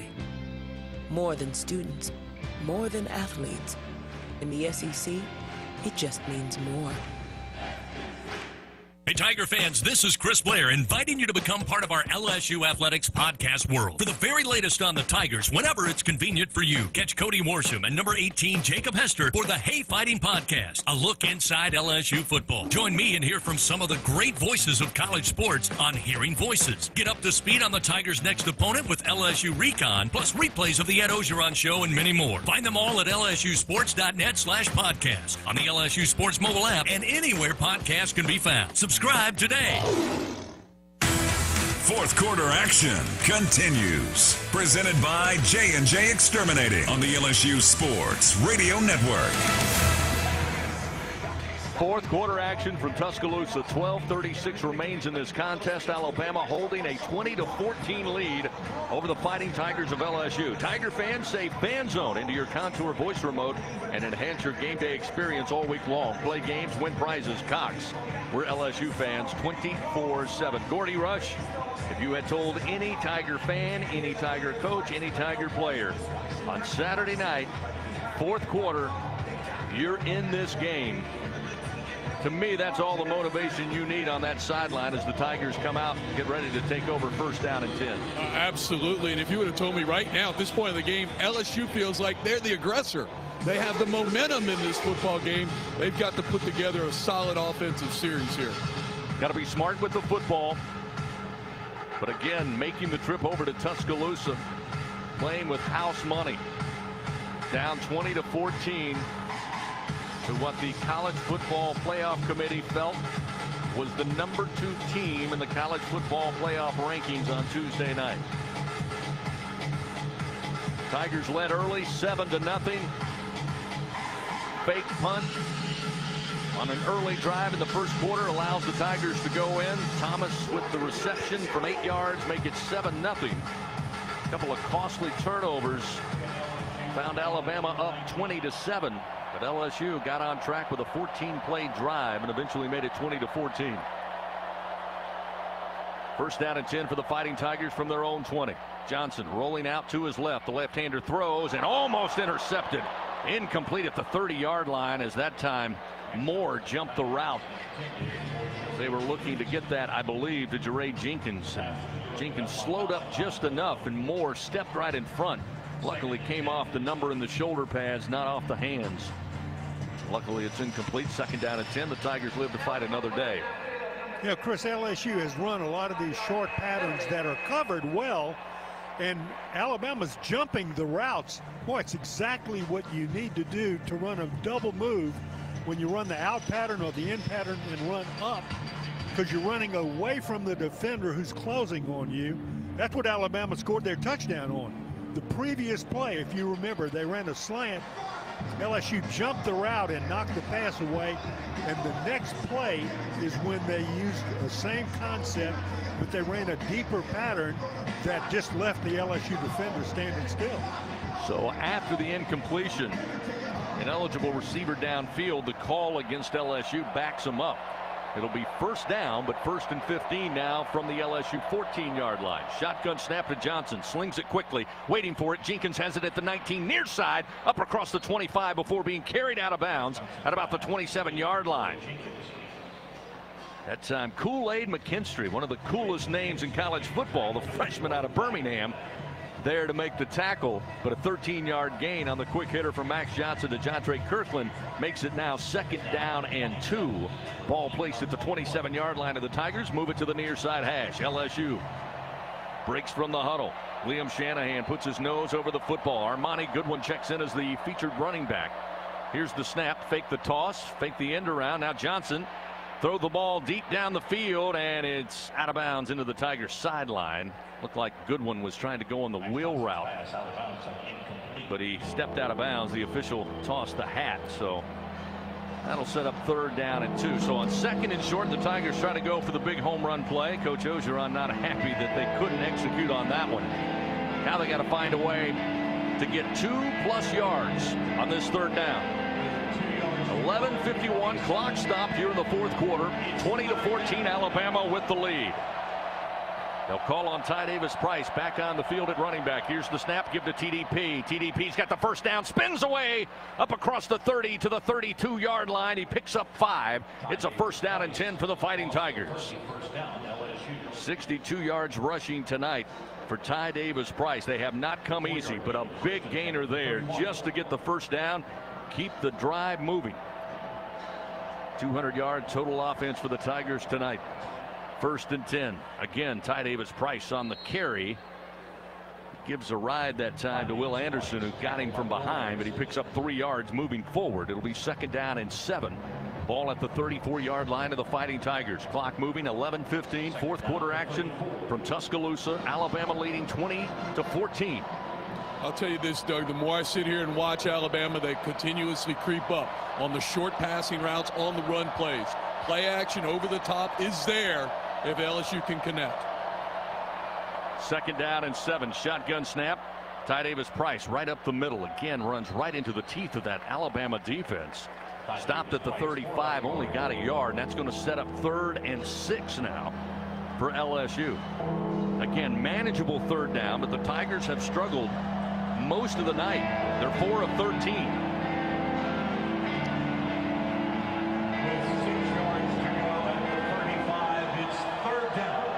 Got to find 6+ yards at the very minimum. 3 receivers out wide to the right, 2 receivers left. Empty backfield for Johnson. 4 down linemen. They send 4.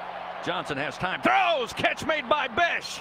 Besh up across the 40 to the 45-yard line. He'll pick up the 1st down. That's his 3rd catch of the night.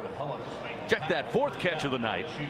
And a huge 3rd down conversion moves the football up near midfield. They'll mark it at the 46 after 11-yard gain. Besh from the slot on the right side ran a shallow cross, and he got a step inside of his defender and then simply outran him to the ball.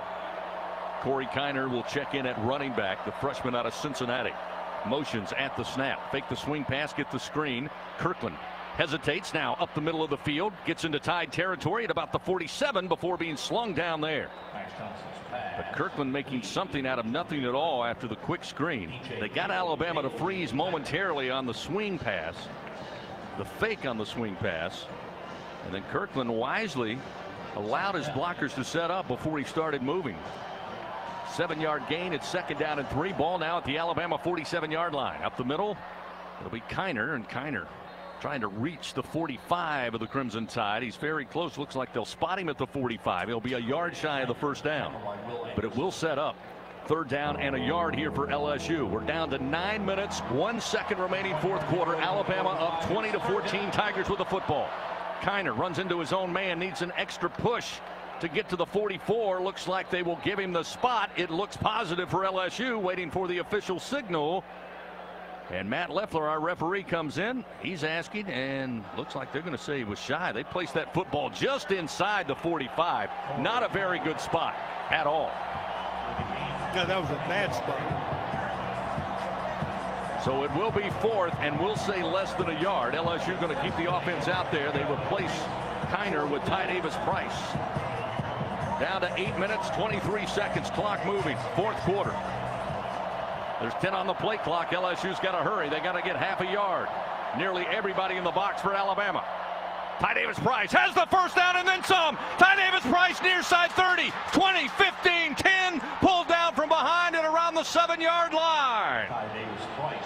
Hey now. Tackled by Jordan Battle. A 38-yard run on 4th and less than a yard. There's a Tiger slow to get up back at the line of scrimmage. It appears to be Liam Shanahan. The center for LSU on his back being looked at. The Tigers on 4th and a yard go to TDP. And he answers all the way down to the Alabama 7-yard line. They'll mark him at the 8. 102 yards rushing tonight for the junior running back. What a performance. Timeout on the field. 8:05 remaining. It will be first down, goal to goal at the Alabama 8 with the Crimson Tide leading 20-14 here in Tuscaloosa. Back in a moment on the LSU Sports Radio Network. You've trained for this all year. Endless hours of cardio, conditioning, and weights. And now you are ready. Ready to trek back to your seat from the concession stand. Through the lines, lost fans, and that mascot who wants you to do a little dancey dance, all without spilling a drop of your ice-cold Bud Light. Welcome back to football, sports fans. Hey, everybody, let's have some fun. The time is right, the party's just begun. Have a good time, roll. Ford F-Series has been keeping the good times rolling as the best-selling truck in America 44 years straight. And with the smartest F-150 and most capable Super Duty ever built, this dynasty will keep right on rolling. Drive the new 2021 F-150 at your Southern Quality Ford dealer, proud partner of the LSU Tigers. Based on 1977 through 2020 calendar year sales. There's a saying that was born in Louisiana, and it's being heard all around the country. Pass a good time. It means whenever good friends and family get together, good times and great food are definitely being passed around. Whether it's in the kitchen, on the grill, at the table, or even in the great outdoors, Tony Chachere's famous Creole seasoning is always part of the celebration. So, grab a little green can and pass a good time. Tony Chachere's makes everything taste great. Fourth quarter action continues. Presented by J&J Exterminating on the LSU Sports Radio Network. 20-14, Alabama leading LSU here in Tuscaloosa. We've got 8:05 remaining in this game.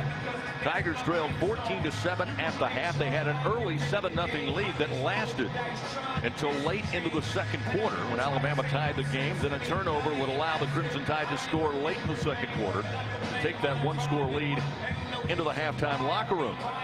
Another turnover by the Tigers, a fumble near midfield, set up a 58-yard touchdown pass from Bryce Young to Jamison Williams, but the point after from Will Reichert was missed wide right. His first miss on a point after try all year after hitting 47 of 47. It's now 47 of 48 for Reichert's record. And now LSU on a 4th and less than a yard. Ty Davis Price busts through, makes it down to the Alabama 8-yard line. The Tigers looking at first and goal at the Alabama 8. Now, Liam Shanahan was shaken up on that last play. Had to step out to the sideline, went into the medical tent. Gordy Rush told us he came out quickly. But for one play, Marlon Martinez, the sophomore out of Fort Lauderdale, will snap this shotgun snap to Max Johnson. First down, goal to go from the 8. Ty Davis Price off the right edge. Going to be brought down from behind. Nice tackle. Just when it looked like he would get free, Christian Harris ends that play quickly. As now Liam Shanahan comes back in, he'll regain duties as the center. Boy, it looked like Ty Davis Price had a little bit of a hole off the edge, but boy, did Harris close quickly. No gain on the play. It'll be second down goal to go from the 8. Credit to Harris, the Baton Rouge native. He's played a whale of a game for Alabama. Harris tonight, 8 tackles in the game. Move it now just inside the far side hash. Second down goal to go from the 8. Johnson looking left, looking right. Now in trouble. Will sling this one towards the back of the end zone and actually into the LSU sideline down in the corner. Nowhere to go with the football. That's going to set up third down goal to go from the 8. So after Ty Davis-Price with the huge run set up LSU first down goal to go from the Bama 8, they have not given up an inch.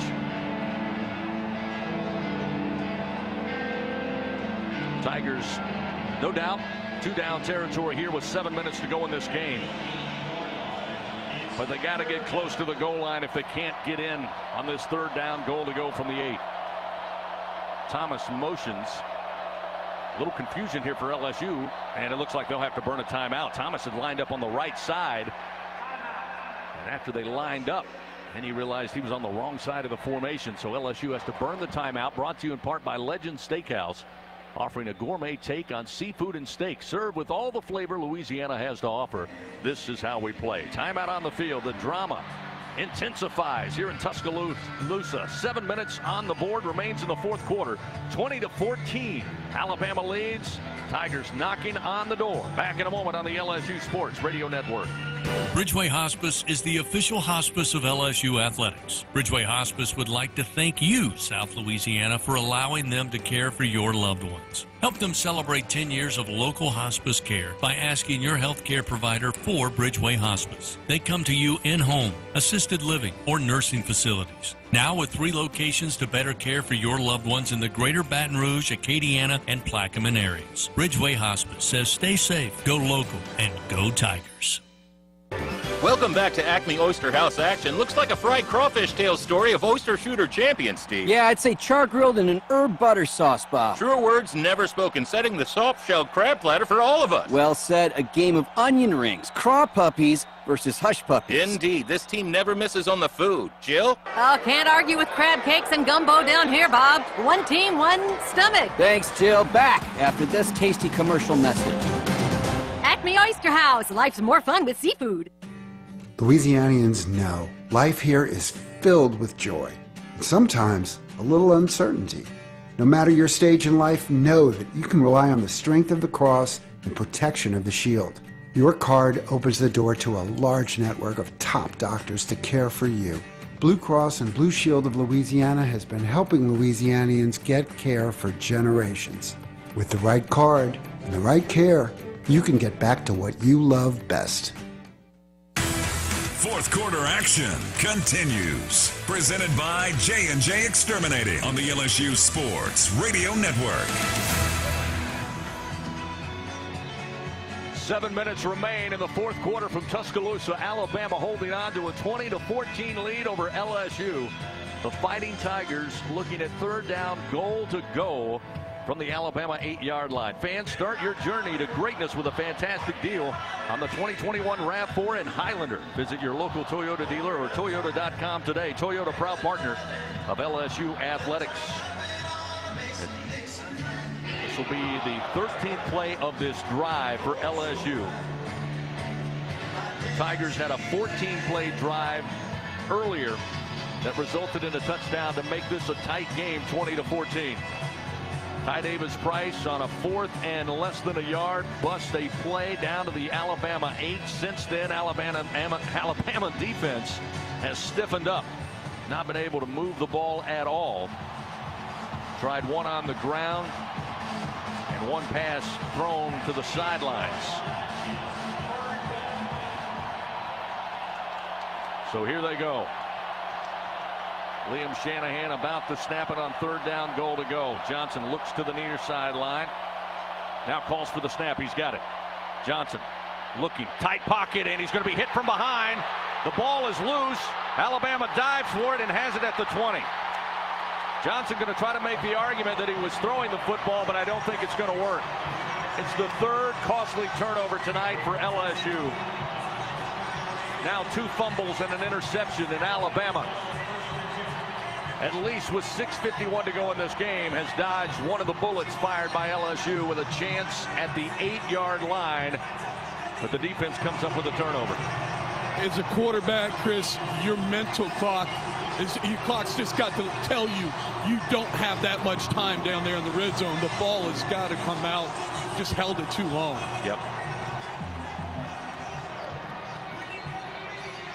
He looked into the right flat, but Alabama had it covered. Alabama, the previous They're going to take a look at this one because Max had his arm, but again, he wasn't able to really come forward with it. Again, it looked like that once he realized he was hit, he was going to try to hold on to the ball. It didn't. It then came out. So we'll have an official review brought to you by Acme Oyster House. Again, they were very detailed 2 seasons ago on what would be ruled a pass attempt or a fumble. And again, the old rules that we all kind of grew up with were tweaked just a little bit. Chris, I will tell you, the ball, and this got stopped in Birmingham, right? And to me, I think this is going to be an incomplete pass because when he's hit, he's pulling it down. So we shall see our first review of the night, and it's a big one. With 6:51 remaining in this game, if it's ruled an incomplete pass, it allows LSU on 4th down and goal. If not, Alabama takes the football with 6:51 remaining and a 6-point lead, 20-14. Again, under official review brought to you by Acme Oyster House. And let me tell you, Ed Ogeron just pulled the defense off the field. LSU feels like they're getting the ball back. And guess what? Tigers aren't kicking. He's got the offense in the huddle. So I imagine they're going to go for it here from the 15. Review, the quarterback's hand was going forward. Therefore, it's an incomplete pass. It'll be 4th down and 8. 4th and goal on the 8-yard line. So, after a review, it will be LSU football, not a fumble, but an incomplete pass. So the Tigers will get a chance here on 4th down, goal to go from just beyond the Alabama 7-yard line. Is that what pigs look like when they fly? I'll tell you this, the way that LSU struggled in the passing game, I'm almost would take a 50-50 jump ball to Brian Thomas Jr. down in the right end zone man coverage. Just get rid of the ball and take a shot. Thomas is wide to the right side. 2 receivers in Besh and Palmer to the left. 4th down, goal to go from just outside the Bama 7. Johnson looking, throws back of the end zone, incomplete. Looking for Palmer, couldn't get up and bring it down. The throw was a little high, thrown into double coverage, but had Palmer had a few more inches, may have had a chance to make the play. As it stands, incomplete. Turnover on downs. Alabama will take over. 1st down and 10 at their own 8 with 6:46 remaining. Still time left here in the 4th quarter. The defense certainly has had the momentum for LSU for most of this 2nd half. They've had 3 3-and-outs in a row for this Alabama offense. Again, the running game has not been there tonight. Just 14 yards on the ground. Typically, this is the time of the game where Nick Sabin just wants to choke the time off the clock. Bryce Young on 1st down and 10 from his own 8-yard line, calls for the shotgun snap. Throws into the flat. Bolden has to go down on a knee and can't hold on. It's incomplete. Should be an incomplete catch or incomplete pass. Wow. Yeah, I mean, come on. That's an incomplete pass. They got it right. Took the back judge to come all the way in to let him know.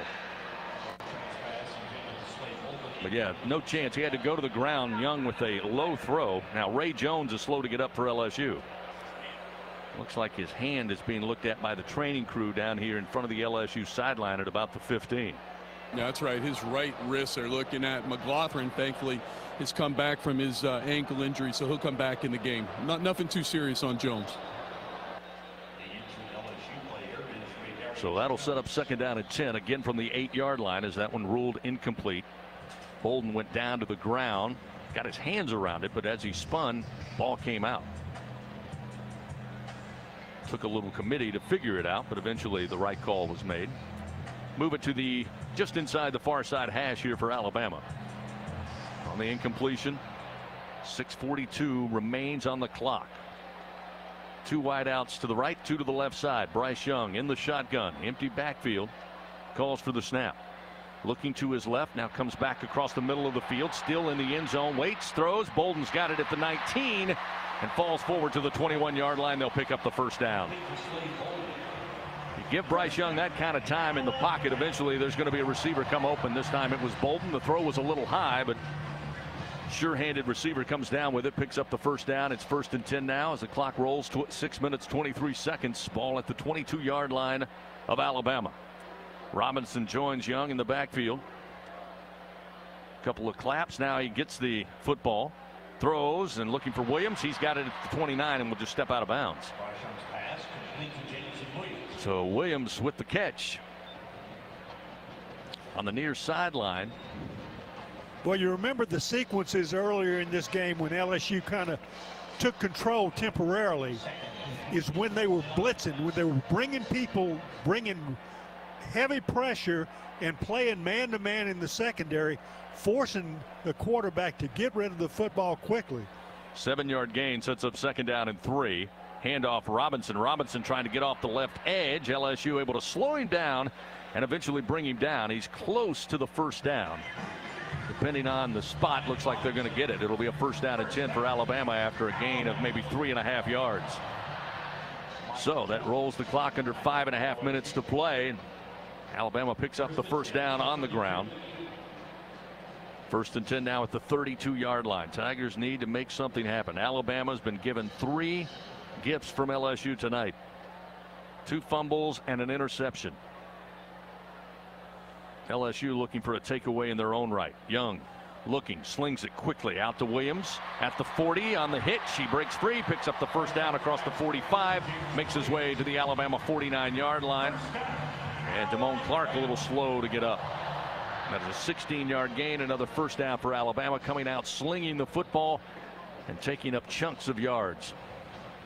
Well, they know LSU's playing man and LSU's playing off coverage. So that means those wide receivers have room, and rightfully so. Those receivers are very fast and have had it all season long with beating people deep. At some point, Tigers are going to have to jam play a little bit of press. They're showing a little bit of press right now, in fact. Bryce Young 302 yards passing tonight on 1st down and 10. Looks short, looks long, then comes back to Williams. Williams just let it fly. Again, he would have made the catch at the 44. He was like, I'm not interested in that, losing 5 yards. We got a flag over here, Chris. There's a flag down on the near side. We'll see what that's all about. Stops the clock with 4.5 minutes. Alabama up 20-14. Tigers had their chance. It came up empty on 4th and goal from the Alabama 8. An incomplete pass to Trey Palmer. Alabama defense holds. And now just trying to run this clock out. Of course, they still would like to find the end zone if they can. And we're still having a committee down there talking about this flag. Again, the throw to Williams would have been about a 5-yard loss had he made the catch on the near sideline. He just let it go. It'll be 2nd down at 10 at the 49. And let's see. The ruling is intentional grounding on the offense, number 9. Yep. Number 1 was an ineligible player. He was covered up on the play. Therefore, the pass was thrown to an ineligible player. That's intentional grounding. It's a loss of down. 2nd down at the spot. Wow, you don't see that one often either. I don't remember an Alabama team that has made this many errors in a football game. So, loss of down. Their 8th penalty of the night will set up 2nd down and 20 with the ball at the 39-yard line of the Crimson Tide. A Cox scoreboard update. South Carolina having a field day. 40-10 they lead the Florida Gators in the 3rd quarter. Robinson will exit out of the backfield. He'll line up out wide to the left. Empty backfield here for Bryce Young.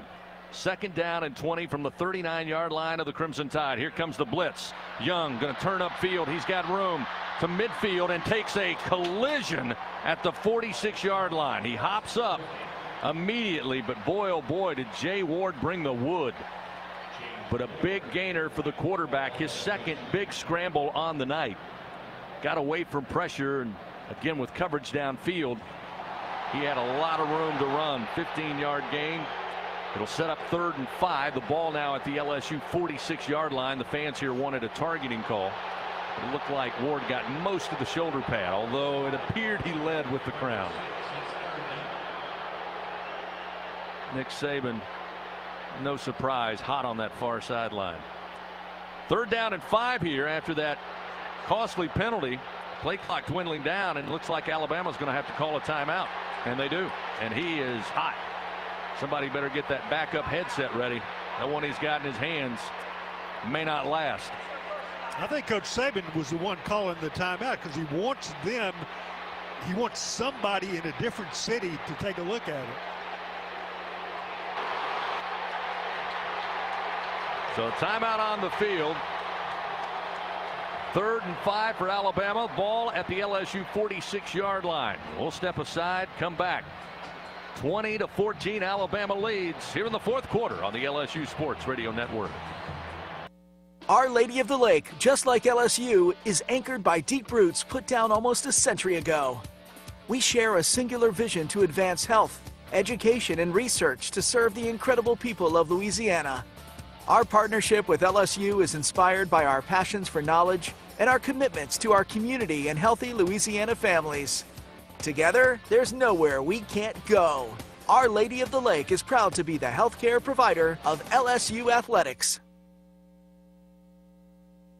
Hey LSU fans, did you know that Planet Fitness is the official gym of LSU Athletics? That's right, and as an LSU Athletic fan, you can get a special offer of just $1 down at any of the 6 Baton Rouge area locations with offer code PFLSU. You'll get free fitness training, tons of cardio and strength equipment, and a totally friendly staff. Planet Fitness is a comfortable place to go at your own pace. You can find out more at planetfitness.club/LSU. And go Tigers!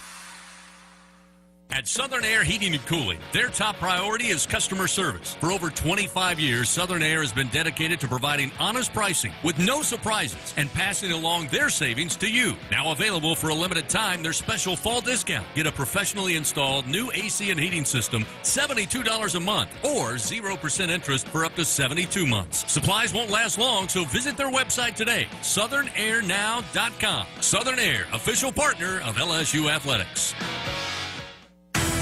4th quarter action continues. Presented by J&J Exterminating on the LSU Sports Radio Network.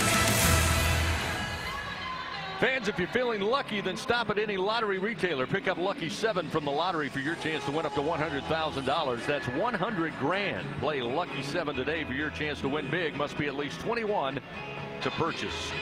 3:38 remains on the clock here at Bryant-Denny Stadium. 4th quarter action. Alabama leading 20-14 over LSU. Will the Tigers get another chance? Got down to the 8-yard line of Alabama, but in 4 plays could not find the end zone. Alabama gets some breathing room, starts this drive at their own 8. They move the ball now to the LSU 46-yard line. Looking at 3rd and 5, a costly intentional grounding set back Alabama 2nd down and 20 from their own 39. And with 3:38 remaining, the LSU defense needs a 3rd down stop. A couple of things you have to consider. Alabama has not had a ton of success running the football here tonight. Again, of their 325 yards, only 23 of those on the ground. However, Bryce Young has broken a couple of runs escaping the pocket. Nick Saban's still hot about the hit that he thought was possibly targeting against Young. Didn't get that ruling. So now it's 3rd down and 5 at the 46-yard line of the Tigers. Robinson will be the featured running back. Bryce Young in the shotgun. 3 wide receivers to the left, the wide side of the field. Tigers crowding the line of scrimmage. Young calls for the snap. He's got it. Backpedaling. In trouble. And brought down. Ball is out. Tigers fall on it. There's a scrum. Mass of humanity down around the 41-yard line. LSU lobbying. They have it. And they do. Tiger football. Young gets sacked. Lost the pigskin. Looked like Cam Lewis stripped the ball out. And the Tigers fall on it. With 3:25 remaining in this game, the Tigers take over. They needed a turnover. They got it. Jaquelin Roy comes out of the pile with the football for the Tigers. It'll be 1st down and 10 at the Alabama 42-yard line as that 3rd down blows up in the Tide's face. That turnover brought to you by Assurance Mortgage. Wow. That was the big rush I was talking about a little while ago when LSU was playing man-to-man in the secondary and rushing the passer hard. That's exactly what they did on the play. The ball came loose. LSU recovered it. So the Tigers get the turnover. They start 1st down and 10 at the 42-yard line of Alabama. Max Johnson and Ty Davis Price in the offensive backfield. Here's the snap on 1st down. TDP trying to find something between left tackle and left guard. Not much there. Going to be thrown back by Harris, who got his hands on him first. Got about 2 yards with forward progress. It'll be 2nd down and 8. Tigers have to make haste here. They've got 2 timeouts in their hip pocket. Clock down to 3 minutes and 7 seconds. Earlier in the game, the Tigers were trying to use the clock to their advantage. Now they have to be very efficient on offense. Down to under 3 minutes, 2:56 and counting. Neighbors lines up in the slot to the right side. 2nd down and 8 at the Alabama 41. Johnson rolling out, throws, and it's deflected and hit in the air and almost intercepted. Again, they roll Max Johnson out to the right. He has to turn, stop, and then bring his left arm to throw the football. It's a very difficult play, and it looks uncomfortable for Johnson to do. And that time, Will Anderson got up there and deflected the pass. It'll be 3rd and 9 at the 41-yard line. There's 2 minutes and 46 seconds. The Tiger defense gave them the football on the turnover. The offense has to respond. Down 20-14 here to Alabama in Tuscaloosa. Trip receivers to the right. One lone receiver to the left side. Ty Davis Price in the backfield. Johnson calls for the snap. Here comes late pressure. Johnson throws. He's hit. And it's incomplete. Falls harmlessly at the 29-yard line as that delayed blitz got to the quarterback. Hit him hard. It'll set up 4th down and 9. And again, the play is so slow to develop. They send 4 and then sneak up a late blitzer.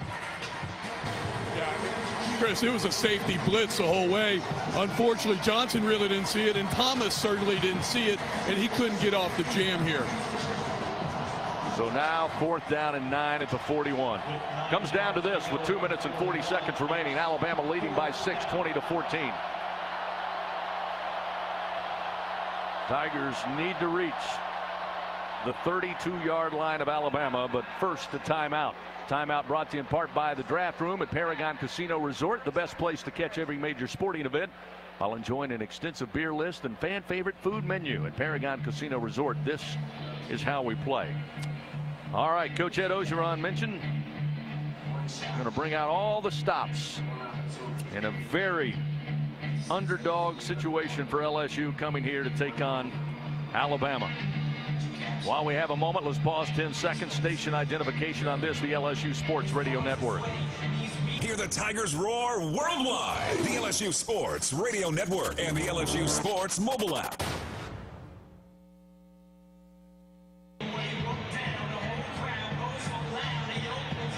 Inside the Caesars Sportsbook broadcast booth at Bryant-Denny Stadium. 2 minutes and 40 seconds remain in this game. Alabama leads 20-14. LSU with the football, looking at 4th and 9 at the Alabama 41-yard line. The game very well could come down to this next play. Johnson with an all-out blitz. Throws, looking for Besh, overthrown. Incomplete at the 30-yard line, and again, Alabama will take over on downs. Alabama dialed up full house blitz. Came right after Johnson. He had to throw off his back foot, almost off the ground. And Besh just a couple of inches away from being able to make a play. And Alabama will take over with 2 minutes and 36 seconds again. And Alabama showed it too, long ahead of the snap. So he knew they were coming. Johnson knew 10 seconds before the ball was snapped they were coming. He just was a little gun shy, wanted to get rid of it. That's exactly right, Doug. You know it's coming. You've got to plant your feet and deliver the football. You're not going to be able to throw an accurate pass jumping and it sails on you. And again, young quarterback, he's going to learn that, and this is a tough place to learn. Alabama with the football, 1st and 10 at their own 41. 2:36 all that remains in this game. Young under center, hands off to Robinson. Robinson dropped after maybe a yard or two. Timeout taken to stop the clock with 2 minutes and 30 seconds. And again, final timeout for LSU, the last time they can stop the clock. The last to move the clock to 2 minutes and 31 seconds. As the Tigers use the timeout, brought to you in part by Paragon Casino Resorts Marie Showroom, bringing you today's best live concerts and comedy. Come turn your night up at Paragon Casino Resort. This is how we play. Well, not a lot of people thought it would be one of the better games this Saturday night, but credit to Ed Ogeron, this coaching staff, and the Tiger football team. They have made it that and then some.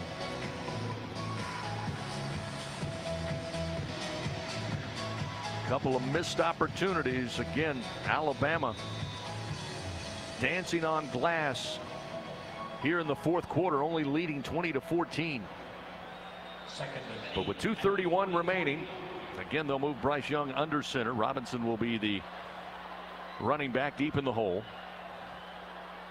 LSU's got to try to find a way to strip the ball loose, come up with another turnover if they want a chance. Robinson gets the handoff, met immediately in the backfield, and play will be halted as he'll lose a couple of yards on that one, but the clock begins to roll. 2 minutes and 20 seconds.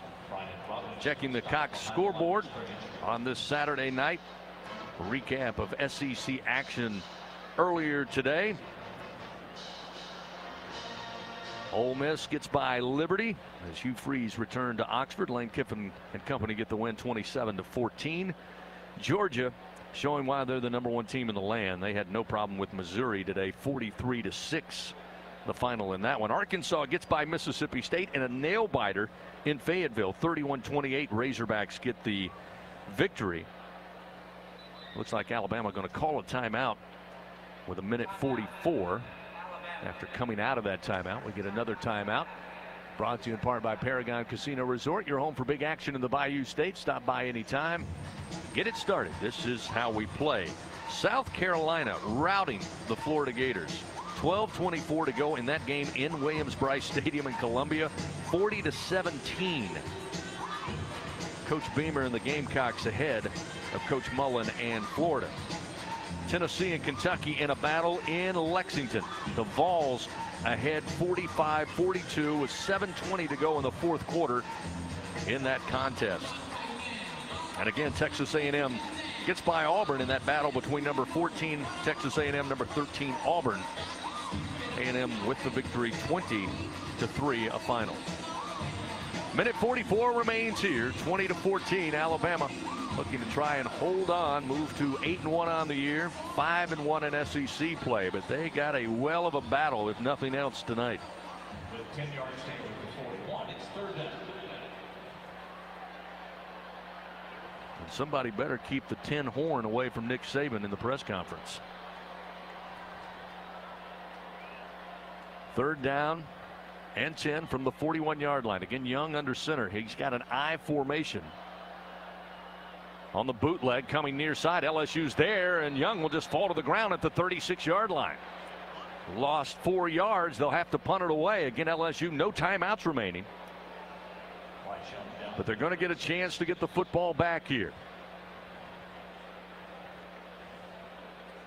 If LSU special teams has worked on an all-out block punt, might be the time to draw that one up.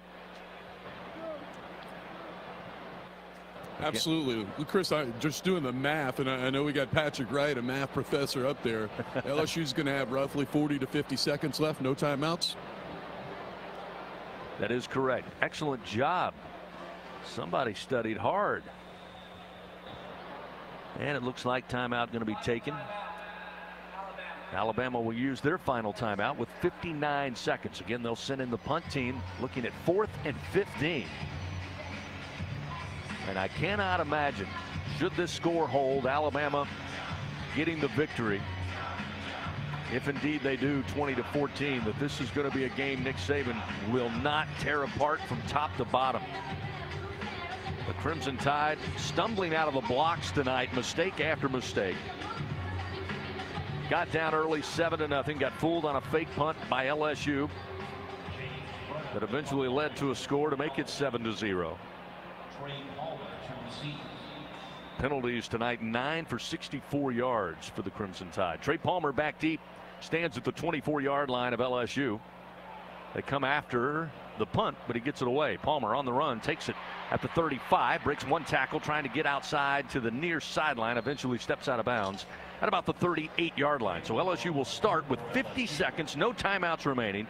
Got to utilize the sidelines here. Down 6 points, 20-14 on the road against the team the College Football Playoff Committee said was number 2 in the first rankings of the 2021 season. LSU brings out the offense. 1st and 10, marked at the LSU 38-yard line. Trip receivers right, Brian Thomas, lone receiver left side of the field. Johnson, here comes pressure. Johnson keeps the ball way too long. Looks like he was down. The ball came out, but they'll say he was already down back at the 30-yard line. And again, you're waiting to make that one play, but as Gordy said earlier, the clock has to go off. Clock down to 30 seconds. It's 2nd and 18 after the loss. Johnson spins the pill, stands back, throws to the far sideline, and Jeray Jenkins steps out at the 39-yard line. Boy, they say the 38. Come on now. Ooh, don't know about that spot either. Nonetheless, doesn't matter. LSU's got to throw it down the field a little farther. It'll be 3rd down and 10. Clock stopped with 21 seconds. Ball at the 38-yard line of their own. Johnson looks to the near sideline. Trip receivers left, one to the right. Snap is back. Johnson in the pocket, delivers and broken up, looking for Besh. He wanted pass interference, not going to get it at midfield. Smothering coverage by Brian Branch, the sophomore out of Tyrone, Georgia. So that'll set up 4th down and about 10 here for LSU. And with 18 seconds, this is it. Got to find a way to keep possession, get out of bounds, and maybe have one more shot deep. But it all is predicated on this 4th and 10 from the 38-yard line of the Tigers, down 20-14 with 18 seconds remaining. Johnson looking, still looking, delivers. Catch made by Thomas in midfield. Breaks one tackle, gets out of bounds at the Alabama 45-yard line. 9 seconds on the clock. It is stopped as he stepped on the white line. Good time, Chris, for 2 plays here. Got to get something out of bounds and take a shot. 16-yard gain. Gives a fresh set of downs for LSU. Now ball marked at the Alabama 45 with 9 seconds remaining. Tigers trailing by 6, 20-14. Johnson with the snap. Johnson throws to the sideline. Catch made. Jeray Jenkins out of bounds at the 30. Nick Sabin almost makes the tackle. He's so upset. He stepped right in front of Nick Sabin, who looked like he wanted to absolutely tackle Jeray Jenkins. 15-yard gain, and with 5 seconds, LSU has the ball at the Alabama 30-yard line. Got to take a shot with 5 seconds. Alabama, you can expect they are lined up in a pre-beat defense. Now they're going to move one of the, looks like the star, they're going to move up. One of the linebackers going to come up. So with 5 seconds, this is it. Johnson's got to get it to the end zone. Flag is out. Throws it to the end zone, and it is broken up. But a flag came out. Let's see if it's holding against LSU. Clock hits 000s on that incompletion in the end zone. But let's see. Hold the phone. We'll see what the infraction is all about. Personal foul, face mask, offense, number 61. The penalty is declined. The game is over. That'll do it. Alabama survives here in Tuscaloosa, but not without a group of Fighting Tigers bringing the heat from Baton Rouge. 20-14 is the final here at Bryant-Denny Stadium. LSU will fall to 4-5 on the season. Alabama improves to 8-1, also 5-1 in the SEC, and continue with just one loss, their hopes and dreams of a college football playoff. The Tigers put a scare in the Crimson Tide, but Alabama holds on. The final tonight Alabama 20, LSU 14 on the LSU Sports Radio Network. This is Richard Zuslaw, CEO of Acadian Ambulance Service. On behalf of all the Acadian employee owners, please be careful while driving. Always use your seatbelt and never text and drive. With Early Paycheck, you can get your direct deposit up to 2 days earlier. That's another reason banking with Capital One is the easiest decision ever. Even easier than deciding to open the biggest birthday gift first. Happy birthday to you. Which one are you going to open first? The pony! Yep, even easier than that. Plus, with no fees or minimums on checking and savings accounts, is banking with Capital One even a decision? That's banking reimagined. What's in your wallet? See CapitalOne.com/bank for details. No fees or minimums on new consumer accounts. Capital One and a member FDIC. Hello! So glad you could make it. How have you been? And with whom am I speaking on this fine day? Joe? You sure about that? Just kidding. Joe. So what are you looking for today? Something fun? Joe! Have I got the perfect thing for you? You do? I do! October scratch-offs from the lottery. Sounds great. Introducing the October scratch-offs from the lottery. Match 3 tripler, win up to $3,000. Gold, win up to $12,000. And Lucky 7, where you could win up to $100,000. Pick up all 3 today. Must be at least 21 to purchase. This is Richard Zuslaw, CEO of Acadian Ambulance Service. On behalf of all the Acadian employee owners, please be careful while driving. Always use your seatbelt and never text and drive. Welcome in to the Fighting Tiger Postgame Report on the LSU Sports Radio Network. Here again from the booth is Chris Blair. Tigers fall tonight, but not without a fight. Alabama holds on. 20-14 is the final. The Tigers come over to Tuscaloosa depleted defensively, without their stars on offense. Keyshawn Butte, injured in the Kentucky game earlier this year, still is tops with 9 touchdowns in the SEC, one of the top receivers in all of the country when it comes to receiving touchdowns. And yet they have been without Butte for a number of weeks. A ton of players, starting corners, safeties, you name it. LSU comes in really struggling to keep players healthy, but come in here and put up quite a fight. Hold Alabama to just 20 points, and that breaks a streak of 34 straight games for the Crimson Tide, scoring over 30 points a game.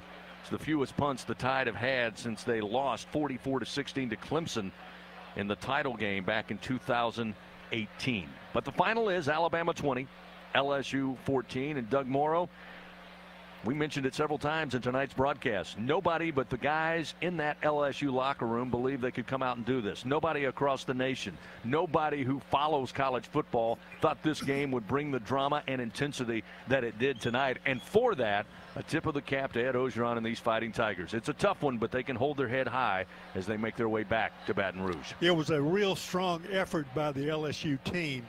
And the shame of it is that because Alabama didn't play their best, LSU had opportunities, and LSU then had those opportunities later in the game and just couldn't convert them. And it was a shame of it. They get down deep in Alabama territory. They have 4 downs to go for it. They don't make it. They get the ball back. They don't make it, although they get close.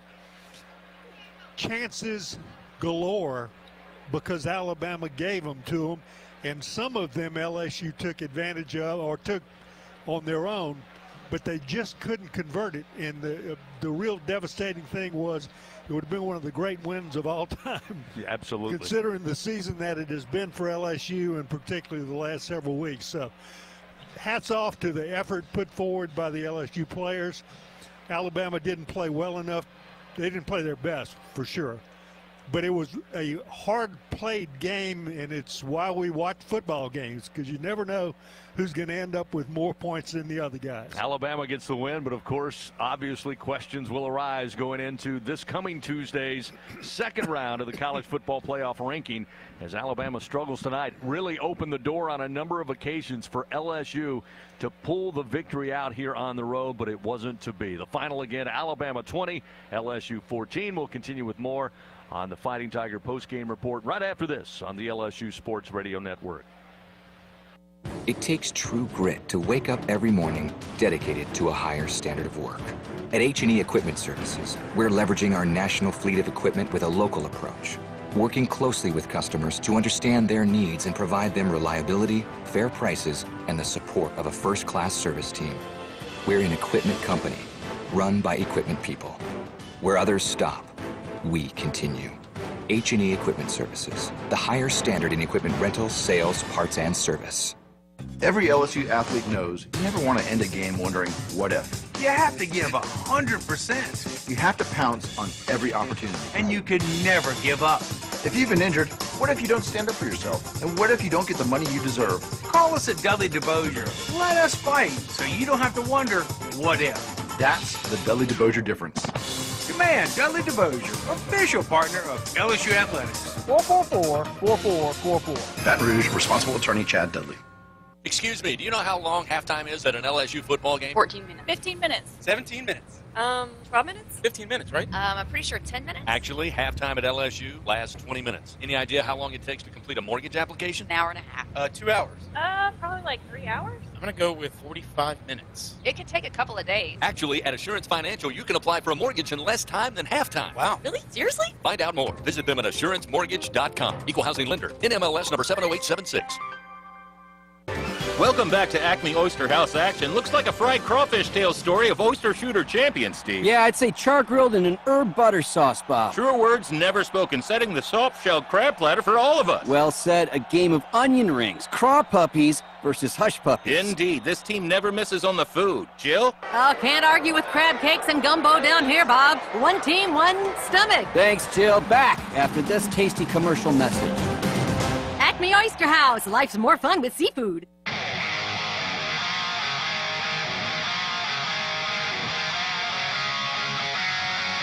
This is the Fighting Tiger Postgame Report on the LSU Sports Radio Network. Time now to name some outstanding individual performances.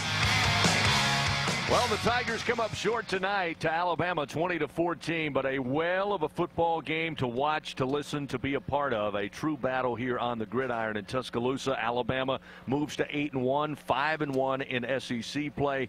The Tigers now will head back, get ready to host Arkansas in a very important game against two teams that typically don't like each other. It'll be a 6:30 kickoff at Tiger Stadium next Saturday. Alabama, by the way, once again will host New Mexico State out of conference here at Bryant-Denny next week. Time to look at some great, outstanding individual performances tonight. We start with our Built Ford Tough Special Teams Player of the Game, brought to you by your local Southern Quality Ford dealers. And Doug Morrow, it's the Special Team Players of the Game tonight for LSU. They ran one of my favorite plays of all time, which I call the Tim Tebow jump pass, because Florida invented it. First time I ever saw it. And that is the punter, Avery Atkins, runs to the line of scrimmage, shoots a jump pass upfield to Ashburn, a 26-yard play, but a thing of beauty because it was such a surprise. Who would have expected it from those two guys in particular? Maybe they were just trying to win this award, and they earned it. They got it for this game. No doubt about it. Avery Atkins, Jack Mashburn combined for the fake punt in the first quarter, eventually leading to the first score. LSU taking the lead 7-0. That play resulting in 26 yards, kept the Tigers moving, and eventually led to a touchdown. Now to move to the defensive side of the ball. Defensive Player of the Game brought to you by Cintas, proudly helping local Louisiana businesses stay clean, safe, and ready for the workday for over 35 years. We've talked about this young man over the last couple of weeks, really making plays at his defensive line position. He does it again tonight. Neil Farrell, 7 tackles, 2.5 for loss. Just a good, solid game by him. He's gotten better and better and better, and he came and played his best tonight against a really difficult team. Congratulations to Neil Farrell, along with those 2.5 tackles for loss. Had the big 11-yard sack on Bryce Young that was a huge turning point in tonight's ball game. He is our Cintas Defensive Player of the Game. Offensive Player of the Game is always brought to you by H&E Equipment Services, the official construction equipment partner of LSU Athletics.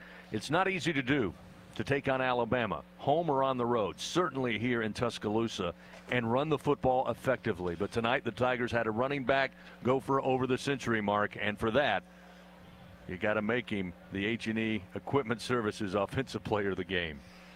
They call them grinders, the kind of people that just keep plowing and plowing and doing things. Ty David Price 23 carries, 104 yards, and they were all ugly except for the one run where he got down to the 8-yard line. Everything else was ugly, but they just kept adding up.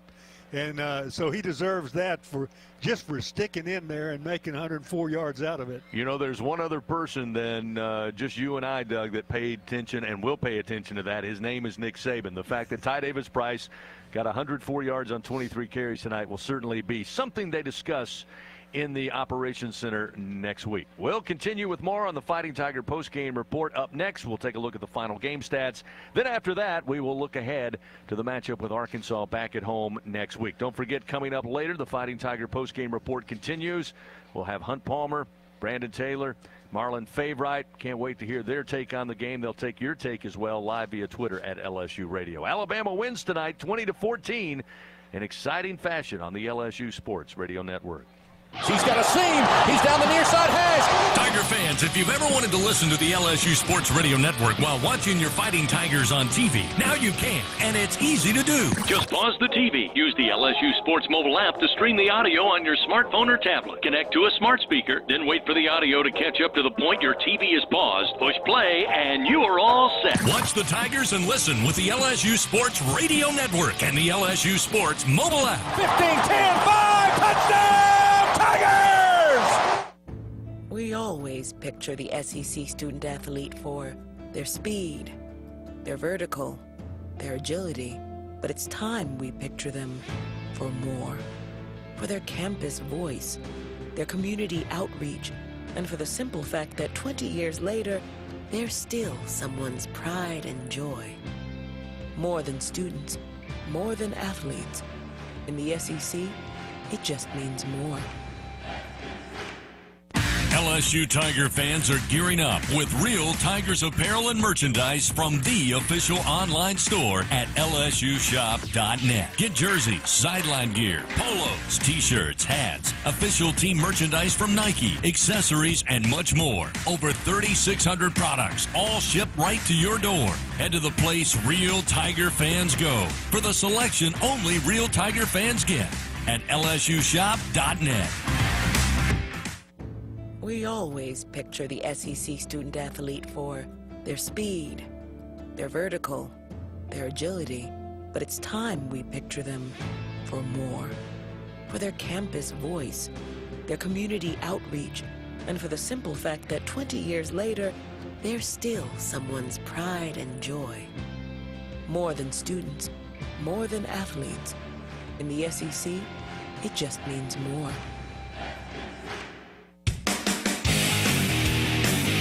The Fighting Tiger post-game report continues. Here's a look at the game's final stat line on the LSU Sports Radio Network. The final of 20-14, Alabama defeated LSU in a really hard-played game and not a particularly well-played from the standpoint of beauty, because there were a lot of great hard hits. There were a lot of mistakes made. There were a lot of chances that were not converted on. There were a lot of things that went wrong, but they went wrong either because the team was under great stress or because the opponent made them go wrong. Let's take a look at the numbers behind it. LSU 16 first downs, 16 for Alabama. Rushing yards, LSU 40 rushes, 109 yards. Listen to this now, because you won't believe it, and I didn't either. 26 rushes for Alabama, 6 rushing yards. That's the fewest by Alabama versus LSU in the SEC era, and that goes back to 1933. 26 rushes for 6 yards. Passing, LSU had 186 passing yards, Alabama 302. LSU completed 17 of 33 passes, 1 interception. Alabama 24 of 37, no interceptions. Total offense, LSU 73 plays, 295. Alabama 63 for 308. LSU had 1 punt return for 5 yards, Bama 3 for 31 yards. Kickoff returns, LSU 2 for 18, Bama 1 for 22. LSU punted 5 times, a 40.2 average. Bama 6 for a 39.7 average. Time of possession, 31-16 for LSU, 28-44 for Alabama. Third down conversions, 5 of 18 for LSU, 4 of 13 for Bama. Fourth down, 5 of 7 for LSU, 0 of 1 for Alabama. Red score chances and scores, 2 for 3 for LSU, 2 for 2 for Bama. Individually, Ty Davis-Price, 23 rushes, 109 yards, 5 yards lost, a total of 104. Brian Robinson, 13 for 23 gain, lost 5, a total net of 18. That is a leading big-time rusher, average 1.4 yards per carry. Max Johnson, 16 to 32, 1 interception. Bryce Young, 24 of 37. So there you have the stats for the game. It was, as I said, not a beautiful game, but a really fun game to watch. It was football at its best. Football as they played in the Old South a long time ago. And for Alabama, it was kind of like the old time ago because they only had 6 yards rushing. So there you have the numbers, and the LSU season is not over. They've got a long way to go still. So we're going to talk about what comes next after we take this break on the LSU Sports Radio Network. Hey, Tiger fans, this is Chris Blair inviting you to become part of our LSU Athletics podcast world. For the very latest on the Tigers, whenever it's convenient for you, catch Cody Worsham and number 18, Jacob Hester, for the Hay Fighting Podcast, a look inside LSU football. Join me and hear from some of the great voices of college sports on Hearing Voices. Get up to speed on the Tigers' next opponent with LSU Recon, plus replays of the Ed Ogeron Show and many more. Find them all at